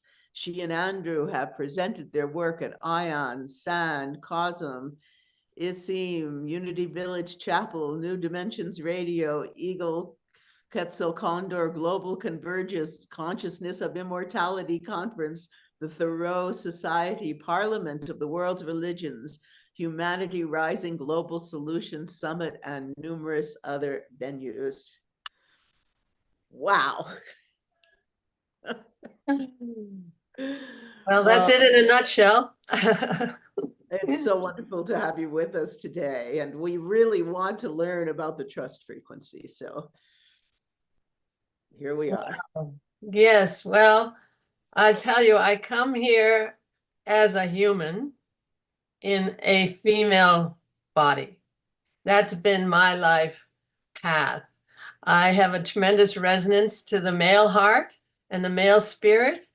And I have I always just approached my life and everyone in it, not as a woman. So this is a new experience for me to come forth into a group of women. And it's been just wonderful to hear the heart and spirit of these women expressed over this past 4 hours. I've been on for the whole 4 hours, and it's just been a true delight. So thank you for inviting me here. And I can learn so much from you, Sharon, with your goddess embodiment. So I'm looking forward to that as we go forward in our work together, because my whole goal in life is to be the best, most full human I can ever be. And so my life journey has been one of realizing that we have a world out of balance. And then from the time I was a teenager, I was looking for the missing pieces of our paradigm. You know, why is humanity out of balance? Why aren't we bringing forth the love in the human heart? And I guess that was my question to ask, my soul's question to ask, because it sent me on a life's journey looking for the missing pieces of the paradigm. And I went off to Europe as a teenager. I took up with an Austrian Olympic ski champion and went to Europe looking for a new way of being, because he was very disciplined. He had a different perspective than me. And all I found was the source of the paradigm that my culture was living in. So I came back, and ultimately Native American visionary elders started coming into my life. And I saw through them a connection to the oneness and sacredness of all life. I saw what I got at that time was the true nature of the universe. And I committed my life from that time on to sharing what the indigenous peoples know about the nature of the universe. And so our book, The Trust Frequency, 10 Assumptions for a New Paradigm, it brings in indigenous cosmology and also quantum science, because science is now proving what the indigenous peoples have known for millennia and have lived in alignment with to the best of their ability as we've gone through this whole process of coming into alignment with universal law. And so it's my view that, speaking of frequency, that the earth has been in a lower frequency, a lower vibration, and everyone, all races of humanity have been responding to that lower frequency.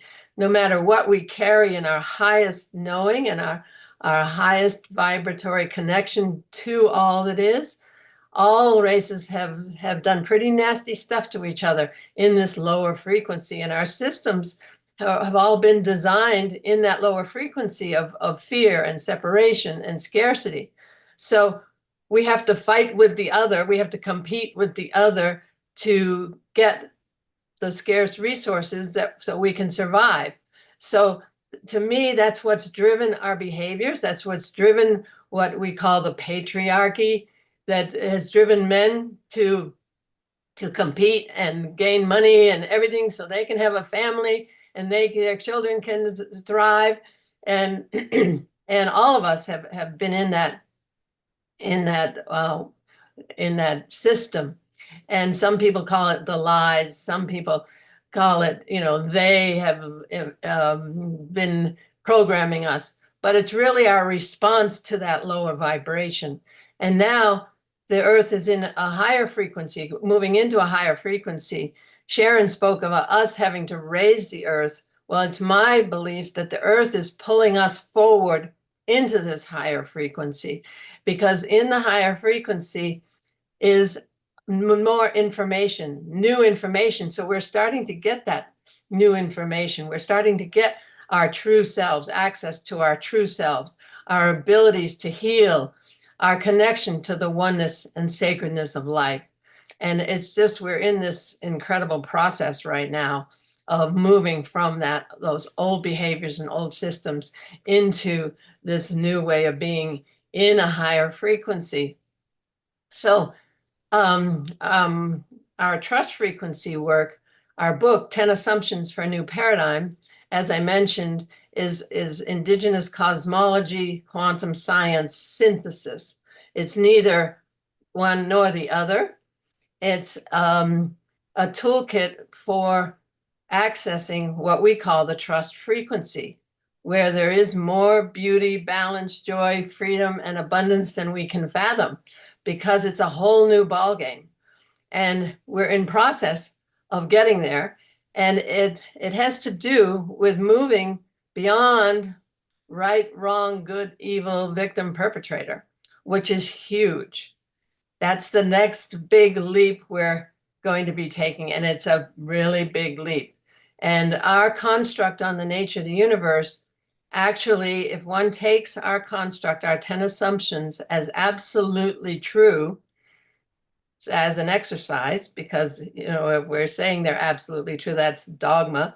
But if one actually takes them as absolutely true, there's no other answer, but it's all love. And that's what we're bringing with this construct. And the way that we do that, I will just kind of go over like our first 4 assumptions. And it's based on one of our definitions. We have several definitions. And one of our definitions of humanity is that we are a unit of divine, autonomous, sovereign beings who have chosen, big deal, chosen, our overarching act of free will. We've chosen to incarnate on earth on our journey to wholeness, self-love, self-acceptance, alignment with our divinity and our purpose. So given that overarching act of free will, that's foundational to our life's journey, because with that, we gave permission to the conscious, loving universe to take us on this soul's journey to self-love and self-acceptance and alignment with our divinity and our purpose. So our first 4 assumptions are that our first assumption, it's a conscious, loving universe. There's only love. How can that be when we see all these things and feel all these things as not love? Well, our second assumption resolves that paradox. And our second assumption is the nature of that love is unconditional. It gives us everything we ask for. We are so loved, we're given everything we ask for. Well, our third assumption, what are our requests to this loving universe? That's another important understanding to arrive at. Our requests are our consciousness.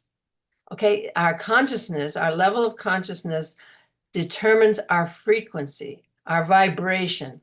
And that, so we couch it in the fact that it's a loving universe that gives us everything we ask for, but truly it's all physics. It's pure, unadulterated physics. It's vibration, it's frequency. So our fourth assumption is that there are 7 aspects of our consciousness that determine our frequency. And those 7 aspects they all begin with the letter A. So we call them the 7 A's. And I'm going to say them in one sentence. And this is a little toolkit that one can carry this sentence. One can carry this sentence in one's knowing and check one's A's anytime, anywhere. Okay. And here they are in one sentence. With expanded, and listen to the modifying words, they're key. With expanded awareness, we choose our attitude, consciously direct our attention, align with our highest inner promptings, take committed action,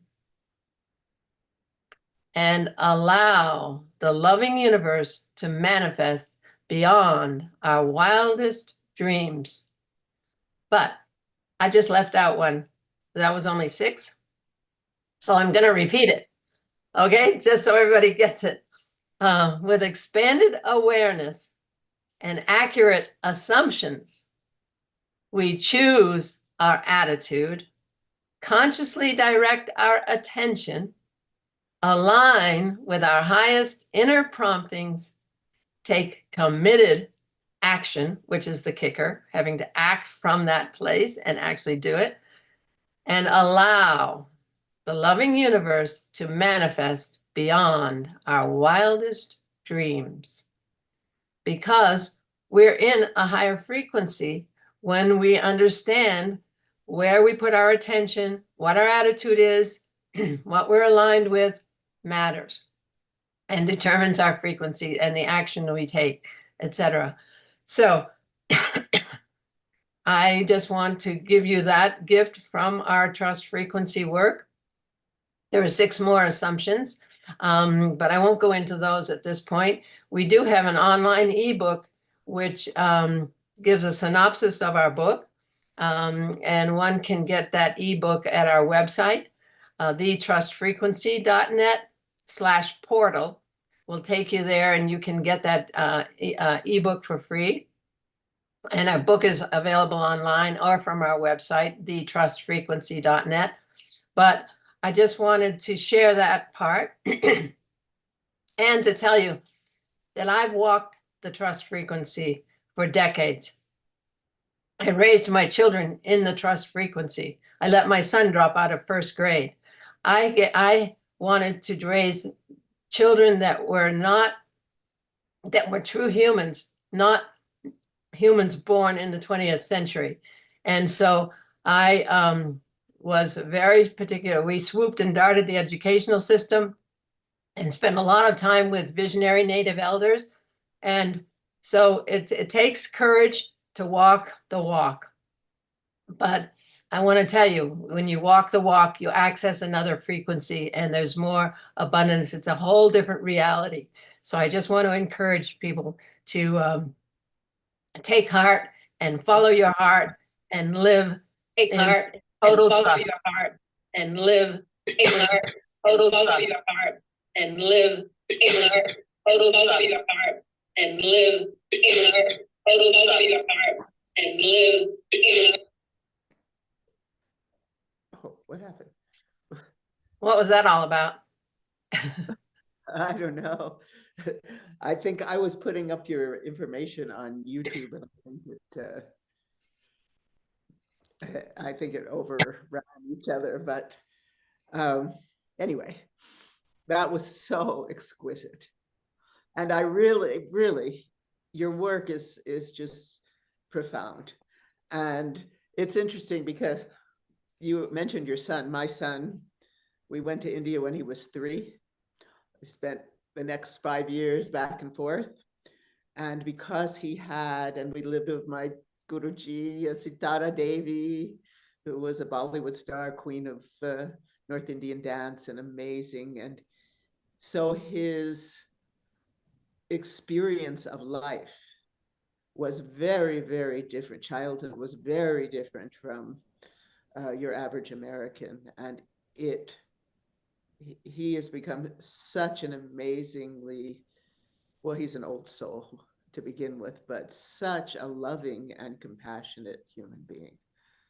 And you know, I was the same way. He had a lot of freedom, and he lived in India. It was like being in Wonderland all the time, because the love of children, and the children are seen as, you know, just fresh from the divine, and that their insights and their experience are just so encouraged, and it's a beautiful way of bringing up children.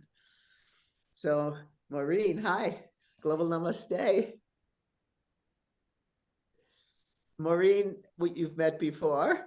Yeah, we've done a lot of work together, Maureen and I, and Andrew, because her IRT clears the pathway for bringing in new assumptions.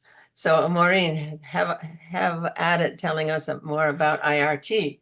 Oh, well, thank you. I'm busy being a grandma today to my 6-year-old granddaughter. My family is here and it's a small apartment.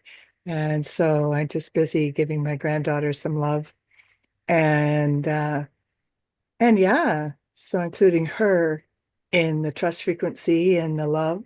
And I loved how the echo, Connie, that came electronically at the end of your talk, the repetition was, you know, love, love, love.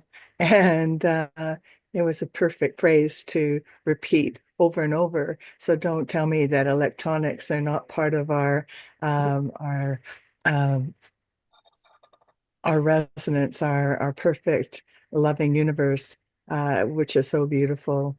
And so, yes, IRT, Inner Resonance Technologies, very simply is it's a system of questions that are designed for you to say yes to your greatest loving self, and to allow anything that's not the truth of you just to be dissolved without having to figure it out, without having to you know, stress yourself out by reliving, re-experiencing anything, because all that information is on our field in patterns of energetic information.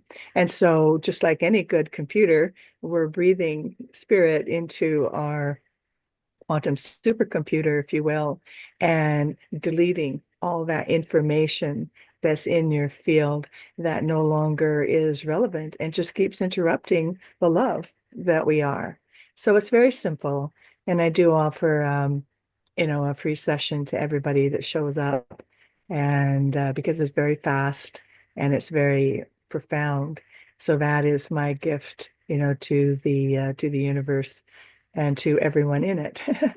And so, yeah, I love Sharon. Love doing stuff with Sharon, and Connie and Andrew and I have had a long history of playing together, you know, delivering our experiences to many, many people.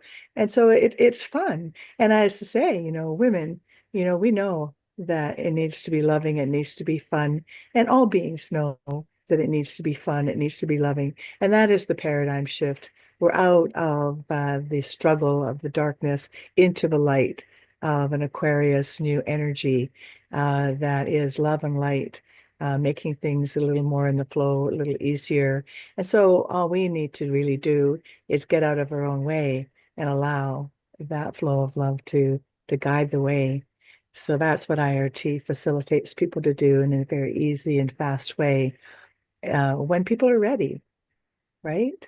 So yeah, I appreciate being here and having a couple of minutes to share. So thank you for inviting my voice here, and very honored to be here. So thank you. Namaste. Sharon, thank you Yes. for bringing always interesting people from different backgrounds, sharing their experience. And between the three ladies who are here, which is yourself, Connie, and Maureen, your combined experience stretches for more than 2 centuries. So I want to ask you one question, and none of you look that old anyway, but I don't want to give your ages away. I know how old each one of you is.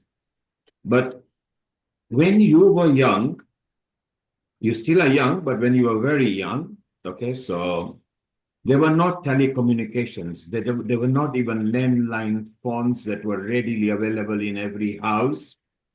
Normally, we used to share with neighbor, or it was very difficult to get that line and everything. There were not telephones. There were no. It came afterwards, and then there were no mobile phones, smartphones, iPads, technology, and everything. So I want to ask each one of you this question. I'm going to go around and ask you the same similar question. And we'll start with Connie first, because this is her first appearance. Connie, go back to your complete youth days, literally below the age of 9 or 8. Okay, the education system was different. Our respect to our elders was different. Our style of education was different. From there, now with vast experience you carry, including technology, how has human mind changed? Because Connie, you started with attitude, and it is that attitude that one has that makes their day beautiful or lousy. So when you wake up in the morning, you decide you want to be miserable. Well, there are plenty of ways. You want to be positive and happy, then the choice is yours. We always make others as an excuse. It's only because we allow them. So how do you think society, the sociocultural behavior, and technology has changed our human mind? Over to you, Connie. All right. Well, I'll just say one thing. My childhood, I grew up in a small town in Maine, and there was incredible freedom and incredible acceptance. So I could be me, and that laid a groundwork for my life. And so as far as how technology has shifted things, what I see, because of my association with Native American people who have used telepathic communications through the millennia, that the technology is taking us into our abilities to do whatever we're doing with the technology without it. It's training us to go cell to cell. Call me on my cell. Okay, yeah, that's where we're headed. You know, it got us off of being connected to the wall, to a wire, to understanding that we're all connected all over the world through this technology. But, and quantum science is showing us this, and the leading edge science is showing us, we are the universe. It's a holographic fractal universe. We are the universe. The indigenous peoples have been carrying this for us forever, for this time. And science is now catching up, but science can't prove the heart and the spirit and the sacredness of it. That comes from the heart. And that's where we're bringing the human heart into the story, into the process. And all of creation is awaiting the opening of the human heart. We're going to shift all of creation because we are all of creation. But we, through our free will, we have to choose to align with our hearts and walk in absolute trust of this conscious, loving, abundant universe. That's all I have to say on the matter. So Connie started with, she grew up in a small, maybe a village or a town where they were still allowed to flourish. So she was a lucky one. Things were a bit different, not in every country. It wasn't like that. But that maybe brought you to a state where you are. You embrace technology, so you're not fearful of it. But you mentioned one thing very important was the spirit, so spirituality as well. So we'll pause there for a moment. Sharon, you are similar age to Connie. Both of you. Age, actually. Yeah, there's not too much difference. You are similar to that, and you are in the same side of the Atlantic. Both of you, your life was slightly different, and you traveled at an early age to India, where you completely learned different culture, and you brought it back over here. There was no technology particular at your time. Things were very different. Even flying out was like an experience. People come and visit you that, oh my God, you're flying all the way to India. Hello, what's going to happen? Well, how do you think the world has changed, and how does it affect our spiritual mind in the current age and time from those moments you remember over 70 years back?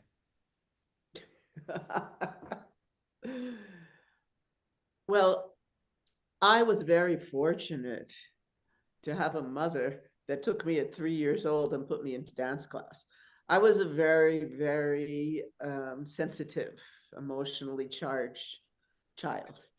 And by putting me into the arts, at dance at 3, singing lessons and performing for hospitals and nursing homes at 5, and then acting and all of that, I had this amazing training. And it was all about perceiving. It was opening one's kinesthetic awareness to their sense of feeling, to observe how people walk as an actor, right? How people walked, how they held their shoulders, just looking at them so that you would have ideas on how to portray them, how to embody. And that gave me this sense that Connie was talking about, this ability to perceive and to feel what other people were feeling. And it was really, when I look back at those times, and when I went to India in the 80s, and there was like black and white TV where I lived, and the only thing was like cricket, classical music, and I Love Lucy. They were the main things. Every Sitara would go, Lucy's on, it's time. And I would have to go to someplace to make this trunk call, and I'd have to wait around for hours even to call the US. But there was a beauty about that and a quietude about that. And growing up in a time without the social media and without all of this chaos in the media, one could feel much more deeply into themselves and to nature and to each other. There are wonderful benefits to technology.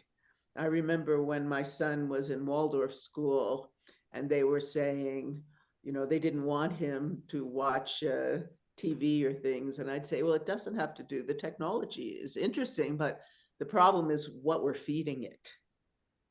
And that's a really big issue right now with AI. What are we feeding it? Are we bringing this into this high frequency and trust and love? Or are there's so much these days being fed from the TV. And the things also I loved about being in India is you'd go to a concert and it would be, Raviji or Vilayat Khan or somebody like that, and they would go on for a very long time, and you'd be able to just go into this deep state of meditation and be aligned with these spiritual frequencies that have been with us, through centuries.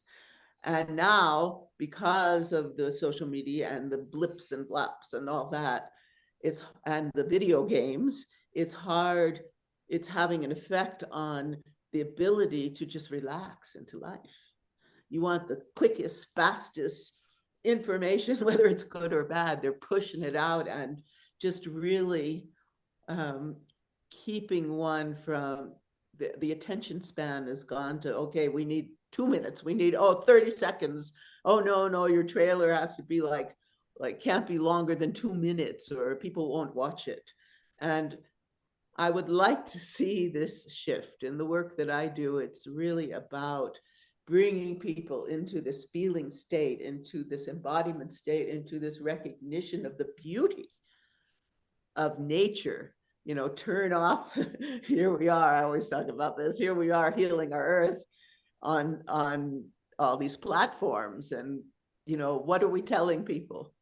Go out in nature. As a child, we would ride our bikes everywhere. There was we didn't feel, I was in kind of a middle class neighborhood, and there was everybody knew each other, the family, we would have our family circle, all the relatives once a month would gather together.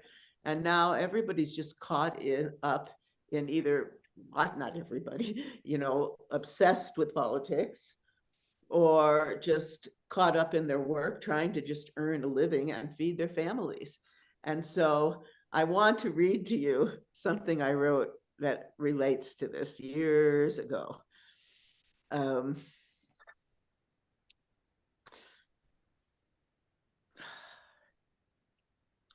So I'm talking about the shifting that's going on. And all of the sacred teachings, which I write about in my book, from all different traditions, reveal that from the depths of darkness comes the greatest light. And so for many, this heralded time of the great is the time of the great alchemical transmutation of humanity. It is the time in which the metaphorical black coal or prima materia of our being has the greatest possibility of being transmuted into the pure crystalline diamond. When this happens, an extraordinary shift occurs as we are filled once again with the pure light of divinity and become the spiritual seeds for a new golden age. These sacred teachings of East and West have their parallel in those recently brought forward by medical anthropologist Dr. Alberto Bioldo, who has spent many years studying and transmitting the sacred teachings of the Incan shamans of Peru. These shamans have told him that humanity has reached what they refer to as the Pachacuti, or a period of renewal that occurs at the end of time. During this transitional time of upheaval, when the world will be turned right side up again, there will be a tear in the fabric of time itself, a window into the future through which a new human species will emerge. They call this new species Homo luminous. According to the Brahma Kumaris, we know them well, a spiritual group from the north of India that is steeped in the ancient ways of the feminine and the values of nurturing, communion, and grace, humanity has now moved beyond the Kali Yuga, the age of iron, into a new transitional age, which they refer to as the Diamond Age or Age of Confluence. This is an age of consciousness that is not manifested in the physical, when those who have the eyes to see and ears to hear become aware of the great call to the light. At the heart of all the mystic traditions lies the knowledge of this teaching of the call to the light. It arises within us as a longing for truth and clarity, as an overwhelming desire to be free of our sorrow, pain, and suffering, as a deep hunger for beauty, simplicity, rest, and inner peace. Once our ears are opened to this call, our eyes turn inward toward the divine light of spirit, the light, the Shakti of the great Mother Goddess. As we open ourselves to drink from her fountain of radiance that ceaselessly flows from the supreme primordial source of creation, it kindles our awareness and provides us with the energy to fight the darkness within. Our subtle consciousness awakens and the shadowy veils that have covered our minds begin to lift. Our senses expand to perceive the shining realms of the spirit, the subtle pathways of the psychic energetic landscape, and the beauty of our essential luminosity. It is no wonder that in these transformative times, interest in and knowledge of the great goddess is being rekindled throughout the world, for it is she, the divine Shakti, the Shekhinah of the Hebrews, as the great warrior of truth and integrity, as the nurturing mother and primal energy of divinity who provides us with the strength and fortitude to battle our inner and outer demons. We sit at the juncture of one of the most critical times of this planet. With each and every passing moment, we have a conscious choice to continue on this path of destruction and alienation, or have the courage to stand up and face our demons. The greatest spiritual traditions of our world teach that the best way to combat these demons, whether they even be in material form or in the depths of one's own mind, is not through mimicking their dark methods, but through love and compassion. Only when our actions spring from an honest and open heart can we begin to create a world free of the demons of fear, greed, and deception. Only when we have the courage to clearly see ourselves and freely admit how deeply we are entrenched in the darkness, how far we have allowed ourselves to fall from the pure light of truth and integrity, can we begin to dream a new world and give birth to a new shining age of spirit. For out of the ashes of the Kali Yuga, the golden age is born. Out of the depths of the darkness, light is born. Thank you, Sharon. There was so much information in there. Each paragraph was actually giving an information. And earlier, you mentioned your mother.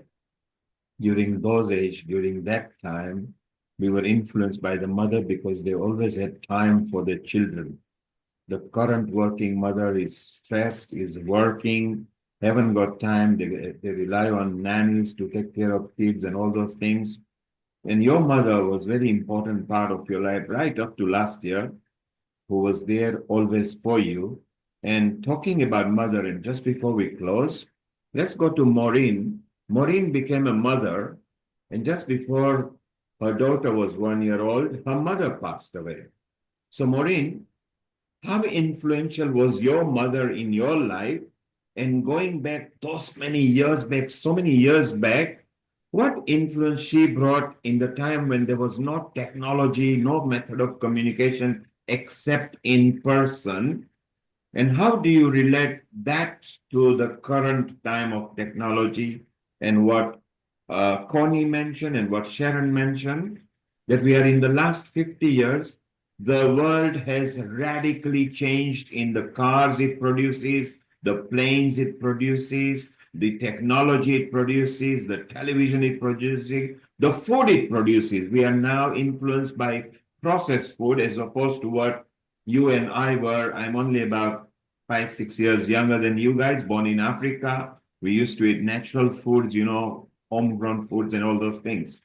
Maureen, your memory, because you came into motherhood and your mother had gone, and then how did you manage? There was no technology to learn from. So how did you manage? Well, thank you for that very profound question. Yes, I didn't know you knew that about me. And so yes, my mother did die when my daughter was 11 months old, and I went into a deep sense of grief at that loss, significant loss, and at the same time, the upbringing that I had was in Vancouver, a big city, and yet at that time, 75 years ago, there were neighborhoods that were like small villages. So it felt, there was a stronger sense of community. And as Connie was saying, everybody, knew each other, on our block and in our neighborhood. And so there was that different sense of connection back in those days. And yet, coming through life in the first, I guess my mother passed when I was about 34 years old, 34. And so having to rely on the people in my village, I brought my children up in a relatively small village called Fort Langley, the birthplace of British Columbia. And 2,000 people was a small community. And now, so there were resources, there were people, there was preschool, parent participation preschool, there were resources and neighbors and really good friends to rely on. And in-person phone conversations, and in-person gatherings and parties and celebrations, and just beautiful to be in person with people back in those days, and yet limited in the scope. And what I was going to say is that I'm pleased that my daughter is bringing up my granddaughter, my 6-year-old granddaughter. They're here today in a northern village of 500 people. And it's really a beautiful thing to watch, the level of community that still exists there, even with all of the technology. And the technology can be expansive and inclusive on a bigger level.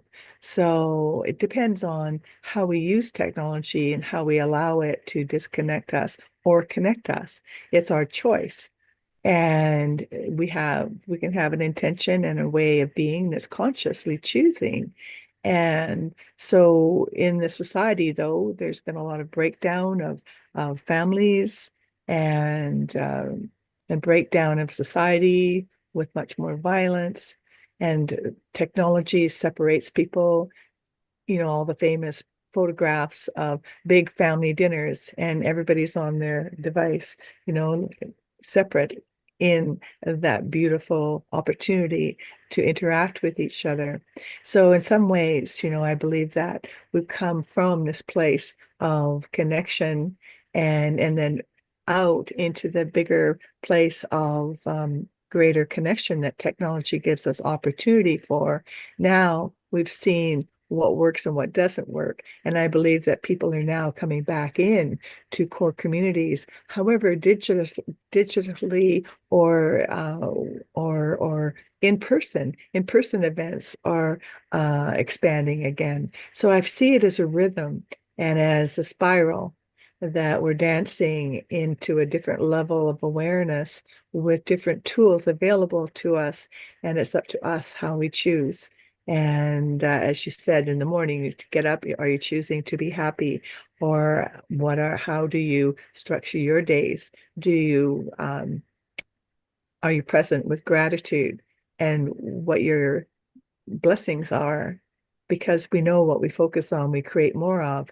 So I think that this greater expansion, which is at the same time disconnecting, now we're moving into a different level of consciousness where we realize that we're at greater choice than ever before. So everything is a tool, and it's how we use that tool and how we show up and how we can become our better, most loving selves.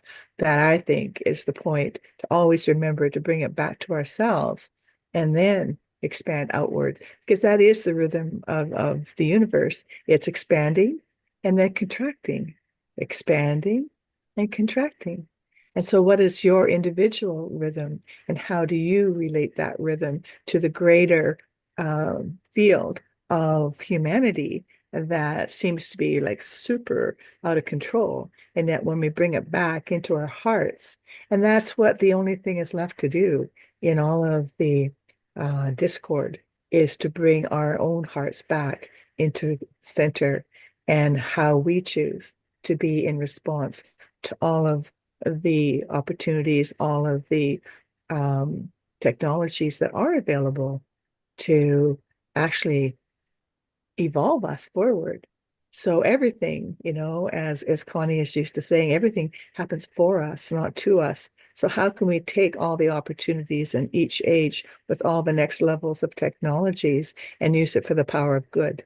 So I believe that's the question. How do we use our current situation and the technologies and the out of control environment that we find ourselves in the greater global world? How do we take that and bring it back into the center of our hearts? Because like Dr. Bruce Lipton says, we are a cell in the body of creation. So we are one with all of that. So how do we heal our part and heal our earth together and bring our wisdom together, which is what's so beautiful about this community, that I appreciate being part of the family here. As Neil always reminds me, you're part of the family now. And Yes, I'm not Maureen, indeed, able to you're show up part. on Monday mornings, but I'm always here in my heart. Indeed, you are part of the family. You mentioned heal the earth. Yes, slowly we can heal the earth together. And there you are, Maureen has said, don't be shy to embrace new technology. The choice is yours. Choose how much, what, and when to use technology. Don't worry about it. So it's so beautiful. And we have also learned today that mothers are important. So empower women, empower better humanity. So it's very good. Sharon, before we close, let's remind our viewers of the next 3 episodes at Healing Our Earth. So those who would like to contribute or have a comment, then they can connect their respective countries' coordinators. So this is next week, Sharon. Next week, Sunday, 8th December, 2024, Universal Health Coverage Day. Health for all, yes. Yes, I think that we're moving in many ways towards really doing our best to heal ourselves, to have good food, to have good soil. And so it's not just about, the insurance companies and all that, which we might talk about, but it's really, how do we come to optimal health? Yes, Sharon. And as you say, it's not just about insurance and everything. Universal Health Coverage Day for 2024, the theme is very simple. The government must offer health services to each country, to their citizens, preferably free. That's the theme for this year. Yes, And week after that, Bill Douglas back, because he has a whole focus on the global transformation in this way for children and all of us. So next, then, women's self-care. This has always been a wonderful episode. We're going to focus on menopausal care. So all of you that have something to contribute, which I'm sure you all do, please join us Sunday, the 15th of December at 2 p.m. GMT onwards. and coming to the Christmas week. Oh yes, Sunday, 22nd December, singing and festive fun.